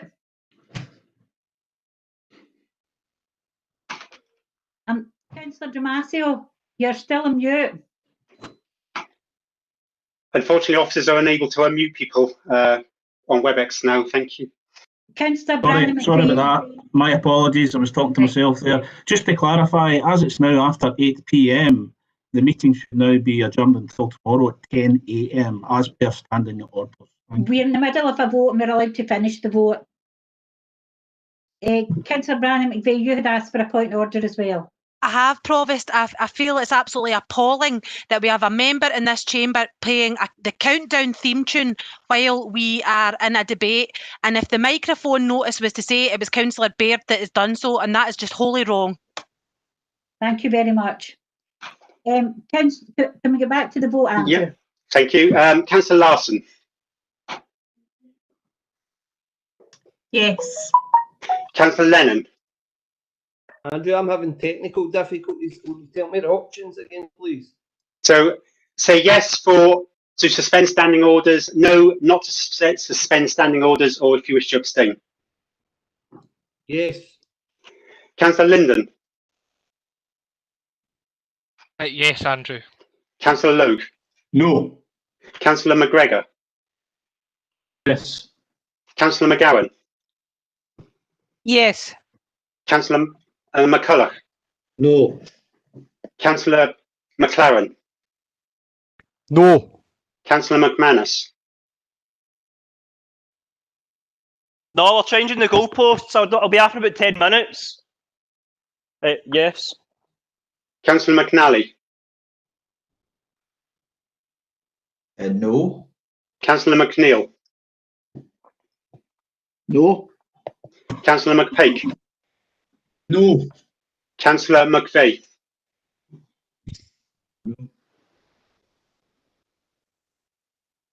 Councillor McVeigh? No. No, thank you. Councillor Moody? No. Councillor Morgan has left. Councillor O'Rourke? No. Councillor Pettigrew? Yes. Councillor Quigley? No. Councillor Reddin? No. Councillor Shevlin? Councillor Rorty? That was getting missed. Councillor Rorty? What's it? No. No, thank you. Councillor Shevlin? No. Councillor Shields has left. Councillor Stephen? Yes. Councillor Stevenson? No. Councillor Stocks? Yes. Councillor Stubbs? Yes. Councillor Alan Valentine? Yes. Councillor Annette Valentine? Yes. Councillor Watson?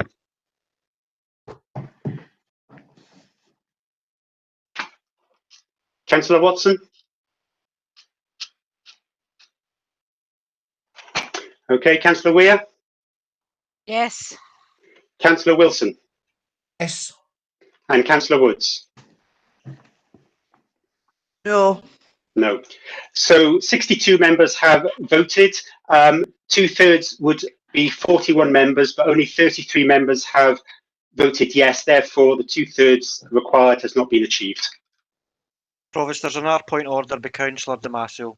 Councillor Damasio.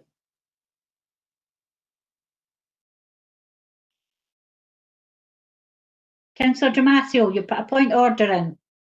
Thank you, Provost. I would just like some clarification from the monitoring officer.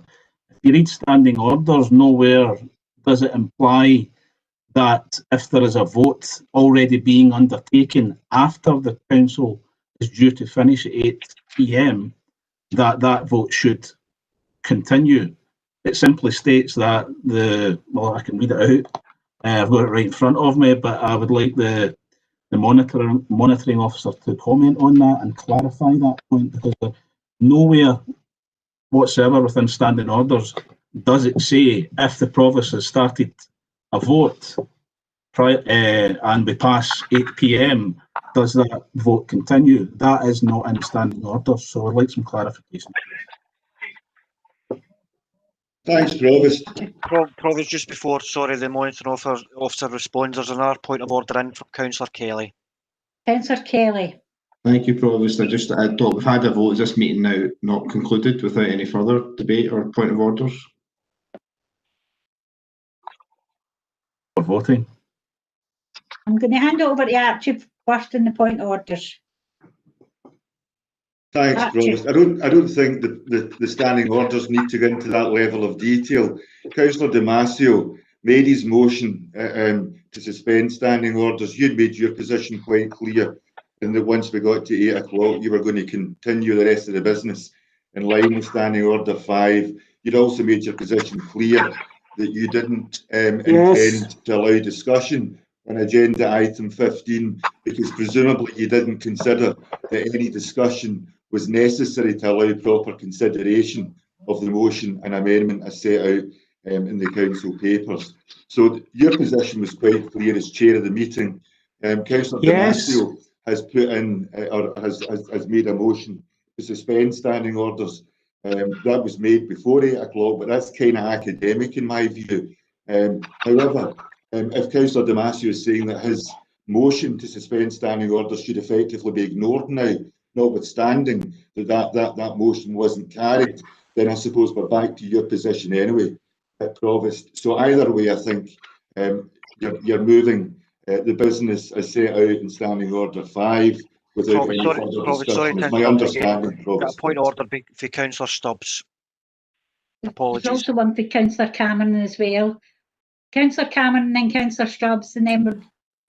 It was just to seek clarification on that point that Archie's just told us, that now that we've had the vote on suspension of standing orders, whether the extant vote on continuing in line with standing orders then happens. From what what the monitoring officers just told us, that is the case. So thank you. I wonder, Provost, if I can come back in. I'm not suggesting there's a need for any other vote. We're back to your decision in terms of Standing Order 5, that you deal with the rest of the business in line with Standing Order 5 with no discussion, because as I understand it, your view is no discussion is necessary. You don't have an unfettered discretion. You would need to be of the opinion that discussion was necessary to allow proper consideration of the last item. Councillor Stubbs, you wanted a point order. Provost, I don't like to agree with disagree with the monitor officer. I do like to agree with him. That was a Freudian slip there, Archie, apologies. But we have not yet had a vote, which is required by Standing Order number 5, on whether or not the meeting should continue post 8 o'clock, and we are past 8 now. And under Standing Order 5, it is no longer in the power of the council to agree to continue the meeting. The meeting adjourned at 8 o'clock, and we should be back here at 10 o'clock. I think that's quite clear from the standing orders. The suspension of standing orders vote called by Councillor Damasio was a different point altogether. Archie, do you want to come in on that? Provost, So, there are a couple of points order. I don't know if you want the monitoring officer to respond first of all and then deal with the further points order. The Councillor No, Damasio. can I hear Councillor Damasio's and Councillor McNeil's first in case it's all one thing? Councillor Damasio. Sure, I was looking to come back in after Archie had spoken, but thank you, Provost. It was just to ask Archie and just to confirm the wording within standing orders is quite clear, and there's nothing in there to say if there is nothing within standing orders to say that if any That's a question, that's not a point of order. Can I finish my point, please, Provost? Councillor McNeil, you've got a point of order. Please. I was getting to my point. If you could let me continue, Provost. The point of order, short and sharp, and a point so of order. I'm asking, does it say within standing orders that if you're in the middle of transacting business at 8 p.m, that business is continued? Because that would mean the debate we were about to have would have continued. So the same logic should apply. Right. Councillor McNeil is wanting a point order, and Councillor Linden, and then Archie will reply in the. My point of order, Chair, is quite simple. We elect a provost to chair these meetings, and we should abide by the provost decisions. Now, we're entitled to ask the monitoring officer for their interpretation if we don't think the provost decision is correct. The monitoring officer, on about 5 occasions now, has given a decision and still it's being challenged because of different people's interpretation. How is this democracy? Correct. Councillor Linden, and then we're going to, Archie's going to, we're going to go to the vote, and I'll do item 5. Thanks, Provost. That was an unfortunate point Councillor McNeil made in terms of the democracy point. My question in terms of standing orders, Provost, is if we are minded to go by the spirit of standing orders and reconvene at 10 a.m. tomorrow, if the monitoring officer could provide advice to members who are required by their membership of the licensing board to be in attendance at a meeting that clashes at said same time, that's obviously through no fault of their own, and perhaps sorry, Provost, if you don't mind, I'm getting to the end of my point of order. I mean, you're cutting me off where I've concluded, and I'm trying to be short and sharp, but these things are, as with anything in the law and with standing orders, nothing is short and sharp with standing orders. So the monitoring officer could clarify that, and perhaps an observation would be if the Provost had allowed debate, we wouldn't be here till 8:15 having this discussion. Archie, can you come in and confirm that I'm minded that we go to the vote directly at the moment on agenda item 15? Is that correct? That's correct, Provost. But I think to answer Councillor Damasio's point, had there not been a motion to suspend standing orders, then you would have had that vote before 8 o'clock, as I understand it. But in any event, you had moved to adjourn the meeting before 8 o'clock. So that was an outstanding vote that was yet to take place. And I see nothing either in standing orders or the relevant legislation that would prevent that happening. So far as Councillor Linden's point about the licensing board tomorrow morning, I think that's a very valid point. I think that while standing orders talk about 10 a.m. the day immediately following, we've had precedent before where members have agreed an alternative start time, and whether that's 2 o'clock in the afternoon as opposed to 10 o'clock in the morning, depending obviously on how long that board will take. But I think, Provost, you were asking if it was appropriate now to move to that vote. Yes. Can we go to the vote and agenda item 15? I'm sorry to interrupt, but my point of order has not been responded to. Councillor Linden, and can we? Provost, could I have my point of order answered? McNally, I'm chairing the meeting. Councillor Stubbs, all the point orders have been answered. We're now going to the vote. They haven't, though, Provost. We have not yet agreed to extend the meeting to have this vote. So we are acting out with the powers of the council at the moment. Could you come back in that one? So sorry, Provost. I thought I'd answered that in response to Councillor Damasio. You made it clear that you were moving to adjourn the meeting. You did that before 8 o'clock. Other factors came into play in terms of what other elected members were seeking to do. because of that, the vote couldn't take place before 8 o'clock. I've already made it clear that, in my view, having initiated that process yourself before 8 o'clock, we're now concluding that process. Right, thank you very much. So, Andrew, can we go to the vote in agenda item 15, which is a notice of motion by Councillor Damasio and an amendment from Councillor Kelly? Can we go to the vote, please? Yes, Provost. Councillor Anderson. I don't want to interrupt her again. I know you've asked to go to the vote, but there is another point of order that's come in for Councillor. To be honest, Archie's been very succinct on what he said, so we'll go to the vote on this. Thank you. So, sorry, Provost. Sorry. I think the point was about going to a vote on the motion to adjourn. Right. Oh, so are people want to come back tomorrow morning? Is that what they're saying? So I'm moving that we just go to the vote on agenda item 15 without debate, and can have a second that, Provost. I'll say. Right. What is it, I've got a motion to come back tomorrow morning. Provost. Is somebody moving? We come back tomorrow morning. So therefore, I'll move. Nobody opposed my motion to Councillor go to the Damasio vote here, on I'll number move 15. to come back tomorrow morning. Excuse me. If you want to move an amendment rather than shout into the meeting, if somebody wants to move an amendment, in fairness, Provost, you're no longer given Excuse regard me, to the chat bar at this stage. A number of points of order have been raised and you're ignoring them. yes, they have been, but we'll raise with it. The points of order seem Standing to be Order repetitive. 46 clearly indicates, Provost, that you have to hear the point of order before you can determine it. You can't determine it without hearing it. So therefore, in terms of standing orders, you have to listen to members first and then determine it. I don't want to tell the chair how to chair the meeting, of course, because I get a row for doing that, but Standing Order 46 is quite clear. Archie, could you do a bit of clarity in this, because we're going to be here at midnight listening to the points of order. I'm happy to do so, Provost. I think the position, as I understand it, is that points of order will survive any move to go to a vote on the agenda item 15.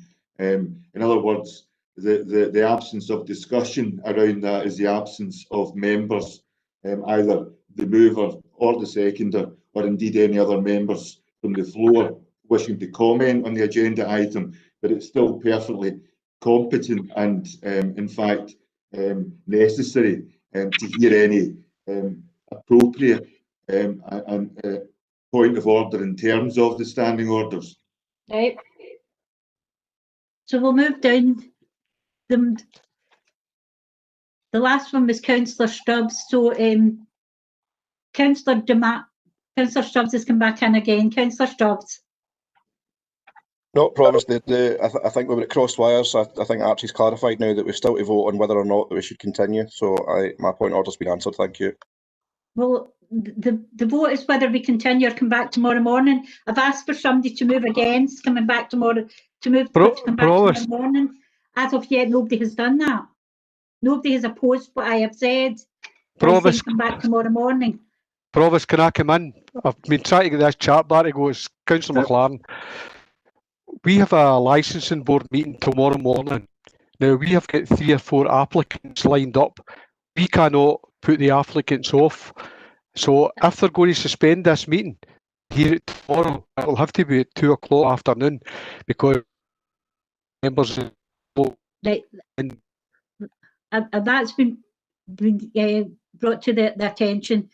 Councillor London, you've got a point of order. You've dealt with my point of order, Provost. It was the fact that you understand in Order 46, you have to hear the point of order before you can rule on a point of order, and the monitoring officer's clarified. Councillor Rogue. Provost, I would direct you to Standing Order 50. And Standing Order 50 very clearly is about members disregarding the authority of the chair. And what we've seen over the last 20 minutes, the behaviour is absolutely unacceptable and is a clear attempt to undermine your position as chair of this council. I would move that in future any further interruptions or any similar behaviours that we've seen over the last 20 minutes should be responded to in terms of Standing Order 50, and you should take the appropriate action against any member involved. Right, so I have moved that we go to the vote on agenda item 15. Nobody has moved that we come back tomorrow morning, so we will go to the vote. Provost, I believe Councillor Damasio moved a motion to come back tomorrow, but I didn't hear a seconder. Councillor Damasio. I'll second. Yeah. Can I just say, Provost, about 5 minutes ago, I moved that motion. Thank you. Thank you for the clarification, Andrew. And I heard Councillor David Baird second that. Sorry, that Right, amendment. can we go to the vote on that then? Yes. So there's a motion by yourself, Provost, to consider agenda item 15, but only with no debate, and go straight to the vote for an amendment by Councillor Damasio that the meeting stand adjourned until tomorrow. Councillor Anderson.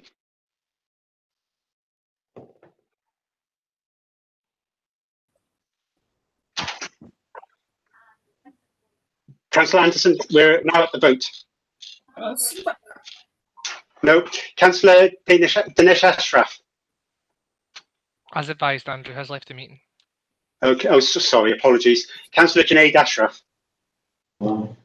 Tomorrow, whatever the vote is for that. Amendments. Thank you. Councillor Baird. This whole process is ultra vires. We're arguing over, points just of order. vote. But then, no, I want to just vote. Don't tell me just to vote. It applies to the provost as much as it does ourselves. You made 2 points.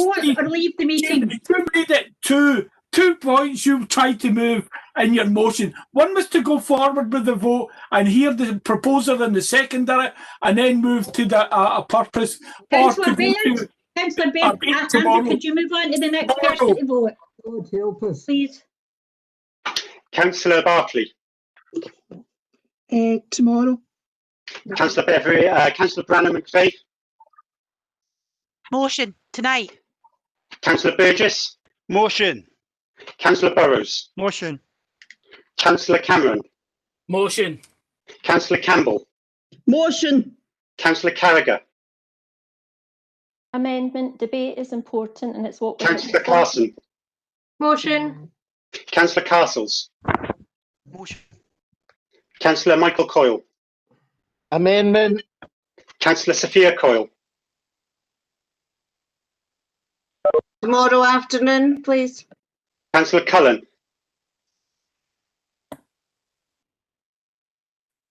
Motion. Councillor Curran. Motion. Councillor Damasio.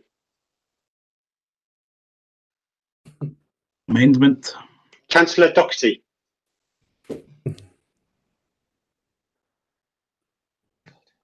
Councillor Doherty. Motion, thank you.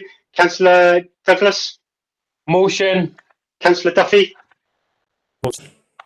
Councillor Farouk. Amendment.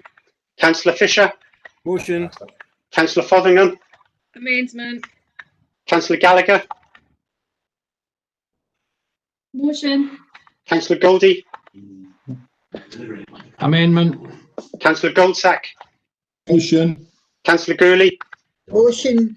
Councillor Graham. Motion. Councillor Hume. We need to vote again. Councillor Catherine Johnson. Sorry, Amendment. Sorry, amendment. thank you. Councillor Tom Johnson. Amendment. Councillor Jones. Motion. Councillor Kelly. Motion. Councillor Larson.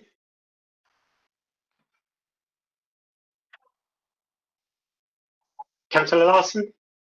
For debate amendment, Andrew, thanks. Thank you. Councillor Lennon.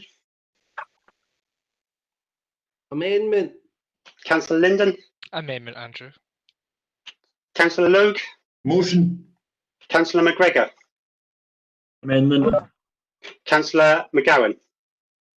Amendment, Andrew, thank you. Councillor Masterton has left. Councillor McCulloch. Motion. Councillor McLaren.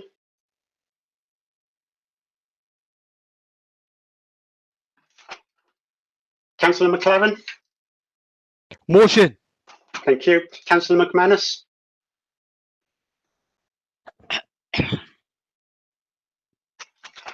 Councillor McManus?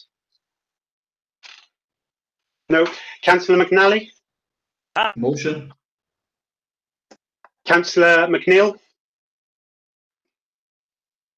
Motion. Councillor McPake? Motion. Councillor McVeigh? Motion. Councillor Mooney?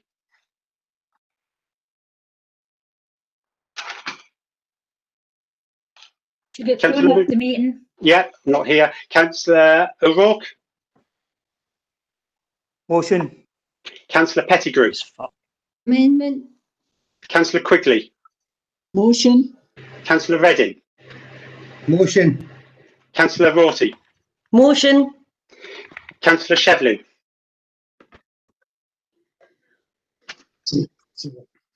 Councillor Shevlin? Apologies. Motion. Councillor Shields? Is not here. Councillor Stephen?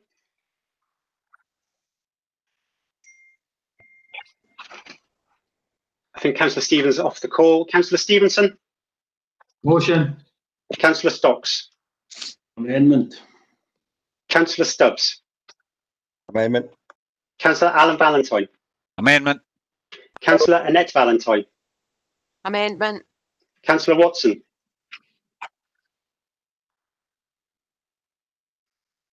Councillor Watson?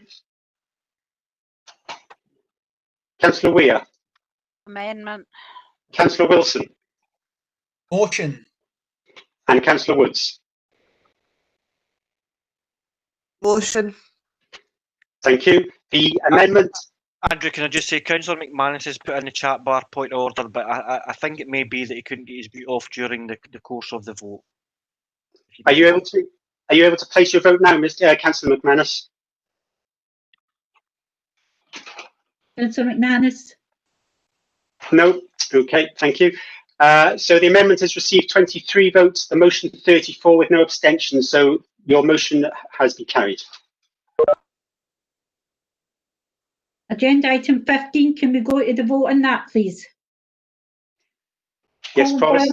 Come in with a point order. Councillor Cameron. Yeah, it's a really quick one. It's for either the monitoring officer or Archie, I'm not sure who it is. It's just that due to some overheard adult language, we will need to make sure that this broadcast is marked for adult content if we don't want to face prosecution due to the YouTube terms and conditions. Provost, I wonder if I could ask the member to email me with his concerns after the meeting's finished, and we'll take note of those concerns in terms of any future use of this recording. Councillor Cameron, are you happy to do that? Yes, thank you, Provost. Andrew, can we go to the vote on agenda item 15? Yes, we have a motion by Councillor Damasio and an amendment by Councillor Kelly. Councillor Anderson? That's not on the call. Councillor Junaid Ashraf?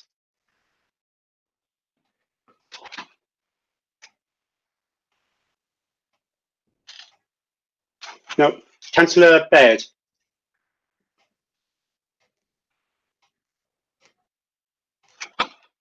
Councillor Baird? No. Councillor Barclay? Councillor Damasio's come in. Councillor Damasio.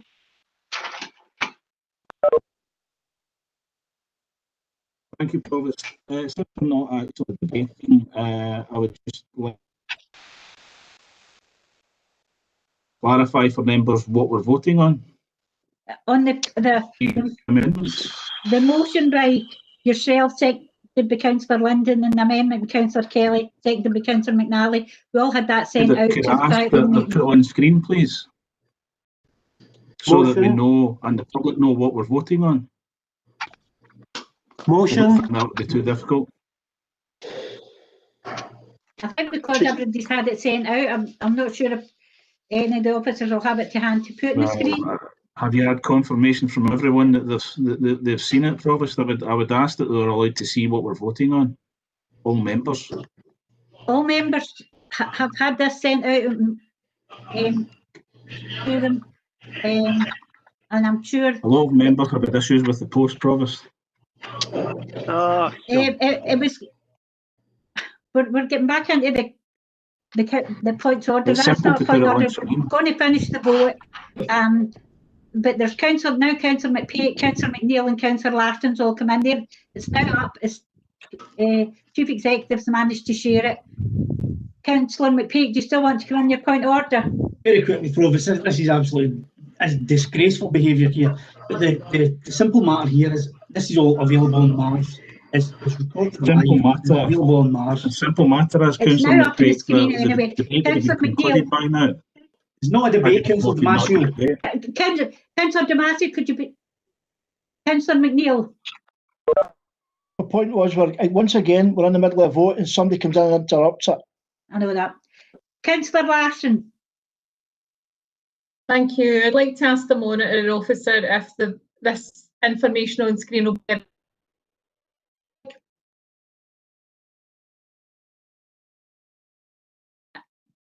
Any motions or amendments are put out are on the council website. If they're not already, they will be. Andrew, could you maybe answer that one, because I know you deal more with the minute side. Yes, Provost. So this document, which contains all motions and amendments considered today, was emailed to members yesterday, I believe it was. And if council wishes, we'll put this on Mars for members. I don't believe it's on there at the moment, but we can put it on after the meeting. Right, we've got Councillor Damasio and then Councillor Beard for a point order. Councillor Damasio. It's fine now, Provost. Councillor Beard.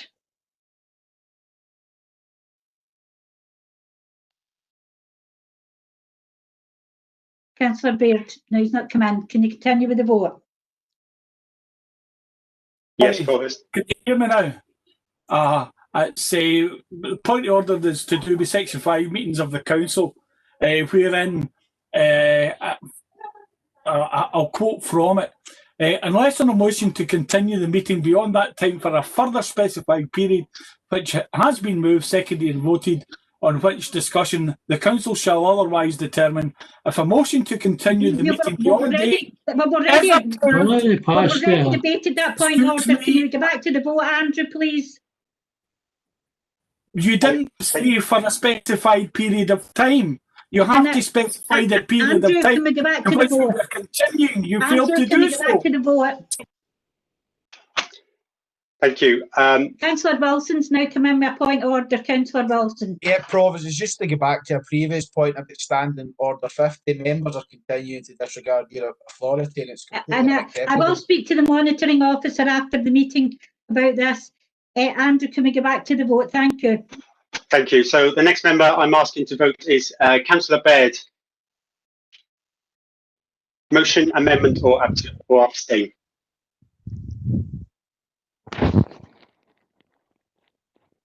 No response. Councillor Barclay. Motion.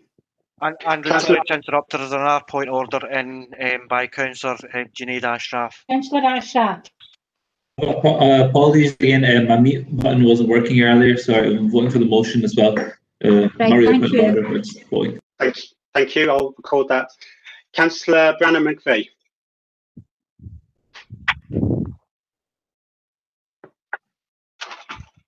Amendment. Thank you. Councillor Burgess. Amendment. Councillor Burrows. Amendment. Councillor Cameron. Amendment. Councillor Campbell. Amendment. Councillor Carragher. Motion. Councillor Carson. Amendment. Councillor Castles. Amendment. Councillor Michael Coyle. Motion. Councillor Sophia Coyle. Motion. Councillor Cullen. Amendment. Councillor Curran.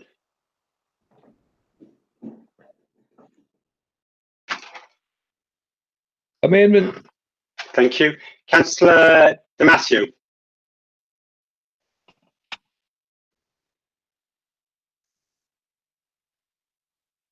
Councillor Damasio?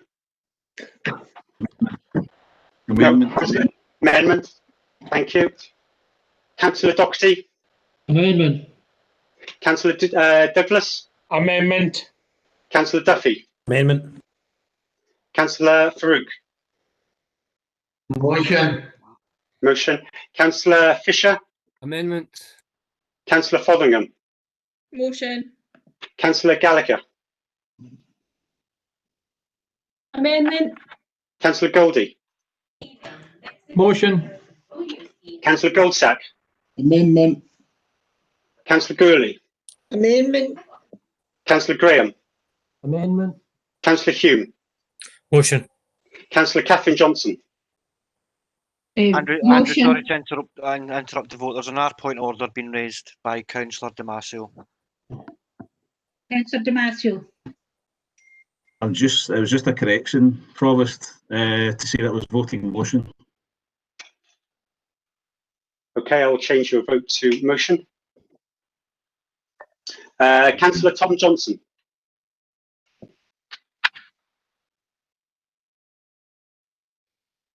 Councillor Tom Johnson?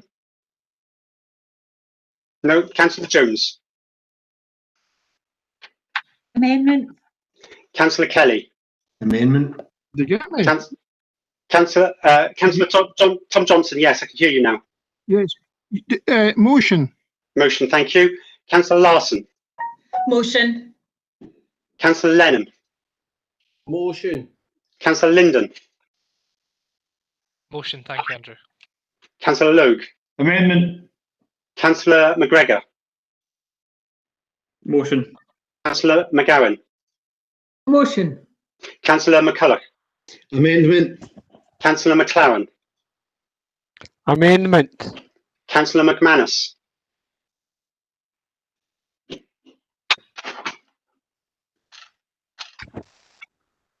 I think it's dropped off. Councillor McNally?